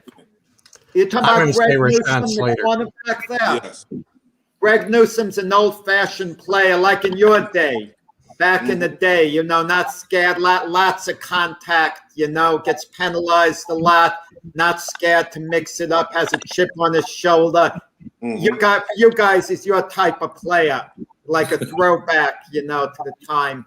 But I think it's Micah Parsons because, listen, the Cowboys, they signed Pac-Man Jones and they had a security guard going around with them. He fought with security guard. And, they have a history of taking a chance on guys. They're not scared away. I mean, I see them going with the best player, period. I mean, I'm listen. Go totally off the board and take Rashawn Slater here. Anything's possible. We'll see. But the pick is in. So We'll see what Yeah, it'll Jim's be got. interesting. Yes, we got to see. The Giants moved all the way down to 20. I don't know if you want to stay with us all the way to 20 there, Byron. Stay with us to 20, or you want to get out of it? I'm gonna take a break and come back. There you go. Okay, Byron, that sounds good. Just give me a couple thoughts you have. What you think they're going to do at 20? Do you think that they're just going to go ahead and take maybe a pass rusher or something like that? Because I think the rest of those guys are going to be gone by the time it gets down to the Giants, as far as Parsons and that. There are a couple good pass rushers out there. Yeah, they're gonna probably need an edge rusher. That's what those edge rushers are gonna come off the board, I think. Yeah, I do believe. All right. That, so. Okay, so we'll if you can come back in later, Byron, we'd appreciate it. Appreciate you stopping in real quick, and we'll see you later if you can make it. So the Dallas pick is in, but I do want to bring up. I got Big Shaw back there too. I'll get to you, Big Shaw. I promise. I want to get, but I want to get Joe Santaloquito in from the Philly Voice. I love his Giant shirt. It's great. Joe's my buddy. He's the Eagles reporter, and he has on a Giants. Well, shirt. I'm in the privacy of my own home, so I can do my thing. Right. So what do you Cowboys think? got a third round pick, by the way, Jack, for that. Oh, that's a good pick. That's not bad, right? So what do you think, Joe? What do you think of the pick of the Eagles? I think they wasted a third round pick. I think he would have been there at 12 for them. And a lot of people here, obviously in Philadelphia, are upset over it because he could have been. I mean, the Giants have loaded up on wide receiver, right? Dallas is already stacked wide receiver. You know, the Giants are looking. I know for a fact the Giants are looking at Micah. They think Micah's going to drop. They had an opportunity to turn around and get someone. Let's see here. I think Dallas is on the board now. Yeah, let's see the Cowboys pick, and they may go O-line. They may go the kid from Northwestern. Slater. Yeah, Slater. Well, you got two. Yeah, and I'm right. Yeah, they go. Yeah. Well, let's hang on. Let's see what they say. Now listen, maybe Micah Parsons. You don't know. Yeah, they do need help on defense. They need a lot of help on defense. Yeah, but who's the best one on their board? That's what they're going to Exactly. do. They're going to go by that board. Exactly. Nobody expected him to take CeeDee Lamb. That's true. Yeah. Very true. That's Well, very they didn't true. expect CD Lamb to fall to them. They were shocked. They never counted on that happening. Yep. Yeah, but like Jim's saying though, they took him anyway. They had good receiving crew. Lamb just made him better. Okay, how about them Cowboys? All right, get to the pick. How about them Cowboys? We'll see what happens, man. Dallas. Micah Parsons. There you go. So. Wow.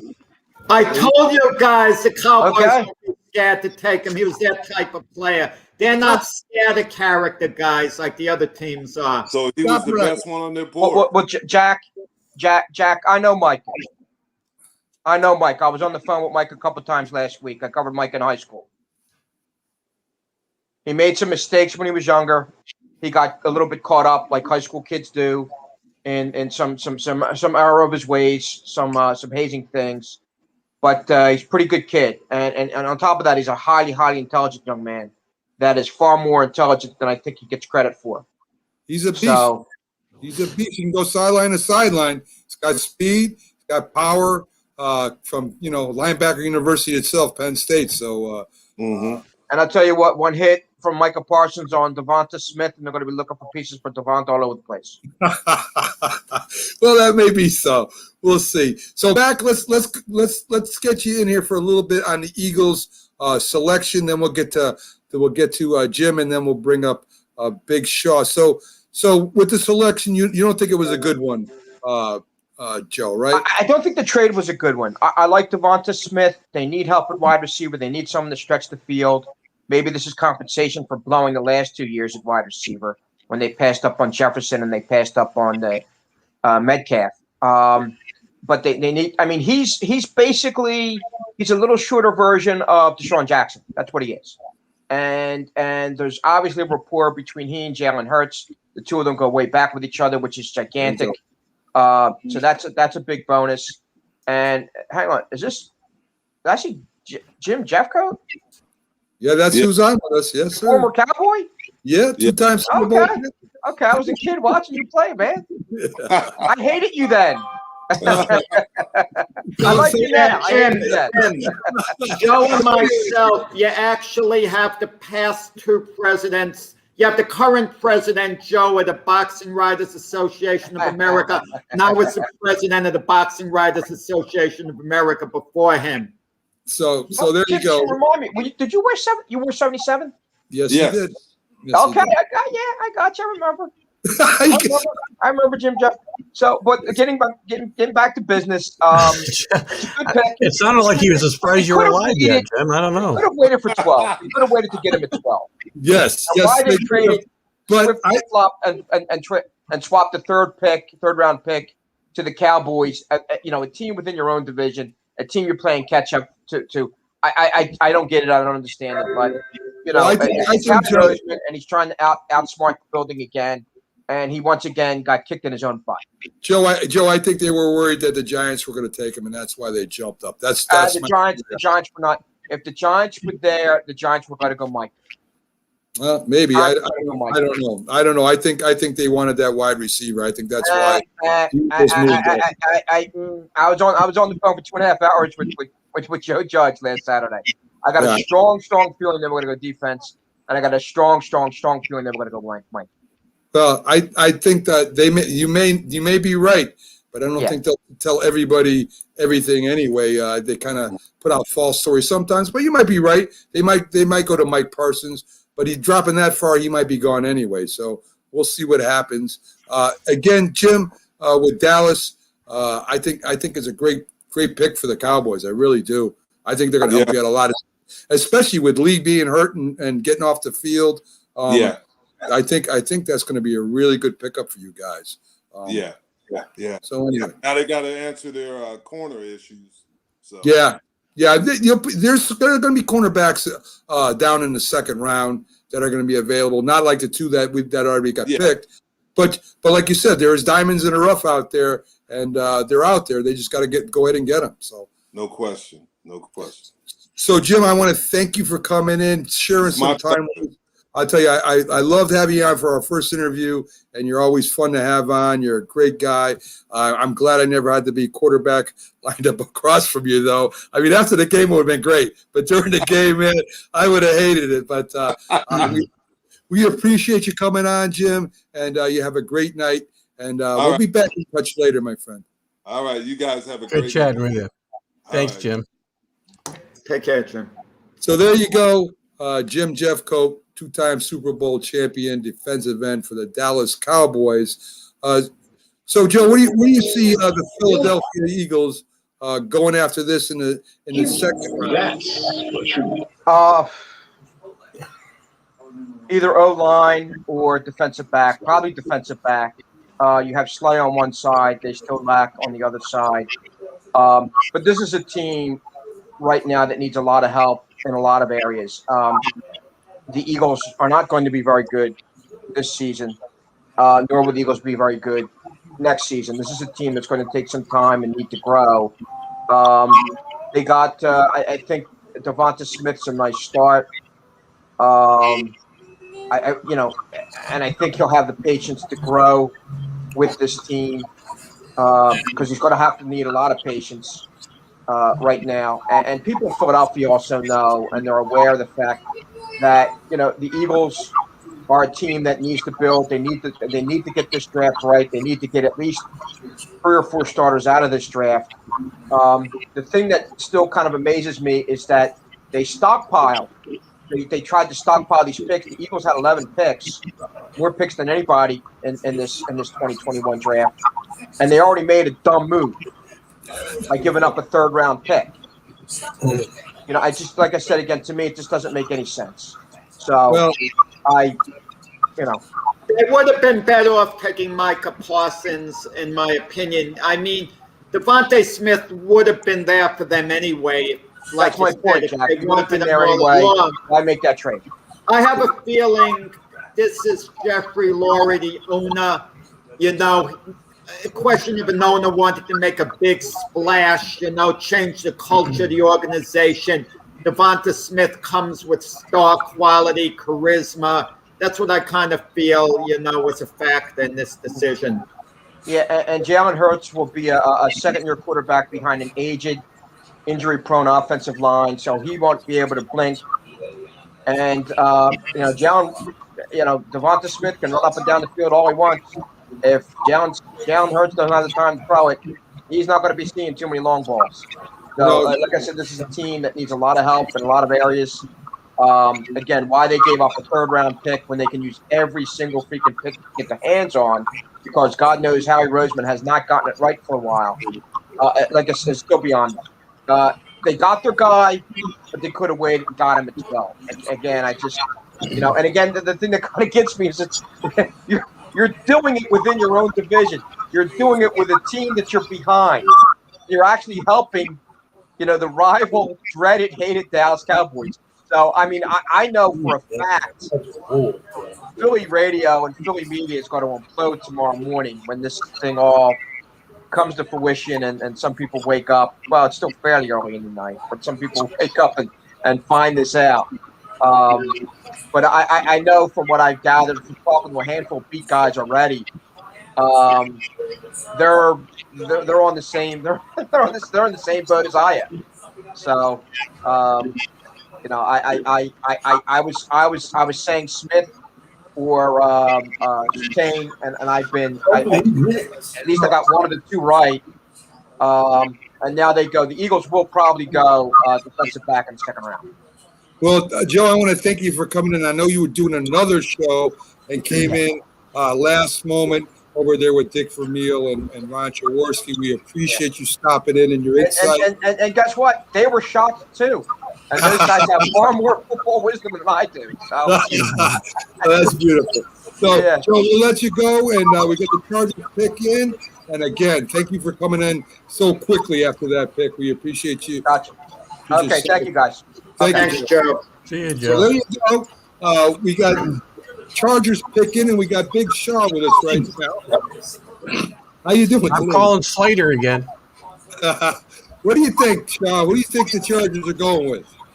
I'm going with Slater. I thought he'd have been gone a long time ago. It broke my heart. It really did. I thought he'd been gone in the top, but I said, "Oh man," and poor guy. But I hope he goes to the Chargers. I really do. Right. And what we'll do after this, we'll take a quick break, and we'll come back on the other side, and we'll talk to Shaw a little bit, Southern Comfort a little bit about New Orleans and a couple of the teams there. But let's see what the Chargers pick before we go. They got him. You think they got Slater? There you go. Slater's gone. There you go. You are correct. Yes. So Keith and Big Shaw right on the money right now as Rashawn Slater, first by the San Diego Chargers. Very smart to me. They got a good young quarterback. I mean, listen. That made a lot of sense. Perfect pick to protect Justin Herbert. Perfect pick at this point in the draft for them. I agree. Could have done better. I agree 100%. So, folks, we're 4 hours in so far. We got a few more hours to go. 4 hours. Yes, sir. So far, we're 4 hours in, and we got our coffee. I got to refill it right now. And Shaw, stop drinking that Southern Comfort over there, please, because I want you to be able to, make some sense when you come back on with us. So, folks, we'll be right back after these messages. We got Minnesota on the clock, and we'll be right back after this. So stick with us. If you served honorably in our nation's armed forces and you're looking for a way to continue serving your fellow veterans in your community, then join AMVETS. Each year, AMVETS members volunteer millions of hours at VA healthcare facilities from coast to coast, helping to improve the lives of their fellow veterans through the VA Voluntary Services Program. AMVETS posts and departments also participate in a wide variety of community service projects, ranging from Americanism in our schools to supporting the Special Olympics and Boy Scouts of America. If you no longer wear the uniform today, you can still serve through the AMVETS by joining today at amvets.org. Hi, Grandma. What's for dinner? Hey, honey, I'm making stew tonight. Ooh, can Nina come over? I'm not sure about our new friend. I wonder if there's been any drinking going on. Alcohol at her age can lead to so many bad things. I've been meaning to ask you, what would happen if someone offered you a drink? Grandma? This is hard. She's so young, but I know I need to talk to her about it now before someone tries to give her alcohol. If anyone ever does offer you a drink, I want you to say no. I have too much respect for my family and I don't want to get in trouble. Okay. Really? I promise, Grandma. I love you too. Okay, how about tasting this stew and telling me what you think? Some children may try alcohol as young as 9 years old.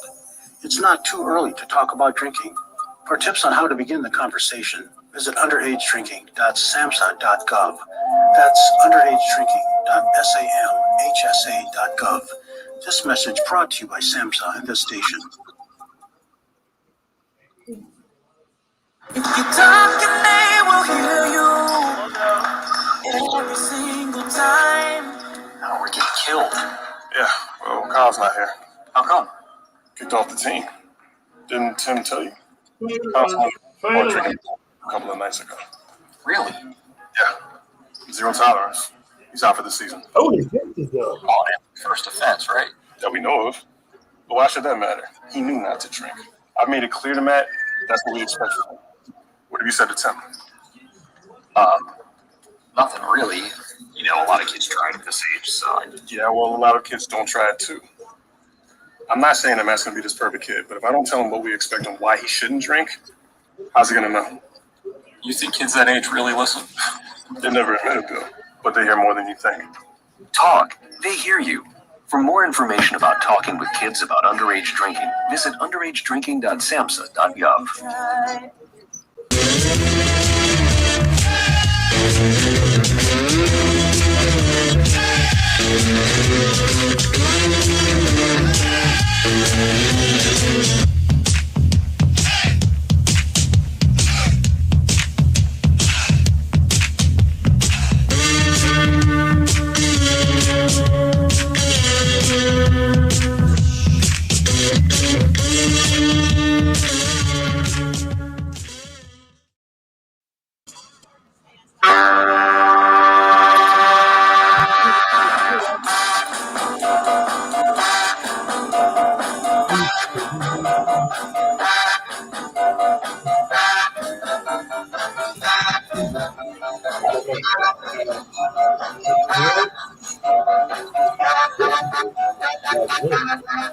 Good evening, everyone, and welcome back to the Northeast Streaming Sports Draft Special. While we're on break, a big move was made as the Jets move up. Jets. They're on the clock right now, so we got Big Shaw here, and we're going to Check is in. Well, we also got Tom Keegan backstage. I want to get him in here too, as Patriots are coming up next. And The Jets are moving up. Yeah. Yes. Wow. Yes, they are. So anyway, What did they give up to move up? Well, I don't know. Oh, they didn't say yet. They didn't say we'll yet. find that out as we go, Jack. We'll find out. Well, stop jumping in here, please. So anyway, we got Tom Keegan on. He's a Hello, Tom. Yes, a famous journalist, guys. A great journalist that covers the Patriots, and I think also the Buffalo Bills, if I'm not mistaken. Tom, how you doing today? Good. I'm doing great, Mac. I did cover the Patriots, and I'm lifelong Bills follower, having grown up in Rochester, New York. There you go. So Shaw, who do you think the Jets are going to pick with this? And I'm going to ask you right after this, Tom. What do you think, Shaw? I mean, it could be good. The Jets can go either way. They got their quarterback, but I like two people that I think they should get. I like Elijah Moore. I love him, great receiver, and I like the running back from Clemson. I can't think of his name. Anthony, Anthony. Yeah, and he's from here, and I can't say his name. I like I can't either, so I'm probably wrong. We'll say Big E. How's that? We'll say Big E. Tom, what do you think? I mean, here's the Jets jumping in front of the Patriots. Maybe they thought the Patriots were going to take them next. I don't know. But if you were thinking of who the Patriots would take, do you think the Jets are just jumping up in front of them to take their pick? You know, you always think that when they jump up there, but they're certainly not going to take Mac Jones, and we know that. I think that if they thought that the Patriots were taking Elijah Moore, that's someone they would jump up and take. And so that's what makes sense to me. So I would think that Elijah Moore makes a lot of sense there. Also, maybe Elijah Vera Tucker, the guard from USC. Maybe they thought, Belichick liked their line's in good shape, but Belichick likes that depth at offensive line. So I'd say one of those two. Elijah Moore makes a lot of sense to me for the Jets here. What do you think, Jack? You're the Jets correspondent right now. What do you think the Jets are going to do? I swear, Mac, I'm clueless on this one. Once in a while, you get a pick in which you're completely puzzled. I mean, I couldn't see this one coming. Anyone the Jets would take with this pick, they could get late. They might be able to get laid on. How can they anticipate what New England would do with all the guys on the board right now? It's not like early in the draft where you react to, a certain team, what they might do. I'm just, I'm clueless, quite honestly, on this one. So, Tom, since the Patriots are coming up sooner than New Orleans, and we're going to have Shaw talk about New Orleans right after this, where do you think the Patriots are going? I mean, I know it depends on this pick, but where do you think they were going and still feel strong they're going to? Well, I didn't think that Mac Jones would be available, and I figured that, that with the 49ers picking, everyone knew they were picking a quarterback. They'd take the 49ers quarterback in a trade, and I still think that's a strong possibility. But I do think Mac Jones, just guessing that Belichick, if he were to rate all the quarterbacks in the draft, I wouldn't be surprised if he ranked Mac Jones second, behind Trevor Lawrence. Everyone would rate him first. And so normally I don't see Belichick picking a quarterback here in this spot, but Mac Jones is a possibility. I really believe that. Keith, what do you think about that? I know you're not that high on Mac Jones. I'm not that high on Mac Jones. I think it still might be the linebacker, the kid from Notre Dame. Right. Unless the Jets jumped in front of him for him. The Jets could take him here. I mean, there are a couple of good defensive players. There's Zaven Collins, the linebacker from Tulsa, who's going to be a good start in the league. I mean, he's a possibility. Then there's Levi, how do you pronounce his last name? Onwuzurike, the defensive tackle from Washington, who has loads of talent, gives 100% on every play. So they got Tucker. They ended up picking up Tucker from USC, the guy I talked about earlier. He's a monster. He's a monster. He can play a guard or a tackle. As you see, if you're watching the draft, you can see a big picture of him. He's a big boy. Very interesting pick.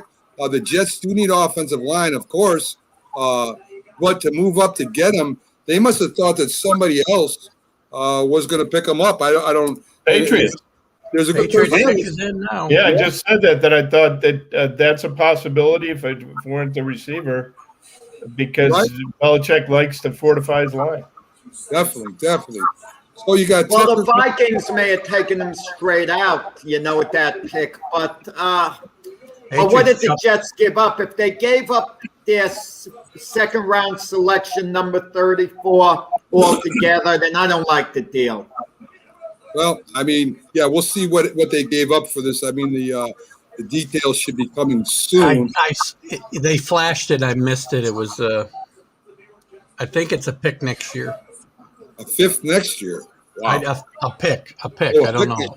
I thought you said fifth. I was going to say, wow. So Patriots they know who they wanted. Their pick is already in. So it doesn't look like that pick affected them at all. It's going to be interesting to see who the Patriots take. Will it be a quarterback? Will it be go ahead. If it's not Mac Jones, you got Trevon Moehrig, the safety, who's a different type safety from Duggar. He's a coverage safety, and then you've got the Notre Dame linebacker.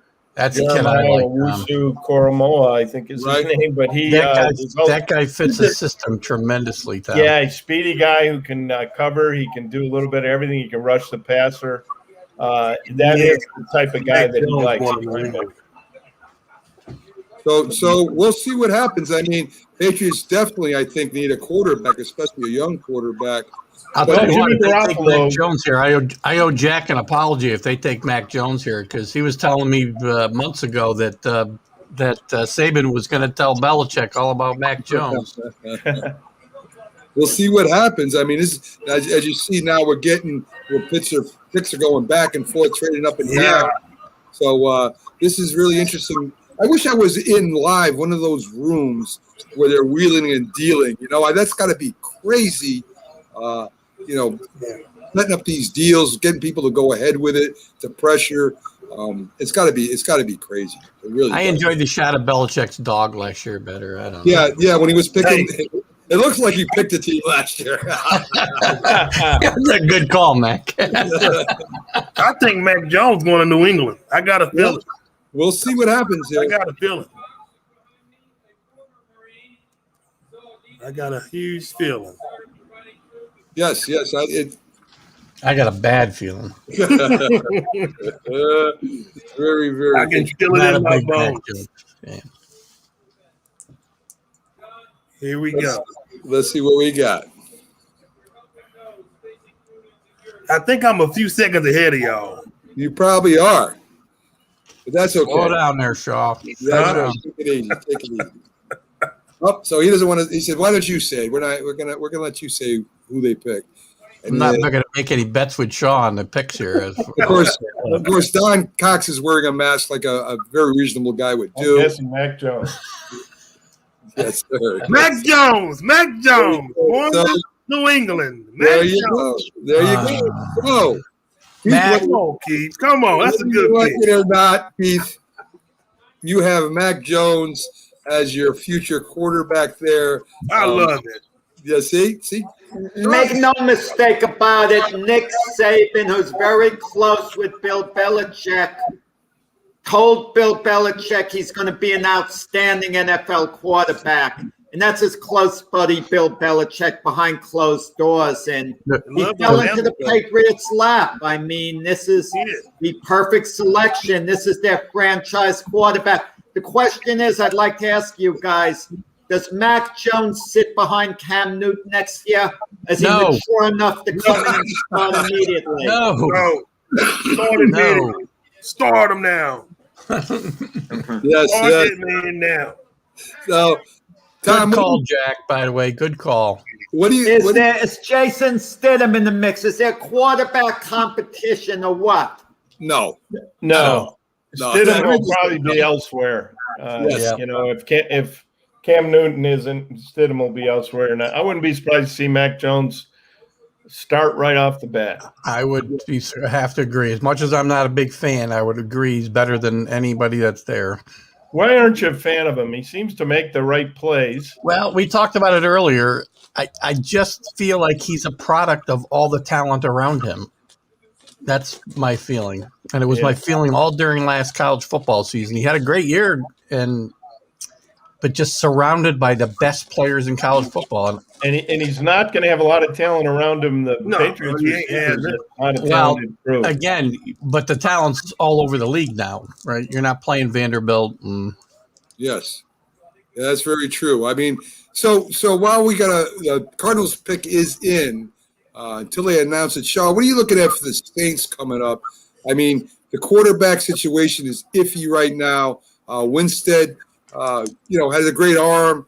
He throws for a lot of yards, but a lot of interceptions. They got the utility guy, quarterback that can play everything from offensive guard to defensive end to quarterback. So, I mean, what do you think they're going to do? Are they going to go for a quarterback too? Or do you think they're going to try and strengthen that defense up a little bit? Who, the Saints? Yes. Actually, I like Asante Samuel Jr. From Florida State. I think that's who they should go. But I know a lot of Saints fans here, they want Aaron Rodgers. They don't want nobody else. They want Aaron Rodgers. But we know that's not going to happen. But I can see Asante Samuel Jr. going to New Orleans. That's a good cornerback. That's for sure. Oh, he's real good. He's real good. That's for sure. And your team is again, Shaw. Who's your team that you follow? The Cleveland Browns in professional. Cleveland Browns. So Cleveland picked up Clowney and a defensive line. They seem to have a great running game. Their receivers are iffy now and then. Maybe need to help a little bit of the defensive secondary. What do you see them looking for at their pick? Man. Well, if Denzel Ward, before I say it, if Denzel Ward can stay healthy and if Clowney can stay healthy, our secondary will be scary. But there is a guy I'm kind of iffy on him, Caleb Farley from Virginia Tech. I know he had that back surgery before. I'm kind of iffy on that. But I would get him. You know, he's a good corner when healthy. But, man, I like Elijah Moore also because I don't know what they're going to do with Odell Beckham Jr. I'm not a fan of his because he came from LSU. I'm an Alabama fan. So I'm not a big fan of him nor Jarvis Landry. But if you get Elijah Moore and you put him beside Jarvis Landry, we already got two good running backs, and I trust Baker Mayfield now.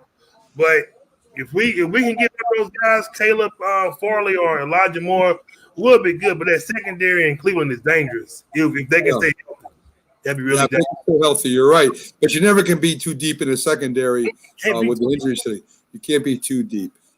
So, Shaw, we thank you for waiting. You were really patient while we had Jim Jeffcoat and the other guys on. Appreciate you waiting backstage. We'll let you go because it's getting late. And I know that Southern Comfort's got to be getting to you by now. You say something crazy. But that's my nickname for Shaw, Southern Comfort. This show over there, guys, check it out. The Big Shaw Sports Podcast or Report. Very, very great show. Does a great job. And thanks again, Big Shaw, for coming in. And you have a great day, man. Yes, sir. In. So there you go. Big Shaw with his report and his insights. Take the Cardinals take a running back. Yes, I want to get to back to Tom here in a minute after we get the pick from the Cardinals in. I'm going to say Antonin. Zavon Collins. There you go. So Zavon Collins from Tulsa goes to linebacker from Tulsa. I'm surprised he got picked ahead of Micah and in front of the Notre Dame. That's an outstanding pick for Arizona. It really is. I mean, he's going to be a heck of a starter in the NFL. I mean, he can play inside linebacker. He can play outside linebacker. He's versatile. I mean, great pick by Arizona. It's not going to be a headline pick, but I think when you review it next year, these first-round picks, that's going to be one of the better ones. Well, maybe you're right. Maybe you're right. I mean, I'm still surprised he went ahead of the other two linebackers. But, the Cardinals are a speed team, as you know, on offense and defense. So maybe he'll fit right in there. He puts a lot of pressure on the quarterback and makes big plays. So we'll see how he works out. So back to you, Tom, with the Patriots. They loaded up in the offseason, right, with their free agency. They got a lot of weapons. And we were thinking, well, maybe that's for Cam Newton. I right now, I think Cam Newton is kind of a shell of himself. I mean, he was once a great player, could lead a team. I think he's been beat up too much. His arm strength is shot a little bit. But now the weapons are there for both, Mac Jones and for Cam Newton.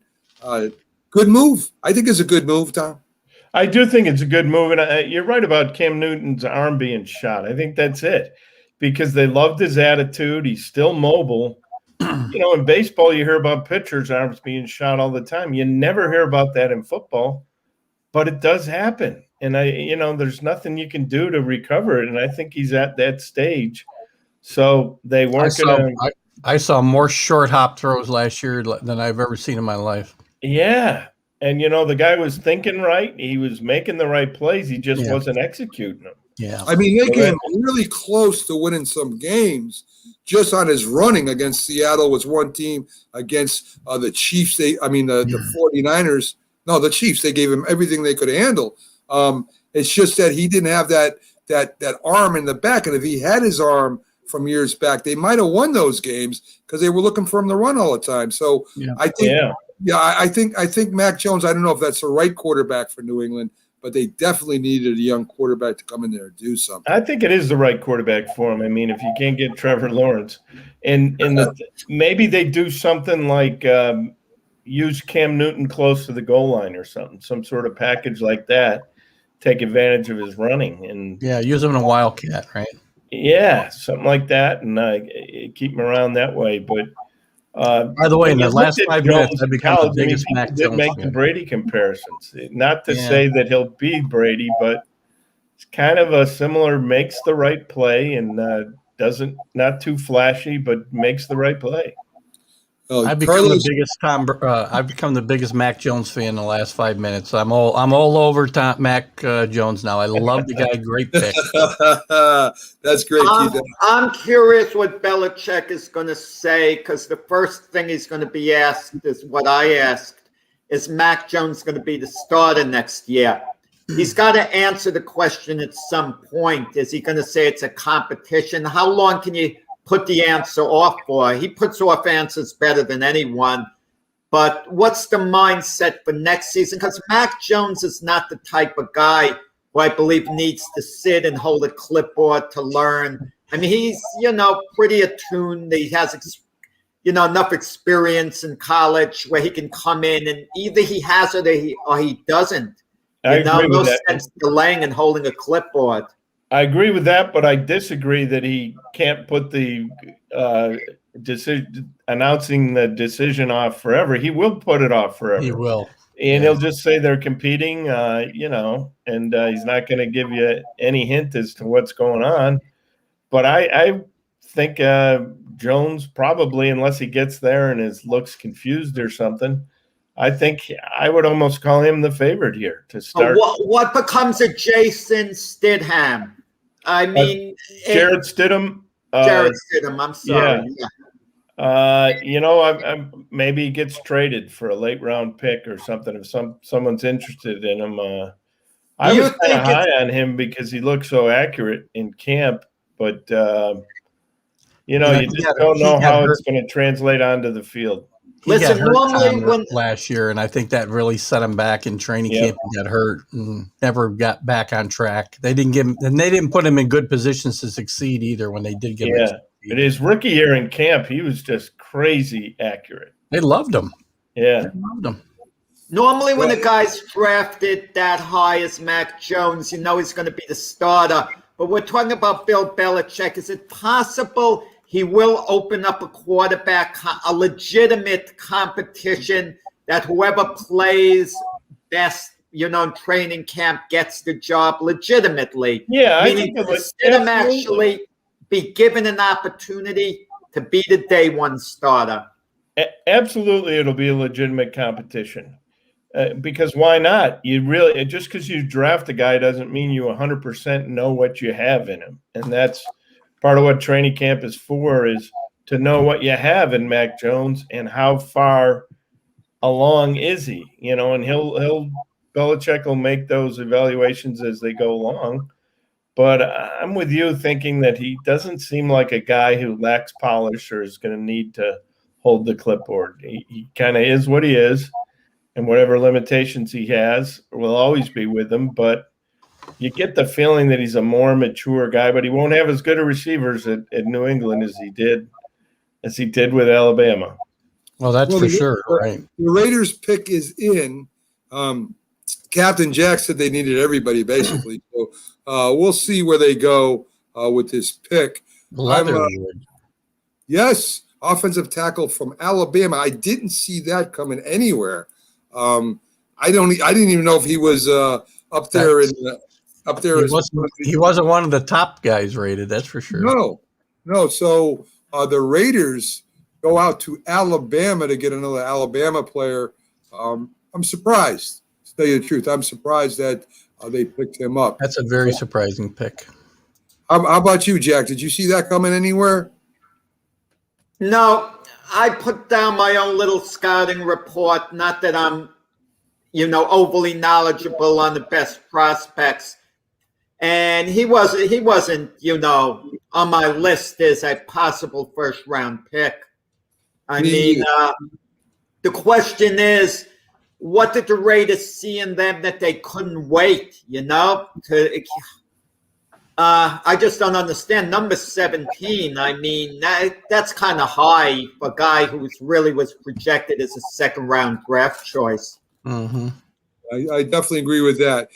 Tom, did you want to tell us a little bit about the Buffalo? Who you think Buffalo's going to pick later on? Or I would imagine you want to stay all night with us. So yeah. Unless, with Buffalo, go right ahead. Sorry. Yeah. Well, the thing is, Buffalo's in that situation where you could see him pick anything, and when you're a team that you could pick anything, that's one of two things it usually means. You're really, really bad and you need everything, or you're really, really good and you just need to shore up every position, the depth, and so you pick the best available player. I do think that maybe they would look for some more explosiveness on offense, and ATN from Clemson makes a lot of sense there. If you have an explosive receiver that's available, I think they could even shore up that position, which is already strong. And, make a strong defense even stronger. But they're in a great position. They can legitimately take what everybody claims they're taking, which is the best available player. And I'm real bullish on the Bears and the Bills. Well, their one weakness was in the running game last year. Right. So you just ATN makes sense. He would be perfect for them. Will he be there? That's the question. Should they move up a few spots? I mean, that's what makes the draft so interesting. Yeah, and I bet he'll be there. Teams just don't seem to put a premium on running backs anymore. I think the Dolphins might take a running back here, to be honest with you myself. But it's possible. Yeah, they do need a dynamic running back for sure. But there are still a few good receivers out there that they can pick right now. Oh, they already took Waddle, though. Right. So we'll see. Maybe they stick with the Alabama connection and take Harris here. That'd be the sixth Bama player, and what have there been 5 Bama players already? Far, yeah. So with Buffalo, I agree with Keith that they might want to go running game. Their number one running back was probably a number 2 on every team. It might have something to do with the way the offense is constructed too, but you got 4 good running backs that one of the 4 at least will be available at Buffalo. I think Tom, that's where they go. I'm not, I'm no predictor, but that's what I would look at if I was the Buffalo Bills. Yeah, and Allen's a great runner too. So you add an ATN to that, and you've got a good running attack, and you already have a good passing game. So how do you say his name, Tom? I think I've heard it ATN. I think. I've been saying it wrong forever. I could be wrong. That a lot of these names are hard to pronounce. The Miami Dolphins take a defensive end. That's a good pick for them. Jalen Phillips, very interesting to me that they took that. So Jalen Phillips, defensive he's a good player. He's a good player. They definitely is. He gets to stay home in Miami. How else would I have that case? University of Miami to the Miami Dolphins. I don't know. Was he born in Miami? I mean, what a setup. Well, I don't know if the Dolphins needed as much defense as offense. They did lose that outside linebacker. I forget his name. They cut him this year, if I'm not mistaken. Number 53. I got a brain freeze right now. The Dolphins lost. And didn't they lose them to the Patriots? I'm trying to remember. Oh yeah, Van Noy. Van Noy's back with the Patriots. There you go. And very dynamic defensive linebacker. So maybe this is their answer to that. So interesting. The Patriots get their guys back. Other teams overpay them. Yeah. Belichick finds guys Van Noy was with the Lions, finds guys as bargains, coaches them up. They make more money elsewhere, and then they end up coming back when the teams see that maybe they aren't quite as good as they thought. That's why we didn't need Mac Jones. They'll be bringing Tom Brady back in 2 or 3 years. Brady will still be around. Hey, Brady's not only the best quarterback, he's the best GM in football. What he did. Yeah, he is. That was incredible. Yes, who we forgot about tonight, who we talked about in the beginning of the night, he was on our minds. Whatever happened to Jimmy G? The thought was he might get traded this evening somewhere. But now as the draft is going along, He's not going anywhere. I guess he won't be in the picture tonight, but he's a 49. And what can they get for him? It has to be considerations for next year, I think, at this point. Yeah, his stock really fell. And if Mac Jones hadn't been available to the Patriots, I believe Garoppolo could have gone back to them. Yeah, it's very possible. I think now with that pick they made with Trey there, I definitely would keep Jimmy G around now because I don't know how that's going to work out. I got to tell you, looking at him out of uniform, it does not look like he's ready to be an NFL quarterback. He looks like he's 14 years old. Yeah. He looks like he just got in trouble for writing on somebody's car or something. It's really he looks really young, that's for sure. So, Tom, we're going to let you go unless you want to come back for Buffalo, man. I don't want to keep you up that late. We're crazy. We have to stay up this late to do this. Tom's an hour behind us, aren't you, Tom? Yes, I am. I can come back for Buffalo. That's excellent. We'll talk some more then. Thank you, Tom. Okay, thank you. And Thanks, Tom. yeah, we'll see you. We'll see you at that pick. Great information on the Patriots, and we can't wait for you to come back and we'll talk about Buffalo's pick. All right, thanks, Mike. All right. So there you go, Tom Keegan. Very cool. I mean, we got a lot of good guests today, folks. We still got Robert Butler may pop in with us pretty soon, and we got Tom Keegan. Very good pickup over there. Listen, we got like 5 minutes for Washington picks. I just want to tell you guys, I've been telling you all along how much I love this Mac Jones guy, and he is just a great pick for the Patriots. I want to know what the Jets gave up to move up. I got to look this up. I'm still looking here. Let me check again. They didn't update the page here. Go from 23 to 14. Let's see if they updated the page. Yeah, look at this. I said his name, guys, and guess who pops in backstage? Robert Butler. Yes, sir. The host of Sports Scope. It's good enough to come on with us tonight. Big guest tonight, Jim Jeffcoat, Byron Williams, Tom Keegan, Joe Santalaquito. I mean, we've got them all. And now we got Robert Butler coming up here to share his thoughts with us. Maybe Robert's got the details on that, Jack. I'm trying to find it now. I just can't find it. Yeah, I saw it flash on the screen, but I can't find it on the website here. Let's bring Robert up. He might have it. He's very studious. Yeah, he might. Hey, what's that? What's that, guys? I didn't catch all that. Hello, Robert. How are we doing? The Jets moving up to get their pick. Jack is wondering, since he's a Jets fan, what they had to give up to move up there. We didn't know if we didn't have the information on that yet. Which is to see if you had to see. Yeah, hold on. Let me get in Rappaport back on the phone here. He's on. Go from 23 to 14. I don't think anybody's got it right now. I'm getting bumped here in a minute. I got a feeling. So we got very interesting picks, Robert. Leatherwood. It's not Leatherhead. Leatherwood. The Raiders picked up. Nobody saw that one coming. The Patriots. The Eagles moving around. Dallas dropping down. It's been all over the place. The Giants dropping down. So what do you think of the draft so far? Any big surprises? Did San Francisco surprise you first? Yeah, because everybody was saying Mac Jones. They did what I thought they should do. We talked about Trey Lance on Sunday. Now we got a chance to really see how good this guy's going to be. I don't think they're going to trade Jimmy Garoppolo this year. Trey Lance has got so little starts, but I think they did the right thing there. We got to ask Jamie, what is the Eagles doing to deal with the Cowboys? Cowboys get the best defensive player in the draft. I know. I mean, Spags, he's got to be upset. I've never heard of that before in the division like that, Jack. They gave a third-round pick to the Cowboys as well, and I think Micah Parsons, I would have taken him ahead of Devonta Smith, even though Keith wouldn't have. Smith is his guy. But Smith. I don't get it. The Eagles could have just stayed, at number 12. They didn't have to move up 2 spots and give up a third rounder. They still could have gotten Devonta Smith. I mean, he wasn't going to be grabbed by the Cowboys. I don't think he was going to get grabbed by the Giants, who traded with the Bears and moved down. So I don't get it. So Washington's go ahead. Washington's pick is in. They got Jamon Davis, linebacker.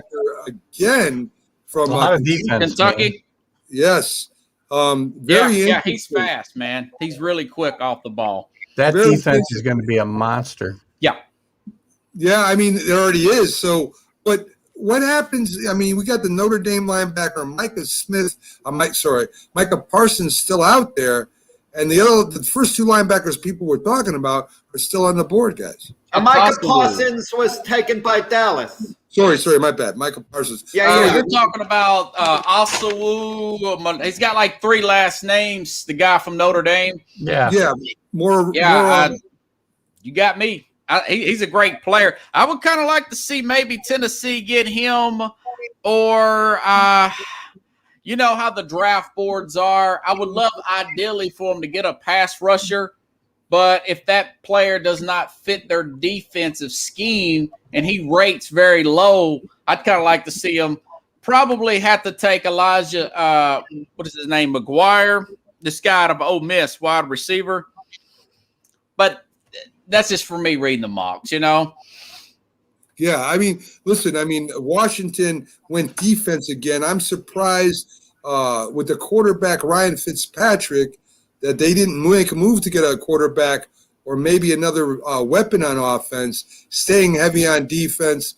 I don't know if that's a good move or not. We'll find out down the road. There's all this talk, before the draft, the defensive end, Kitty Pay from Michigan, all his talent and so on. So I think we're coming up to him. I have a feeling when the Giants go soon, that's the guy that they're going to wind up taking. Yeah, I forgot about Kitty Payne. I wrote him down on my. If Tennessee can get him, that would be good. That would be ideal. I'm surprised Phillips went ahead of Payne. He's had some injury problems. Me too. It's weird how they project these players to be in a top 4, top 5, and all of a sudden there's people jumping up in front of them. So that just goes to show you that teams scout a lot different than we look at. They know more than we do, right? No doubt. Some do. Some just make mistakes. I didn't like the Cincinnati pick, Keith. Jamar Chase was the best receiver. They needed offensive line help. And, I watched that game live, Mac, where Joe Burrow got hit like that. And it was against Washington, that defense. Yeah. And I was thinking, you're either going to go with Slater. I would have went with Penei Sewell there. The definition of insanity, guys, is doing the same thing over and expecting a different result. I'm not a big take a wide receiver early guy, but, that's why I brought that up with Tennessee and that wide receiver. But I got a feeling that's what they're going to do. Hopefully they'll take Kitty Payne, but no, I don't know. What I know. It's hard to figure these guys. It is because, they have conversations with coaches that we don't know about. They have conversations with, players that played with them that we don't know about. So, they're getting all the information they can. I would imagine the Alabama connection is what got Mac Jones to the Patriots with his relationship with the coach down there in Alabama. I would think Nick Saban, I would think that would be part of the reason. So, we're going to see who the Giants are on the clock right now. Yeah. We'll see who they go. I'm looking at maybe the edge rusher. Maybe they go and get Payne here. We'll see what happens. It'll be very interesting. The Giants did lose their nose guard this year, and they do need some pressure on the quarterback from the line. I think I picked them to pick a edge rusher in my mock draft somewhere in here. Yeah, when Trey Lance got picked, that threw my mock way off. They were Mac Jones. Yeah, I even heard that they were talking to Justin Fields, and that didn't come to fruition. So, I was pretty surprised, and man, does he look young. Oh, I love that marriage, though, Mac. Justin Fields with Matt Nagy. He could learn under a guy like Andy Dalton there. With that pick, if I'm ownership, maybe I give at least Matt Nagy another 2 years. Well, yeah, the only problem I got with that is they don't know how to handle a quarterback situation over there. You look at Trubisky, you look at picking up Foles and that big contract. To me, there's something going on there, Robert, between GM and head coach. I don't think they're on the same page. I don't know. I hope it works out for the kid. Dalton is solid. He's a solid quarterback. So if they let him learn underneath Dalton and bring him along right, I think they made a good choice. If they continue, pulling one guy in and putting one guy in and playing games, I don't know if that will help them at all. I just don't like the way they handle quarterbacks over there in Chicago. So yeah. Ryan Pace is, if I was the odds maker, he would be the odds-on favorite to get canned. GM wise, anyway, between him and Dave Gettleman, Jack, nothing personal. I don't think Dave Gettleman has been a bad GM over the years. He did trade down. He said they said he wouldn't trade down. He traded down. Yeah, he traded down. Let's see. Listen, they needed a pass rusher. They're going to get one. So obviously they were thinking more of position rather than best play available. Right. So from that element, trading down's not a bad thing. They get, what did they get, Keith? You said they get the Giants also got a 4th and 5th in addition this year or next year for trading down. Gotta find the Jets right, details, but they got way. value. They got value, and if they're going to get the pass rusher they want anyway, then it's a decent deal. Let's see what. Watch this. They're not going to take a pass rusher, and then they'll prove what you guys say. I don't know what I'm talking about. I think you're right, Jack. I think that's where they go. Yeah. Kitty K looks really. Linebacker from Notre Dame, Keith. There you go. That's Tony. Yes. Wide receiver Tony. Oh, yeah. I saw Florida. Yes. Yeah, I know him off the top of my head. I know about him. That's a good pick. I forgot about him, to tell you the truth. Yes, and a good value too. Because he was in the top 5 from the experts. He's very fast. He's a big game breaker. That does give Daniel Jones another weapon. So there you go. So the problem is he's a wide receiver version of Evan Ingram. He has the drops. I mean, he doesn't have the best hands. He's explosive, but he's only 6 feet tall. So, I don't know what kind of leaper he's going to be against, the bigger cornerbacks. But he's a good kick returner, a very good kick returner. So he gives you that other element.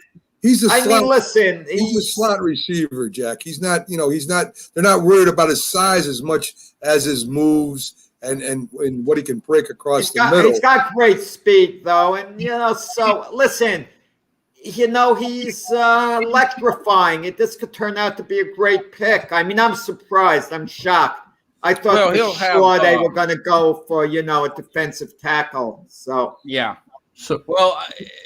He should get a lot of good coverage, guys. I mean, you've got Kenny Golladay, Sterling Shepard, who's a much better, excellent route runner, Evan Ingram, Kyle Rudolph, Saquon Barkley. If Daniel Jones can't do nothing with this, I don't know if he can do anything with anything. I agree with that. Listen, next year, Daniel Jones, after this year, he'll have 3 years in the league, the same as Sam Darnold. And I'm going to be saying perhaps it's time to move on from Daniel Jones. And Keith and Mac are going to be saying, well, give him time. He has all this potential. You won't hear me saying give him time. I'll tell you that. Danny Nichols. Keith is ecstatic about the Patriots getting Mac Jones. Mac Jones, best pick, best draft value in this decade. Let me tell you. Yeah, you should have heard him before that pick there, Robert. He was written his. Please don't take Mac Jones, please. So anyway, Robert, while we got you, let's talk about the Titans a little bit more. The Titans definitely need pass rushers. They definitely need the defensive backs, and of course that works hand in hand. If you're not getting pressure on the quarterback, you expose the defensive backs. If you're not getting good coverage, the rushes isn't going to get there. So Titans took a major step back last year on the defensive side of the ball. Their offense was still good. Yeah. Still had a good running game. Still had a decent passing game. It was a defense. So you're looking for them at what, a pass rusher or maybe getting one of the cornerbacks available? Well, there's 2 cornerbacks. One of them's got some injury problems. There's a guy, Caleb Farley, out of Virginia Tech.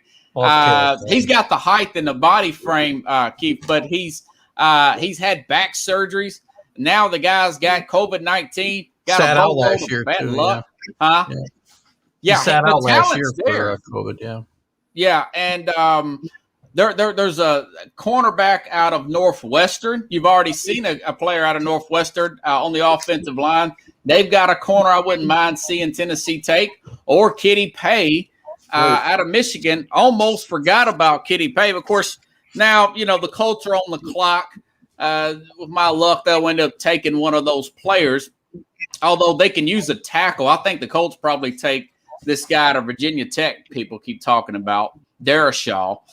But that's just my guess, because I don't think they ever replaced their left tackle. So they're in our division. No, that's probably a good spot for him. Yeah.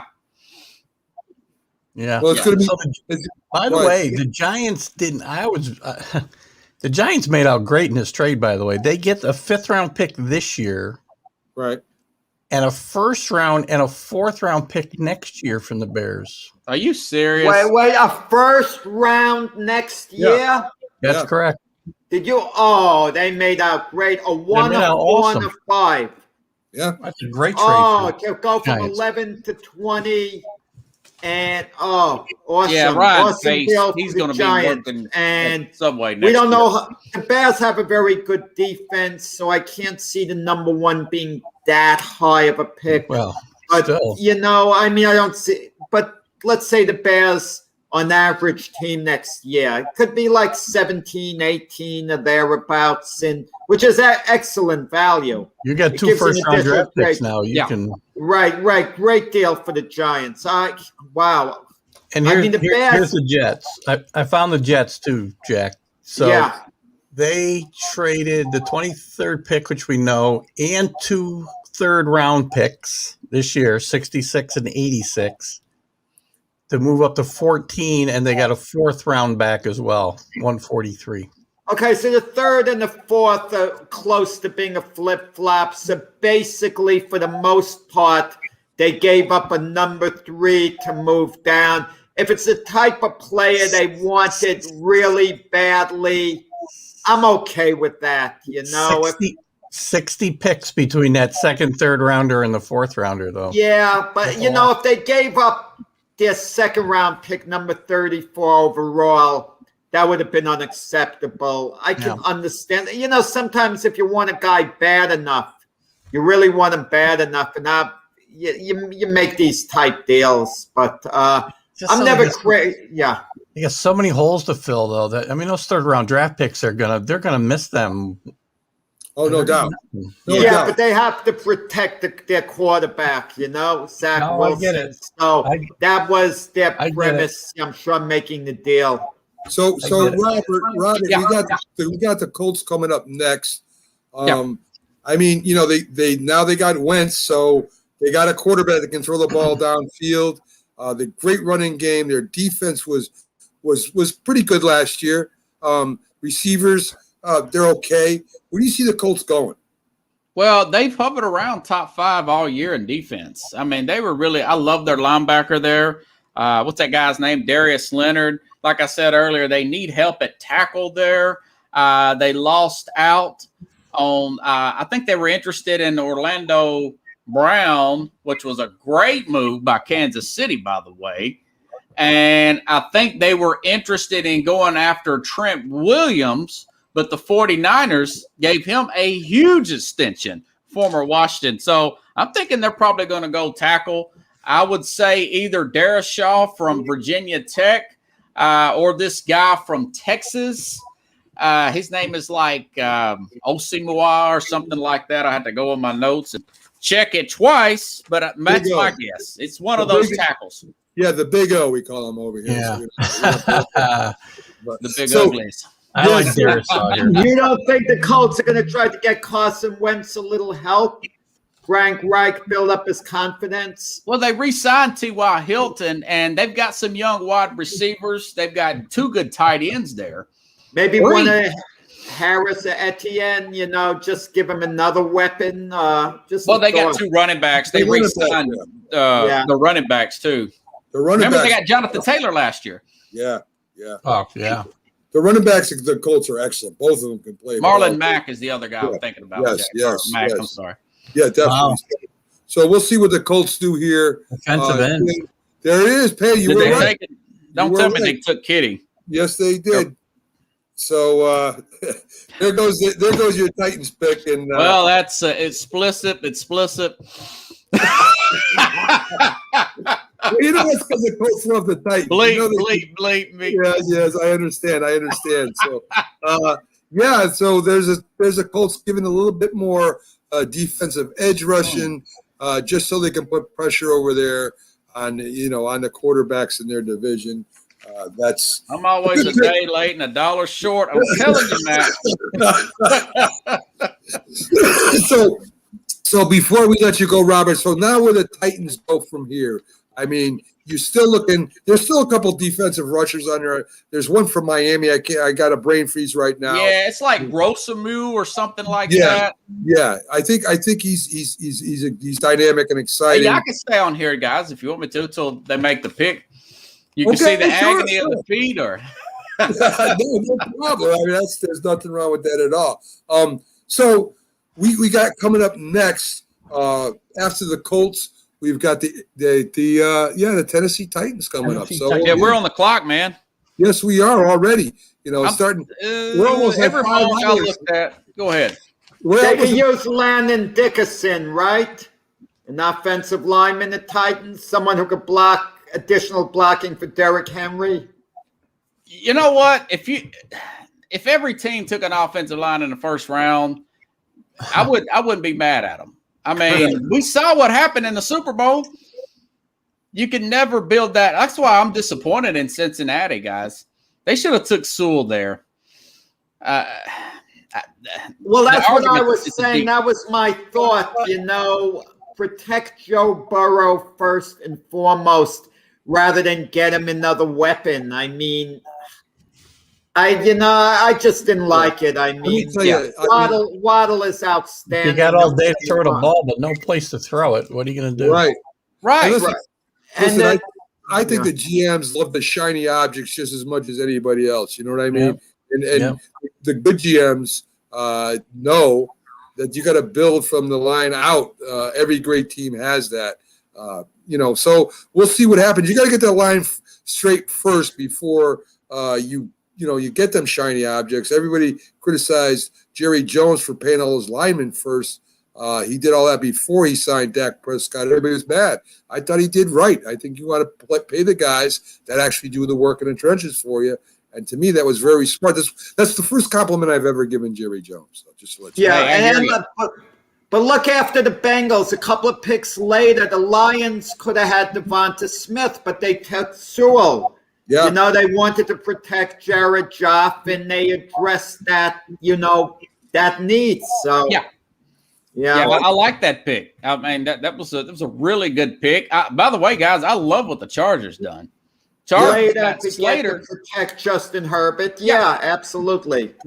Definitely. I mean, you got to already have weapons too. These other guys don't have any weapons. So if you protect your quarterback, great, he stays healthy. But who's he going to throw the ball to when you do protect him?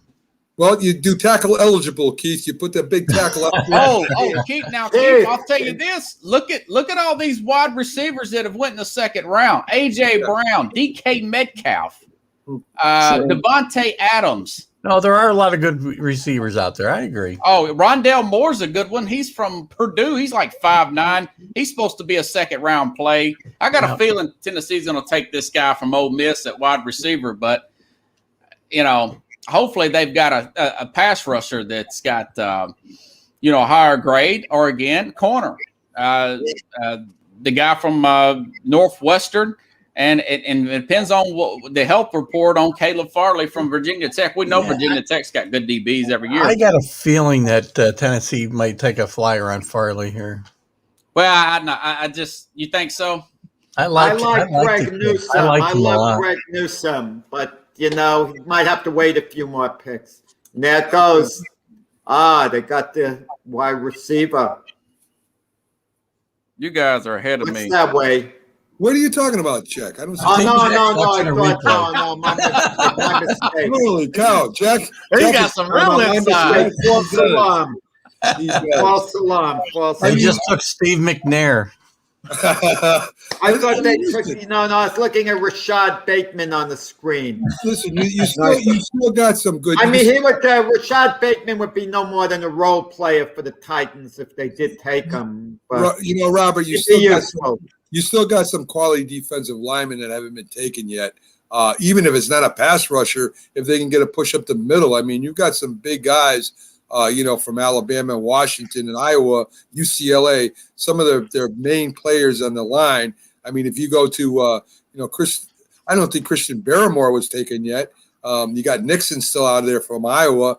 They're big guys, but they can get that push up the middle. That's just as important. So, I think Tennessee's either going to go D-line or defensive backfield. That's the only thing that makes sense to me.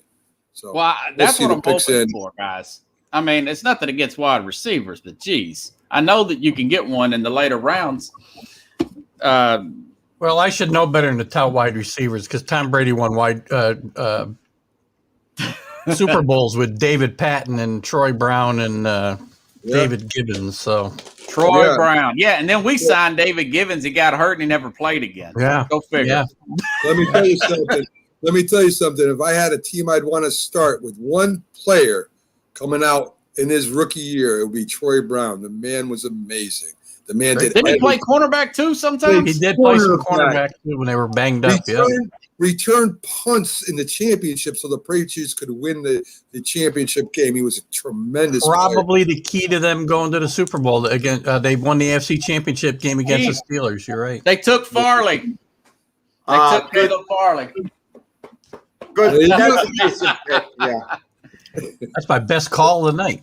Hey, well, I mean, like you said, the flower. Apparently, the back surgery is not that big a deal. Now, remember, Tennessee took a defensive end pass rusher a few years ago that had tore his ACL, if you guys recall, and turned out and played later on that year in October. Now the guy's a starter, and he's doing really well. So John Robertson is a roll the dice on the talent guy. Hold your breath if he gets hurt. Right. I mean, we'll see. Yeah, definitely. I agree. Like that actually. So you've got Todd. So you're saying the pick's in? I don't see the pick up yet. Yeah, I've got it on Twitter, and Caleb Farley at 22. The back surgeries are a serious concern. NFL Update says it's still at 22. You're way ahead of us. Yeah, because I've got it off. He still got this the person's tweeting from the facility. From the draft. Yeah. We've still got a Titan fan doing a dance up there with the flags. Goodell and the Titan fan are having a little lowdown here. Yes, they're both dancing. I think that the female is leading though. That's kind of weird. But, I'm not terribly surprised, by the way. Yeah. So there you go. So they want to drag this commercial out as long as they can. Yes. So we'll see what Caleb Farley. Look at that, picked him again. Caleb Farley. Well, there you go. Hey man, I'll bring you to the promised land, guys. You just listen to Rob here, So there you go, folks. The Titans go ahead and get a cornerback, what they needed. It's good for them. I'm glad they did because I not that they're my team, but I love the style of play Tennessee plays. They're physical, and they got a great coach over there. So hopefully this helps them out, and they climb back in there. Robert, we appreciate you stopping in, man. You got a great show over at Sports Scope. Guys, check him out. He's everywhere. He's got a great stuff, Robert. Yeah, and knows his stuff. He's got a great Instagram show, great over there on Twitter and stuff. So, Robert, go see him also. His Facebook page, he's on audio, is everywhere. So go ahead and check out Sports Scope with Robert Butler. Robert, again, great stuff as you always provide us when you come on. Have a great night and enjoy your pick, man. Hey, no problem, guys. Hope to see you on Sunday. Yes, if I'm not still sleeping from tonight. I see you 5 hours here. You guys running the marathon. I think we go right through to your show tomorrow. What do you think? We might. I got to come on at 9 anyway, so we might as well just keep going. The great thing about Mac, when we do our show in the morning, the first thing he's going to want to talk about the baseball games of tonight. Like I followed what went on. And I'm going to have to wake up They're doing on the short I would just sleep go past and the turn to the scoreboard baseball part, you know, let's go to scores. the I don't have draft a next. clue what's going on tonight in Major League Baseball or the NBA. Not a clue. Well, that's why you have the Mac and Jack Sports Show, so we can keep you up to date, Jack. And he's going to be asking me my opinion of the games, and I'm going to be thinking who won. Yeah. Now you got me thinking, Jack. I need to go check the scoreboard. You're right. I've been so much into this draft. Yeah. I mean, right? So You know. it's crazy. So, Robert, again, thanks for coming on. We'll see you later, my Thanks. friend. see you guys. Thanks, Robert. So there you go. Sports Scope, Robert Butler. We're just past the 5-hour mark, folks. It seems to be going on forever. I think we're on pick 5 right now. So 5. Oh, good. We only got 4 hours to go. yeah, that's it. So guys, stick with us. We'll be right back. We're going to stretch out a little bit, get ready for the next round of picks. So we'll be taking a quick official timeout. We promise to be back. Yeah, we'll be back in 1 minute, folks. Again, stick with us through the break. Hi, Grandma. What's for dinner? Hey, honey, I'm making stew tonight. Ooh, can Nina come over? I'm not sure about our new friend. I wonder if there's been any drinking going on. Alcohol at her age can lead to so many bad things. I've been meaning to ask you, what would happen if someone offered you a drink? Grandma? This is hard. She's so young, but I know I need to talk to her about it now before someone tries to give her alcohol. If anyone ever does offer you a drink, I want you to say no. I have too much respect for my family, and I don't want to get in trouble. Okay. Really? I promise, Grandma. I love you too. Okay, how about tasting this stew and telling me what you think? Some children may try alcohol as young as 9 years old. It's not too early to talk about drinking. For tips on how to begin the conversation, visit underagedrinking.samhsa.gov. That's underagedrinking.samhsa.gov. This message brought to you by SAMHSA and this station.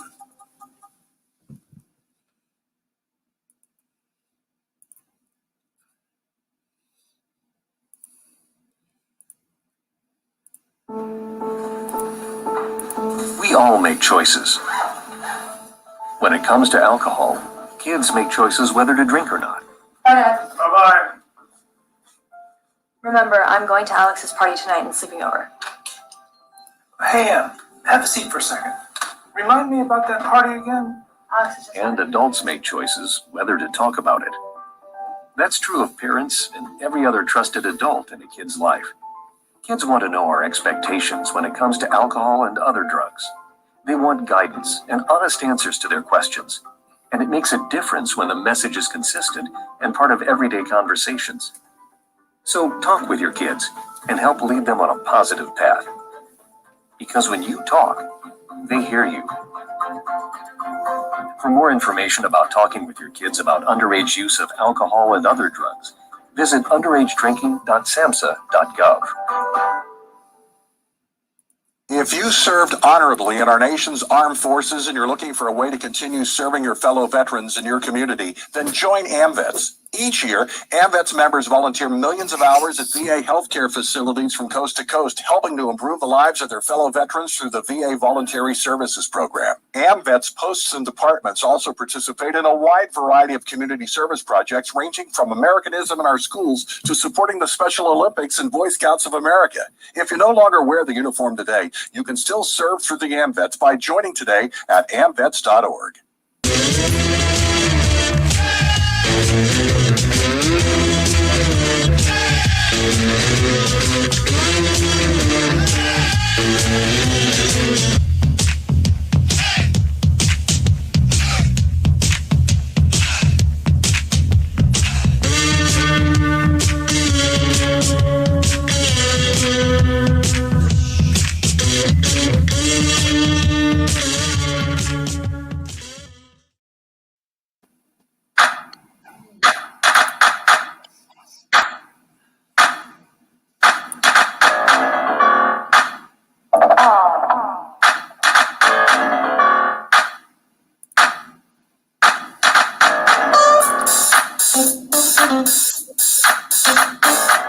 So I just got my second cup of coffee, getting ready to keep on pushing on, guys, as we go through the first round of the draft here today. Some surprises, some what we thought was going to happen. I mean, this is, as we know, this is what teams do when they come up and surprise you. The Vikings have just picked up defensive tackle Christian Darrisaw, for the Minnesota. They did need help on that line, guys. So offensive tackle, right? Yeah. Is it off? Yeah, offensive tackle. My bad. The offensive line always needs work too. Well, they do too. They do need to. I mean, they got a great running back, and anytime, like as you guys said, protecting quarterbacks, yes, but you need to open up holes when you do have a good running back too. So that's very true. Surprised that they didn't try to get a quarterback, guys, at all? No, he's a good pass protector, and he'll protect Kirk Cousins on the blitz, and Kirk Cousins could be a bit erratic. And this will help Kirk Cousins, who's a pretty good game manager. I think they'll take a quarterback later on in this draft, though. I really do. I do. Well, yeah, at this point, later on. Yeah, later on. Yeah. I mean, the thing about Kirk Cousins is that it seems that when there's a big game on the line, he really doesn't do it. He's been in the playoffs. The Vikings have an outstanding running game. They really do. That opens up the play action pass for him. But really on his own, he can't make that big play. At least it's been his history anyway so far. Not that game managers haven't won Super Bowls. They have. Many have. There you go. Christian Darrisaw. Am I saying it right? It's Darrisaw. Yeah, I think it's Darrisaw, yeah. Okay, so the Vikings come in, and we do have the Philly guy. I was wondering if he got – I thought he might have got picked up or something. I thought that he was in a little bit of trouble or something. You know how he is. I was going to start a GoFundMe to bail him out. Yeah, we would have to do it. Let's bring him on and see what's going on. They finally let me in. All right, so you're inside. You're inside the stadium right now. There was just a smattering of booze for the Steelers just a minute ago. So, but I wanted to come on one more. They finally let me in the inside. Okay. But I know it's really loud in here, so I don't know if I can hear you at all. But I wanted to just come on and let you know, hey, we screwed the Giants, and the Cowboys got screwed, so I'm happy. I'm very happy. Yes, I can tell that. I think the Giants are very happy with their pick. How did the Cowboys get screwed? They got the whole group of Giants fans are just dead. So we got a Cardinals fan here. Let's go. So we're all over the place here. Where's Jimmy Johnson? God, guys. Look at him. Where's the Giants? Here's what they're talking about the NFL draft. You pick West Steelers. Najee Harris. There's one running Okay, there's the first running back. There's your first running back. That's the second running back. I thought you said three. You said three themselves. I need two more. But listen, guys, I just wanted to hop on. I'm sorry I can't really talk because I can't hear nothing, but this awesome show. I'm surprised you guys are all still awake.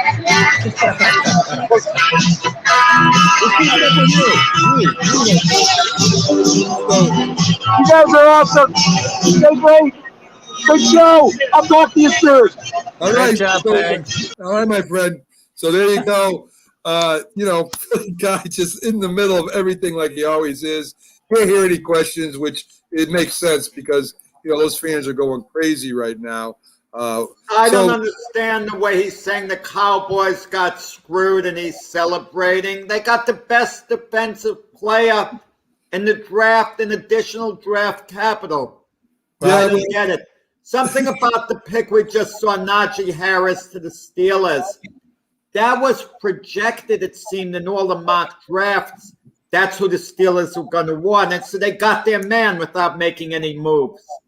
Very, very true. I mean, listen, their running game has been not the best. Their running back has been hurt off and on. I think he went to the Cardinals, if I'm not mistaken. I think they picked him up in the offseason. So the Steelers definitely need some help at the running back. They got their guy, as you said, Jack, without moving. That's a good pick. Yeah, I think so too. I think it's a great pick. I don't know what the Philly guy is saying about a bad pick either, Jack. And well, why is he saying the Giant fans are upset? They should be ecstatic with what they did. The Giant fans are always upset, Keith. They wake up upset. They go to bed upset. I mean, when they win the Super. Listen, I'm going to tell you a quick story. It has nothing to do with the draft, but I'm going to let you know anyway. You have the Giants who were going to the Super Bowl with Phil Simms, and as I'm talking to the fellow fans, they're saying that Phil Simms, was terrible. So, I mean, that's just the way the Giant fans are. So, yeah. Well, listen, I'm not the biggest Dave Gettleman fan in the world, but this was he's had a great first round. I can tell you that so far. Yeah. So. Hey, listen, I think Gettleman has done an awesome job in picking in the draft. You can't do nothing about the defensive back there that got in trouble. That's not his fault. And he's made some big moves with Leonard Williams. Everybody yelled at him for it, and look how he turned out. A lot of it, the people don't realize, has to do with developing players. And there's a lot of coaching staffs, even in the pros, that can't develop players. And, it all comes down to it. And I've said this, and I know I'm a former coach, and I'm a little bit biased to this.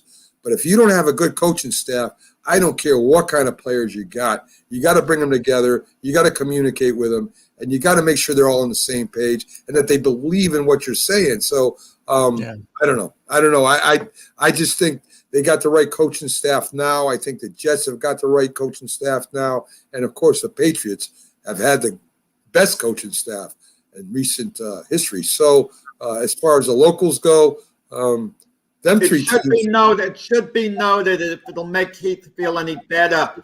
Charlie Weiss, the former offensive coordinator of the Patriots, before this draft, he was so high on Mac Jones. He feels Mac Jones is going to be a great, great NFL quarterback. Jack, I feel great. I don't know what you're talking about. I've been telling you all along, this guy's the best Alabama quarterback since Joe Namath. That guy's amazing. Well, erase all the tapes from the previous Mac and Jack shows where I ripped Mac Jones. Is he going to be starting this season? Is he going to be the starter, the day one starter? Big question. If he's the best player, he will be. Is it going to be Stidham? It's going to be fun to watch. You know what, Jack? If he's the best player, he'll be the starter because there's no big money quarterback to keep him on the bench. Listen, back in 2001, when Brady became the starter and Drew Bledsoe got hurt, in training camp that year, Tom Brady was the best quarterback in camp, and the only reason he didn't play was because Drew had a huge contract. Yeah. If there'd been the same situation as today and Brady'd outplayed, Cam Newton, Brady would have started because Belichick's going to play the best guys. That's who he's going to play. That year was different because he wasn't Bill Belichick yet, right? And he had a gazillion-dollar quarterback. Well, what else does New England have on the board where they're picking? Which spots? They are. Hold on here. They're going to be basically the same spot in the second round as they did the first round, right? I think so. Yeah. So I don't think they a couple of picks in the third round. I think. Yeah, I think they have a little extra draft capital. I mean, that could be wrong, though. Here we go. Let's see. They have 15 in round 2. They got pick 46. Round 3, they got pick 96. And then the fourth round, they got 3 picks. Oh, okay. That's what I kind of remembered. Yeah. And very close together. 120, 122, and 139. So you're going to see... Yeah, they can fill a lot of holes here. Yeah. The Jaguars pick is in. It's going to be interesting to see where, they have a lot of needs, obviously, whether they're going to go offense, defense. pretty interesting. They could go running back here as well, I think. But You know, the Jaguars, for their record, they had a competitive team. I mean, they were in a lot of those games they lost. Yeah. I mean, it's not like they got blown out every game. The Jets were more up and down than the Jaguars, where the Jets were consistently in games. Jets got blown out every now and then. So I think the Jaguars really overall had a better team than the Jets last year. It's just that they couldn't put it over the hump a couple times. That's all. And maybe they didn't want to. This team was playing for the AFC Championship not too long ago. Yeah. Yeah. And, you know, as far as the Patriots go with Brady, you got to remember that Drew Bledsoe took them to the Super Bowl a couple of years before that. I mean, it's not like like well, 5 years before that. Yeah, but you know what I'm saying, Keith. He was a leader. He had a great arm. You know, I mean, right. And I mean, the reason why Brady got in there was because Bledsoe got hurt. He was still starting. Yeah. So, I mean, you know, Brady. No, my only point is there's no star quarterback in front of Mac Jones if he outplays him, the star still got to play. Very true. That's the only thing I'm saying.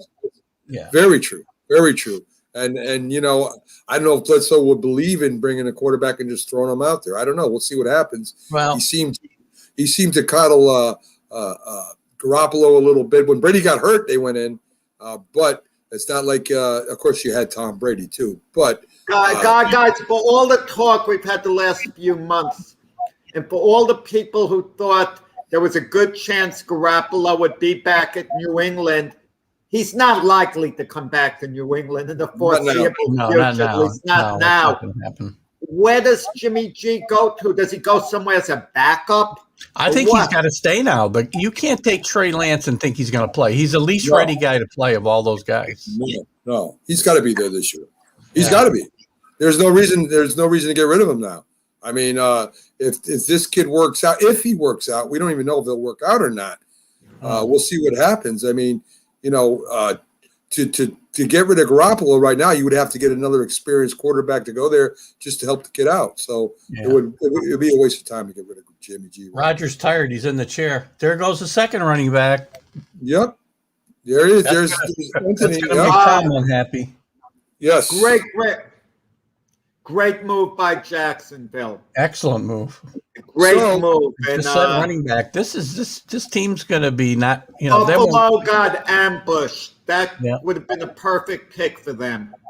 Well, you know, two-thirds of my prediction was right that 3 running backs would go in the first round, even though everyone says they're not valued anymore. I thought you told me 2. I said 3. No, I said 3. You said maybe 2, Keith. No, I said 3. Did you really? So did I. I got a wager with Sneaky G. If they get 3, I get a bunch of Sneaky G swag. You did say that. That's right. In fact, I think I heard that bet, as a matter of fact. Hey, Trevor Lawrence's teammate, Travis Etienne. I mean, I noticed in the draft they're kind of matching up college teammates a little bit. There's been a lot of it tonight, Jack. Good call. Sewell, unfortunately, he would have loved to have fallen a few more spots and went to the Chargers. He could have blocked for Justin Herbert again, but, you know, and a great pick for Jacksonville, I'll tell you. Good stuff. Yeah, definitely. And listen, it still needs to be proven that Rick Meyer can handle coaching in the NFL. It's not easily done. You know, a lot of coaches have failed before him. So we'll see how good he is. It's a totally different game. You know, you're not the king of the castle anymore. You're just the manager. So we'll see what happens. You know, he just feels like a different situation with Urban Meyer, though, coming into the NFL. It just, you know, the way he ran his teams, I mean, had an NFL feel to them, the way they were run and the way the offenses were run and whatnot. So if somebody can make it, I think Urban Meyer could make it. They said the same thing about Saban too, and they said the same thing, about. By the way, Saban had a team in the playoffs first year he was in the NFL. That's based maybe after the year team before, but when he took the reins, Keith, he had problems. So did Lou Holtz. Lou Holtz was very experienced. Yeah, but the college game was different then too. You know that was a big change for college coaches then. Saban said a couple of weeks ago the game has changed. It's not a game of field position anymore. You know, the offense is so explosive.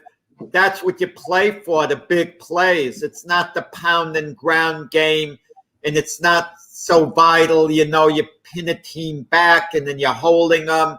It's just whichever team has the most firepower, that's what he gears towards. Yeah. And if you look at the players he, turns out to the NFL, they're game makers, explosive weapons. Well, let Nick Saban tell that to the Tampa Bay Buccaneers as they win the Super Bowl, pounding and playing great defense. So I still think that's what wins football games.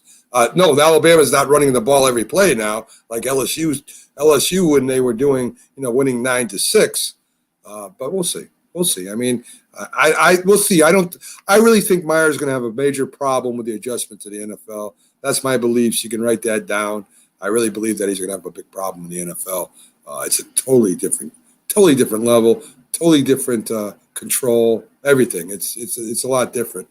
And, it's a lot easier when your first draft is going like this, though.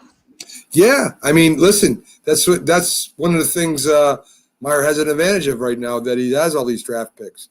Remember, a lot of these college coaches who came in, Mac, they coached some really bad teams. That's very true. That's very true. You look over at the head coach of the Seahawks when he started with the Patriots. Tough team to get together, and he kind of put it together with the Seahawks. Robert Kraft still says to this day his biggest regret as an owner is firing Pete Carroll. That's after winning 6 Super Bowls with Bill Belichick. So he has a lot of respect for Pete Carroll. Yeah, well, as I've played before, Keith, that statement there, when you have Bill Belichick, and you're saying something like that, I don't know. I mean, that's a little crazy to say. If I had Bill Belichick, I wouldn't regret any move that I made.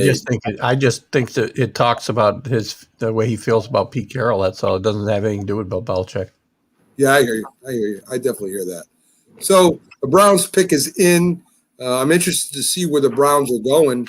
They're flying now. Did you give them some kind of speed up sign there, Jack, or what? No, well, listen, it's even getting late. Maybe the commissioners that move it along. I think they go for fast rusher, the Browns. They've got a really good defense, and I think they add to it here. They're really smart. All the ratings are in the beginning where all the commercials are. Right. There's the 3 of us are watching it now. Maybe Tyson Campbell, the cornerback from Georgia. I'm just taking a guess here. It's possible. That's possible. I mean, their defense does need a little work. I mean, they do have a good defensive line, but we'll see. I don't care what Big Shaw said. I mean, the defense of the Browns was not the best last year. That's for sure. It was not good. Yeah. So we'll see what happens here. There you go. We'll see what it is. What's that? Sneaky sending me something. I don't know. Yes. He sent me a StreamYard. I can't come on. I'm at a show. Yeah, see, that's how much our shows pay attention to what we're doing. You know what I mean? That's the funny part. I mean, they don't even have no clue what their own network is doing sometimes. It's hilarious. There you go. They're all jumping. They're happy. And we get Greg Newsome. There you go. So there it is. Greg Newsome. 2 Northwestern. I wonder how many times 2 Northwestern guys have gone in the first round in the NFL. I mentioned them early. I'm sorry I didn't just mention them. I should have mentioned them. Just an awesome pick. Yes. He's going to be one of the best players in the first round. A great pick for Cleveland. And as we talked about with Shaw, he was talking about people coming back from injuries. Cleveland needed defensive backs. There's no doubt about it. And they picked up one of the better ones. So this guy's an old school player, hits hard, fearless. I mean, he's going to add to that defense with Myles Garrett. He's going to be giving that Cleveland Brown team like a little attitude, Yeah, I mean, definitely. I agree with that. You need those kind of players. He moves on the ball well. He can play one-on-one. He's just a good pick for the Cleveland Browns right now. So yeah, I'm glad to see Cleveland improving their defense. I like to, Browns are one of the original teams coming out of the AFL.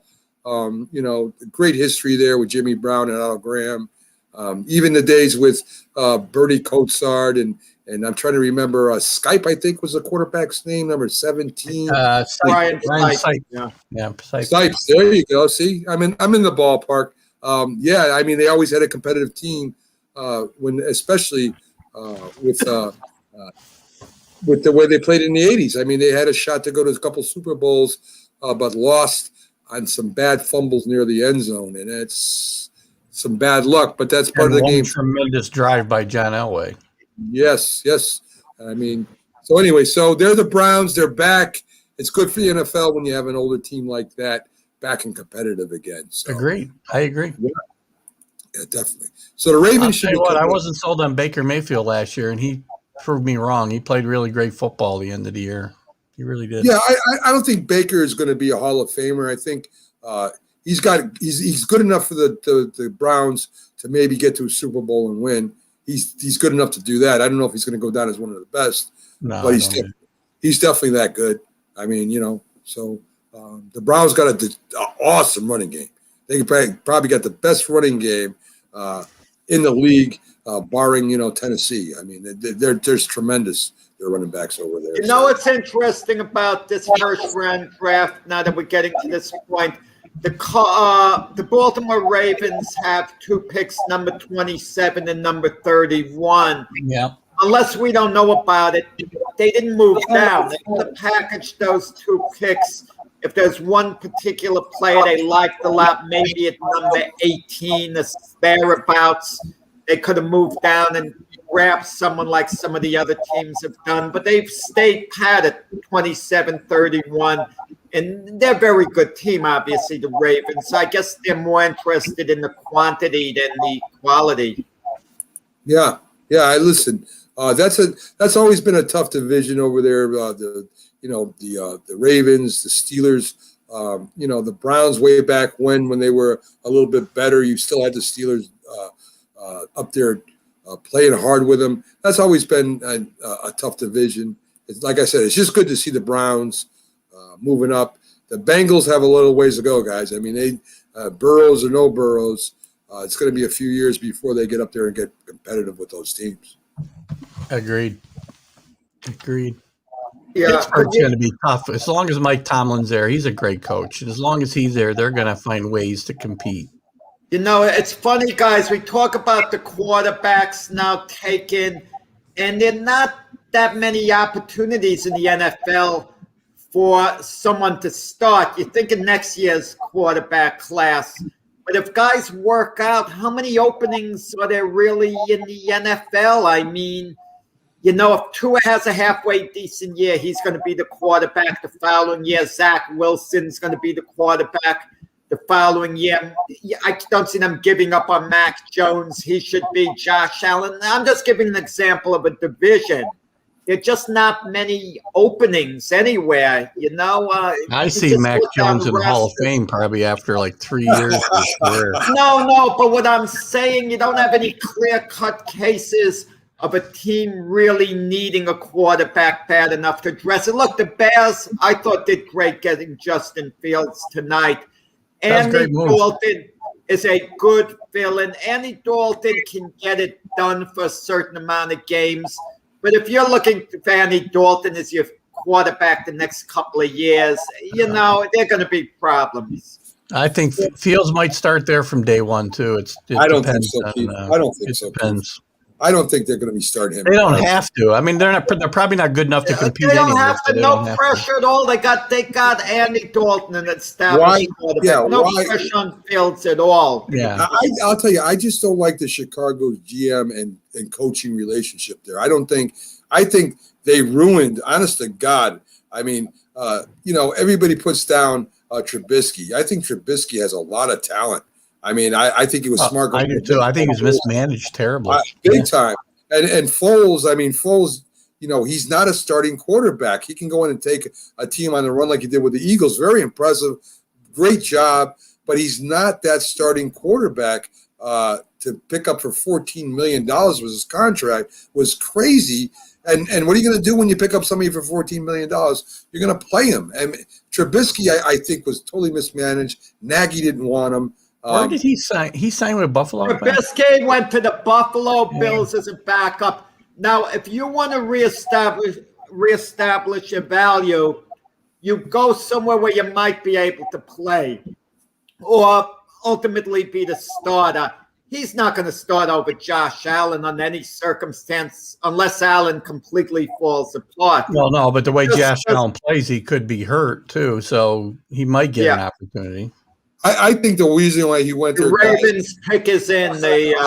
I think the reason why Trubisky went there was because of the coaching and because Josh Allen is the same quarterback he is, and maybe he can learn something over there. So that's why I think he went there. So we got Rashad Bateman from the University of Minnesota.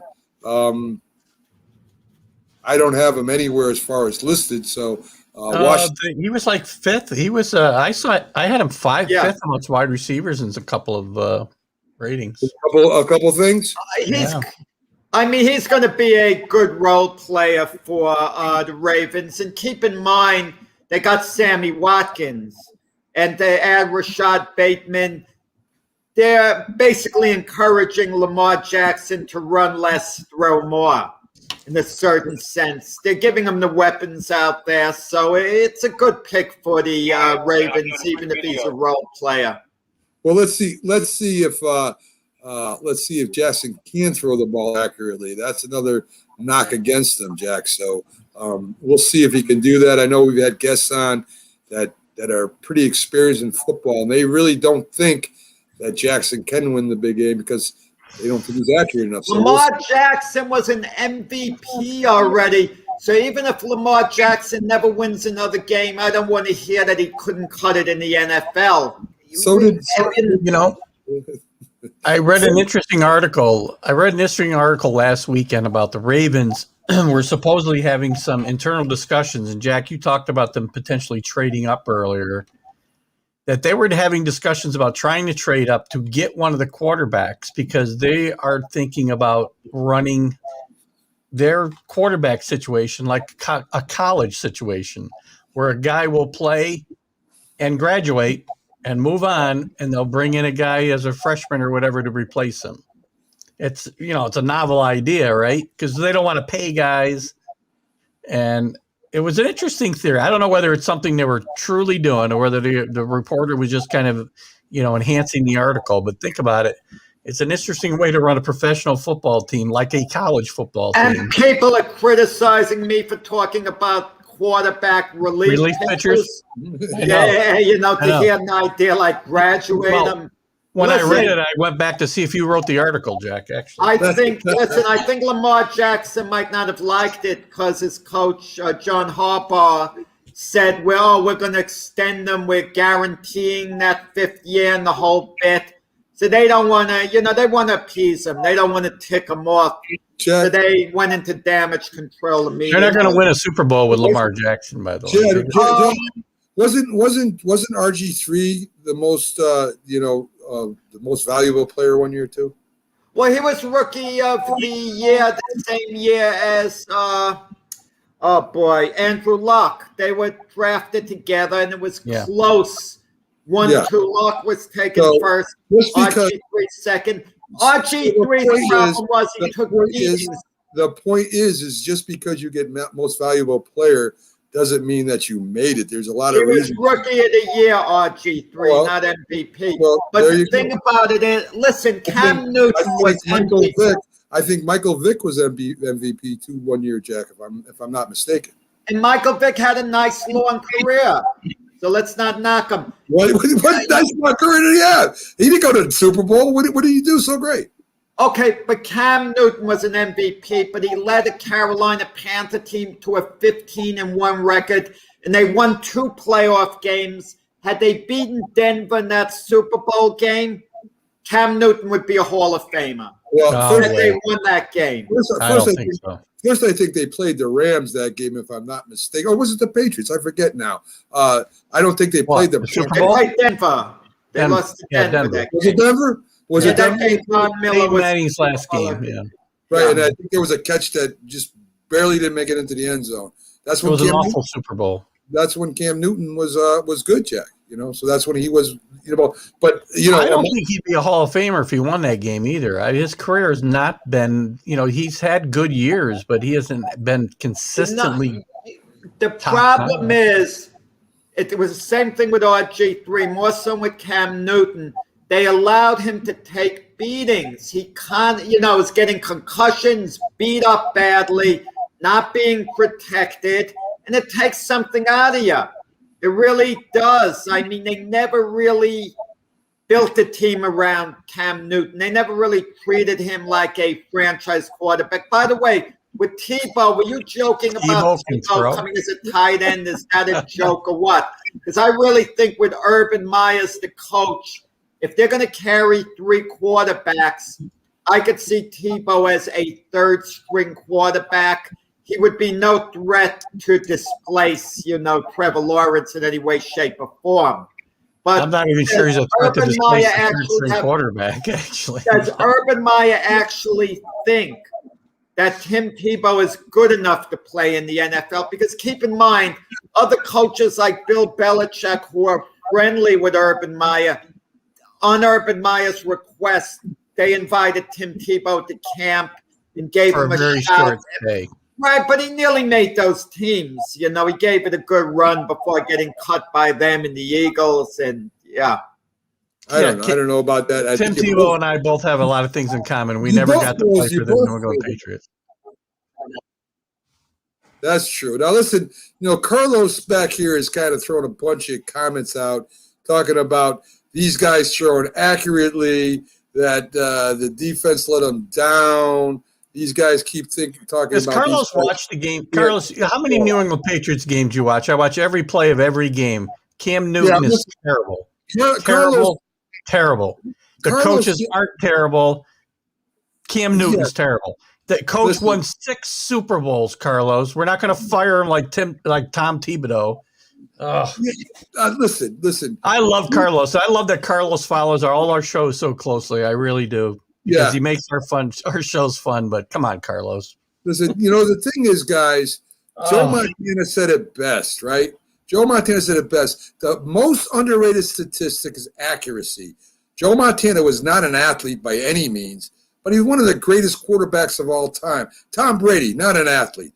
I run faster than him. You're going to have athletic quarterbacks that can make big plays and maybe throw the ball 80 yards. That doesn't make them a good quarterback. That makes them a weapon. That makes them something that the teams have got to think about. That makes them a couple things. That doesn't make them winners. And you've got to stop looking at these quarterbacks like they're running backs. They're not. The wishbone is dead, guys. They can run around the field all they want. You got to win the big games. So far, the only one that's got a shot that got close was Cam Newton. That's the only one. Tim Tebow didn't get close. All right, Saints took Peyton Turner, defensive end. Yeah. I'm not that familiar with him, quite honestly. I think he played at Memphis, if I'm not mistaken, right? Or no? Peyton Turner. Yeah, I'm not that familiar, but Green Bay is on the clock, and at this late hour, there's the drama. Are they going to give Aaron Rodgers a receiver that Aaron Rodgers is never going to get to throw to because Aaron Rodgers reportedly doesn't want to come back to Green Bay? But I think it's a rift that possibly can still be repaired. Well, I don't want him to repair it, Jack. They should call Aaron Rodgers in the office and make him the highest paid in the league in a multi-year deal, and that'll since the Packers are owned by the Green Bay fans, I hope they all get together, go to his house, remove him, carry him to the edge of Green Bay, give him a ticket to somewhere else, and say, "See you later, big crybaby." That's what I hope they do. So Good anyway, job coming back, Tom, and starting all this nonsense up. Yes. Me and Jack do this on a regular time, believe it or not. This is revealing for real. If the Packers go on if this is a defensive selection, they're really kind of sending a bit of a message. If they take a wide receiver, that's their way of, not giving up, trying to work things out. So this pick is really, really Yeah, revealing with the They're Packers. going to get the best guy available. They don't Right. care about Aaron Rodgers' feelings Right. here all the time. I mean, I they're going to agree. get the best player that's available at that spot. They're not going to change your pick because Aaron Rodgers wants to go host Jeopardy. That's not going to happen. So I don't know what you're talking about. You're giving Aaron Rodgers like he owns the team. It doesn't matter what Aaron Rodgers wants right now. It's what the Wait, Green hey, Bay. time out, Mac. How Yes. did it work out for the Bucks that they let Tom Brady own that team? Why not try it? They haven't Listen, Tom Brady. He doesn't have the track record. Tom Brady went to a team that was already good. If James Winston didn't throw 30-something. They were 7-9 when he went to them. 7-9 the year talking to you, before. Jack. Don't make me mute you. If Jameis Winston didn't throw over 30 interceptions, the Tampa Bay Buccaneers would have been in the playoffs. They were loaded, and they got a good head coach, and they got one of the greatest quarterbacks of all time. So And who Tom did he Brady. throw who did he throw his touchdown passes to in the Super Bowl? Well, he threw it Antonio to Antonio Brown, Right, Rob Braun. Gronkowski. right. Yeah. And so, I mean, what does that mean, though? What does that mean, That Tom? means he knows how to put a team together. He knew what was missing. He knew what he needed around him. Why not give Aaron Rodgers that freedom? Now, I'm mad at Aaron Rodgers for not running on third down, and I'm mad at the coach for Touchdown. taking a field goal at fourth down. Yes, a touchdown. Listen, Tom, I don't like quarterbacks who think that they can hold teams hostage because they don't feel they're being respected when they go to the championship 2 years in a row, and other players would die to do this. Aaron Rodgers is paid very well for what he does. They're offering him extension, and With all that said, I think Aaron Rodgers thinks he's bigger than the game, and I don't like that, Tom. with all that said, I bet you they take a wide receiver here, Elijah They probably Moore. will. They probably will. Elijah Moore. Yep. You think so? He's on the I board. think so. He's I on think the so. board. You know, it's So- hilarious. If they took the best player, like you said, Mac, the ESPN's best player right now is Jeremiah Asua, a kicker. That would be great. Aaron Rodgers would As a his head would quarterback. explode. That would be Can you good. imagine to take a quarterback? His that head would be would explode better. if he took a kicker. If they took the quarterback, would even be Because- better. Right now. That would be great. That would be better. That would be great. So here comes. I think you're right, Keith. I think they're going to go. Oh, his head's going to explode anyway. He takes a cornerback. There you go. There's a message to Rodgers. There you Wow. go. All right. Very nice. They need help. On I got defense. bad news for Aaron. The Jeopardy thing's not going to work out either, Aaron. So you better go back to the Packers. Yeah, he can do whatever he wants. You know, the Packers could probably get a good haul for Rodgers. I'm surprised they took a cornerback. They've gone defense every year, since he's been there, except for Jordan Love. And that's not, another quarterback. Oh. So, Tanner, I'm sorry I brought you in all in a heated. Jack does this to me. He drives me nuts every show. He's off the hook. He comes in raw. I love it, but he drives me crazy sometimes, and that's why I love having him on. So you came in and me and Jack were going at it. I'm an old football guy, and I believe in team first. And of course, you need a good quarterback. And Aaron Rodgers, of course, is one of the greatest of all time. I just don't like it when he demands things. When he had his chance to win a championship and he didn't, and he's been there 2 years in a row, a lot of quarterbacks, a lot of guys want to get to that spot. If he thinks he's been done wrong, then he should move on. But isn't Rodgers a Super Bowl MVP? He did win a championship. Yeah, definitely did. And some quarterbacks have never made it to the Super Bowl. So, I don't feel sorry for Aaron Rodgers at all. But that's just me, Tom. So anyway. Let's get to the Bills pick. Yes. Tom's pick for the Bills is now gone. Sounds like I got a headache. Yeah, ETN was gone. Elijah Moore is still there, right? He's an explosive receiver. Elijah Moore. Also, defense, Notre Dame linebacker Jeremiah Owusu-Karamoah is still there. Williams from the running back from North Carolina is still there too. He's still there, and then you've got maybe a sleeper pick would be Joe Tryon from Washington, an edge rusher, or the edge rusher from Penn State, Jason Owe, however you pronounce that.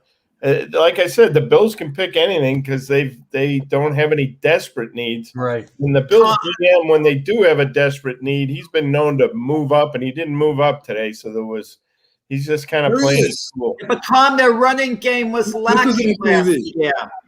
You got the Philly guy on TV right now. Hey, There it's lacking, but There's I everybody. think it's a big drop off after ETN. Yes, yes. No, they showed him on the draft. He's a nut. That's our reporter down there, Tom. Our live reporter, the Philly guy, Jamie Pags, going live from there. So That's all right. Yes, He's sir. going to eat that up. Oh my God. We know he'll be all over it. So, Tom, I agree with you. I think that the Bills are in a good position right now. They can take best player available. Defense did fall back a little bit this year, so that might help them a little bit. I mean, 2 years before, the Bills were the defense was out of sight, and last year they kind of fell off a little bit. So that would help them if they did get an edge rusher, a linebacker, something like that. I do agree with that 100%. Yeah, I think a running back would be great, but if ETN was there, but he's not, so you're not desperate for any one position. So Right. shore up that defense. Definitely agree with that. So they're on a clock. I need one more running back to get picked here in the first round, so I get some sneaky G swag. Yes, that's very important. So real quick, guys. I got 3 shots. Yes, they do. I mean, the draft has gone pretty fast. Thinking that we're almost in hour 6 here, so it's been a fun night so far. We're not coming back tomorrow night for the second and third Sure, round, so Jack. it's not in my contract. We'll be Yes, here yes. tomorrow night. We'll be here Saturday at noon. We're going to go through the whole thing. I'll send you the link, Jack, and I'm like Aaron Rodgers. You haven't gotten me the snacks I wanted, Oh, you got that right. All this overtime, that's how you pay for those swanky houses in 4 states Yes. there, Jack. Yes. Yeah. So- I'm going to say the Notre Dame linebacker here. Yeah, I forgot he was still there. Great Yeah. call.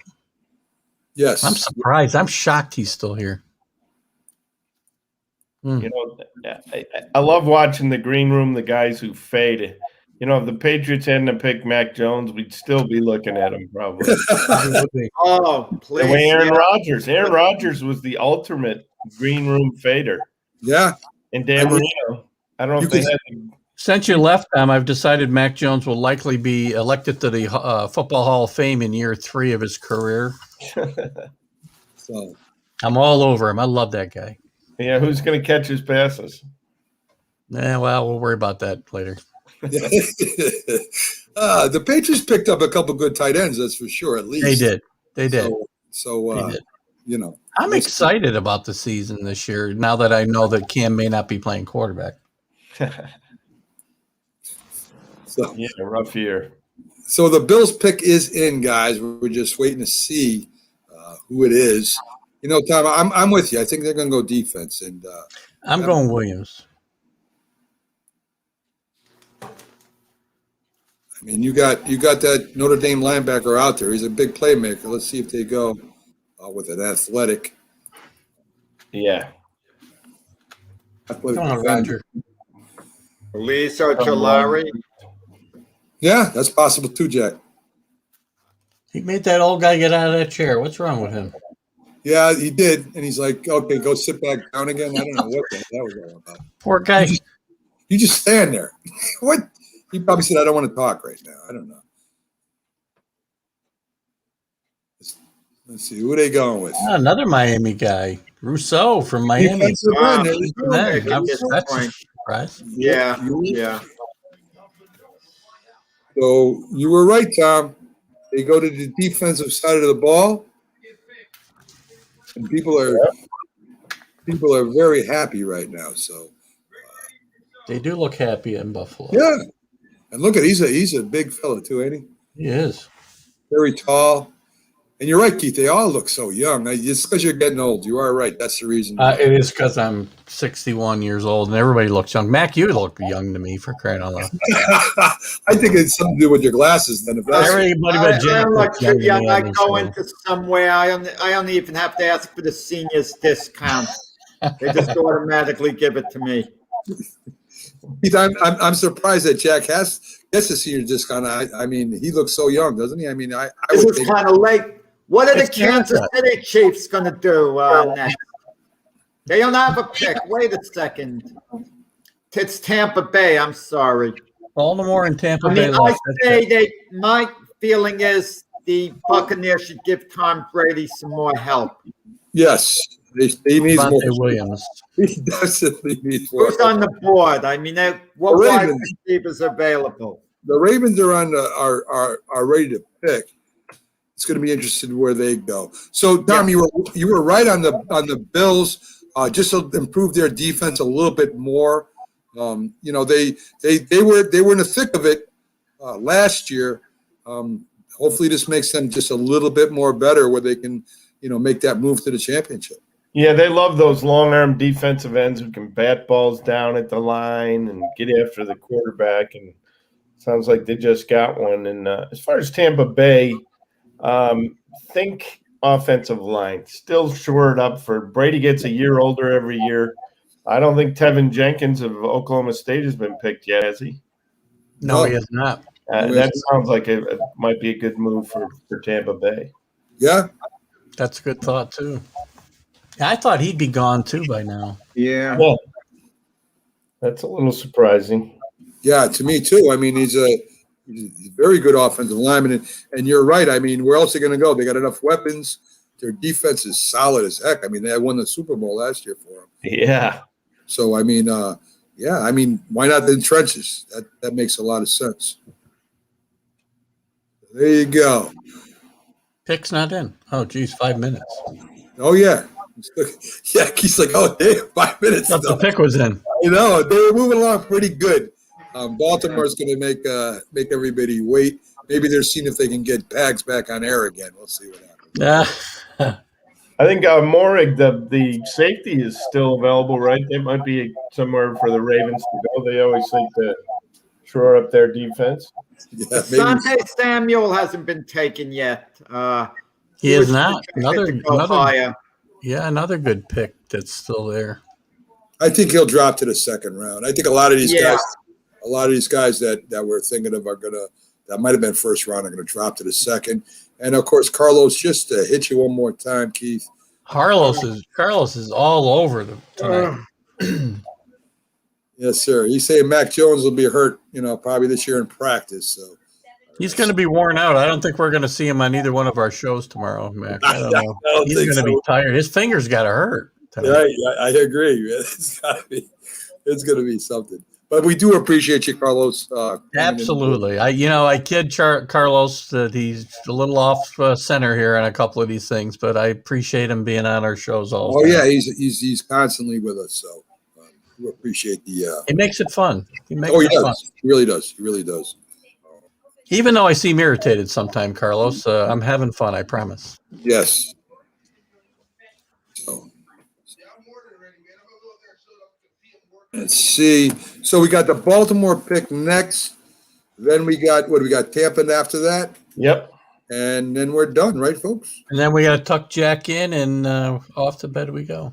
Yes. I like it when he's muted and he it's great. Jack, unmute your mic, Jack. Jack. Jack's got more energy than the three of us put together. Unmute your mic, Jack. The mic. I didn't want the sound to be on because I was saying the Yankees lost 4-3 in extra innings. That was about. And I got to know this. About 12 hours ago. So Jack's Well, getting caught up for tomorrow's show, so I don't ask him questions that he don't know. Consummate professional, right there. You know, in between picks, he's looking at the other sports. That's I had 3 very boring meetings today watching the Yankee game. Yes. Well, I hope nobody's watching from work, actually. But yeah, wow, kind of put yourself out there, boss man. It's late. I don't even know what the hell I'm saying for crying out loud. Tom's looking at us all like, you bunch of wimps. What are you been tired about, man? So the Yankees have won 1 World Series in the last 20 years, something like that. Something like that. Yeah, but Cashman knows how to work the writers. They haven't spent any money doing it. That's the good thing, Tom. Yes, always back Cashman, the writers in New York. Yes, they do. He plays them like a fiddle. He really does. He really does. So the pick is in. Yeah, we go. Oh, but we're in a commercial, so we can't get the pick. Well, exactly. These guys. Tampa Bay. One of these teams has got to pick a running back. Well, that's the only way you're gonna win this, right? I got to have some sneaky G. Well, the Ravens could use a running back. They haven't, both these teams could use a running back. Definitely. I mean, because as Tom said, you take the best player. Tampa Bay's in a position. You just take the best player available. Sure. Yeah. Sure. And then we got a Seahawk guy over here with Goodell. I don't know what the hell's going on over there. I would think with Tampa, unless there's one particular player they like a lot, they would go offensive line. They certainly don't need another receiver. With having Fournette and Jones, so they really need another running back. You could always use an offensive lineman.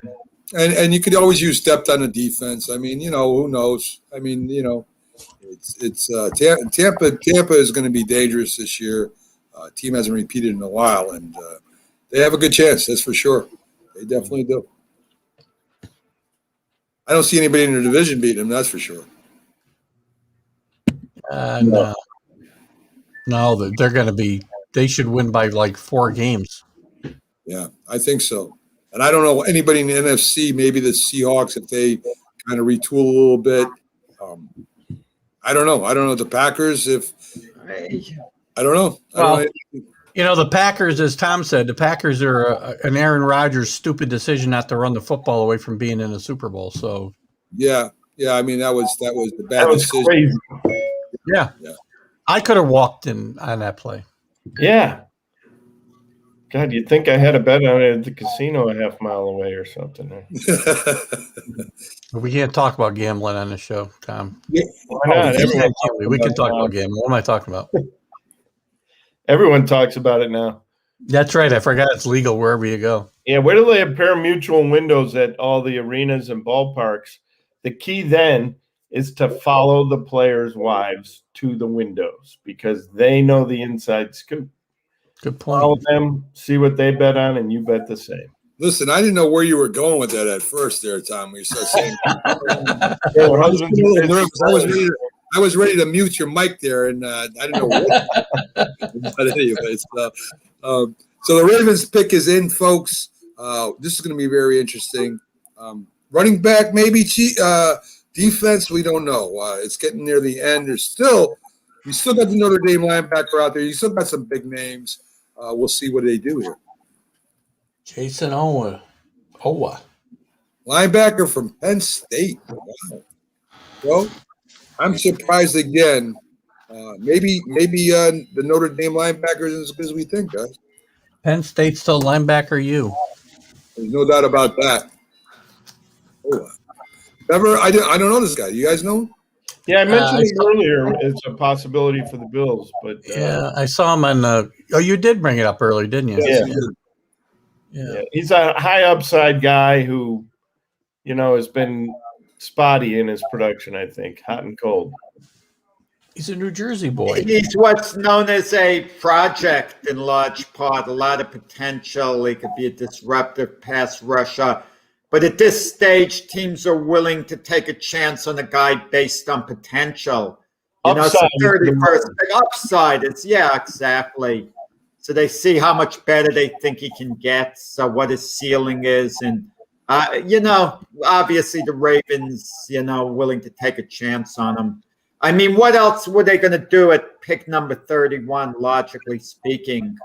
I mean, they didn't have an elite running back there, so. Right. I know. I think Javonte Williams is pretty good. North Carolina's got 2 elite running backs. Michael Carter, I agree with you, but maybe that would have been the way to go. I mean, what you just mentioned, Keith. But well, look at that. The Bucks pick is already in, guys. They've been waiting. They've been planning all night long. Jenkins. I'm going to guess Jenkins. Brady said we're ready to go right now. Brady wants to get to sleep. He's been up late enough. He hasn't really morning workout. He's older than all of us. Oh, interesting. Interesting. Yeah, Brady wants to get to sleep. All right. He's not in the draft room though. I'm gonna have to mute you next, Mac. Yes. I enjoy this. Listen. Well, there he is. There's a captain of the ship, Tom Brady, sailing the Buccaneers out into the ocean, and we'll see what happens. Yeah, they're holding their little Super Bowl trophies, and it's great when you win the Super Bowl. Though I don't blame them. I'd be doing the same nonsense. There you go, right on the stage. They want to get this over with now too. The final pick of the first round. Yeah, guys, over 6 hours. It took tonight. It was fun. Definitely was fun. Interesting. Joe Tryon. Nice pick. Oh, yeah. Another guy I've slipped down. Yeah, the guy I talked about for the Bills also. Yeah. Well, there you go, guys. The last pick of the first round. Joe Tryon, Washington State linebacker. Is he inside or outside? You guys know? I believe he's an edge rusher. He does both, but he's good against the run. I mean, they have pass rushes, so they don't need him for that. Well, they just showed him rushing a passer on every one of these highlights. He's a long-arm guy who does rush the passer, and he's a versatile guy. No, you don't have enough. There's not enough pass rushers. I mean, you can get as many as you want, especially in today's NFL. So it's a great point. That's a great move by those guys. So there you go, guys. And I don't think he has a lot of sacks. I think he's just good, putting a certain amount of pressure on, which is great. That's what you do in the modern NFL. Yes. So there you go, guys. That's the complete first round of the NFL draft. I want to thank you all for staying with us. A lot of viewers have stayed with us all night. We appreciate that. We enjoy doing it. Our first Northeast Streaming Sports NFL Draft Show. All the guests that came on, thank you, Jim Jeffcoat, Byron Williams, all the journalists we come in, including the great Tom Keegan here, the great guest, Joe Quinto, I mean. There he is. And there's the Philly guy right now finishing off. Where is he? He's with Cowboy fans. That's all right. So that our reporter down there that couldn't hear us because he was out there amongst all the fans. Jamie Pags is excellent. He'll be there all week, guys. So I imagine he'll be broadcasting to the YouTube channel, Northeast Streaming Sports YouTube channel every day while he's there. And Keith, thanks for coming in. We always enjoy having you on. I love doing it with you guys. Yeah, I mean, it's always fun. Again, Tom, thank you for coming in. We love having people that know sports that come on our show. Me and Jack will be back tomorrow morning, guys, on the Mac and Jack Sports Show, 8 to 10 a.m. And again, folks, thanks for coming over, spending the draft with us. It was a blast. Next year, I'm going to have to get a different chair for sure. The commissioner's chair. Yes, I think I maybe, who knows, maybe we'll be live from the draft next year. Northeast Streaming Sports is growing so fast. Good call. So hopefully we're there live next year. That would be awesome. So you guys get a good night's sleep. We'll see you tomorrow. Good night, everybody. And again, Tom. Thanks, Tom. Jack. Thanks. Have a great night.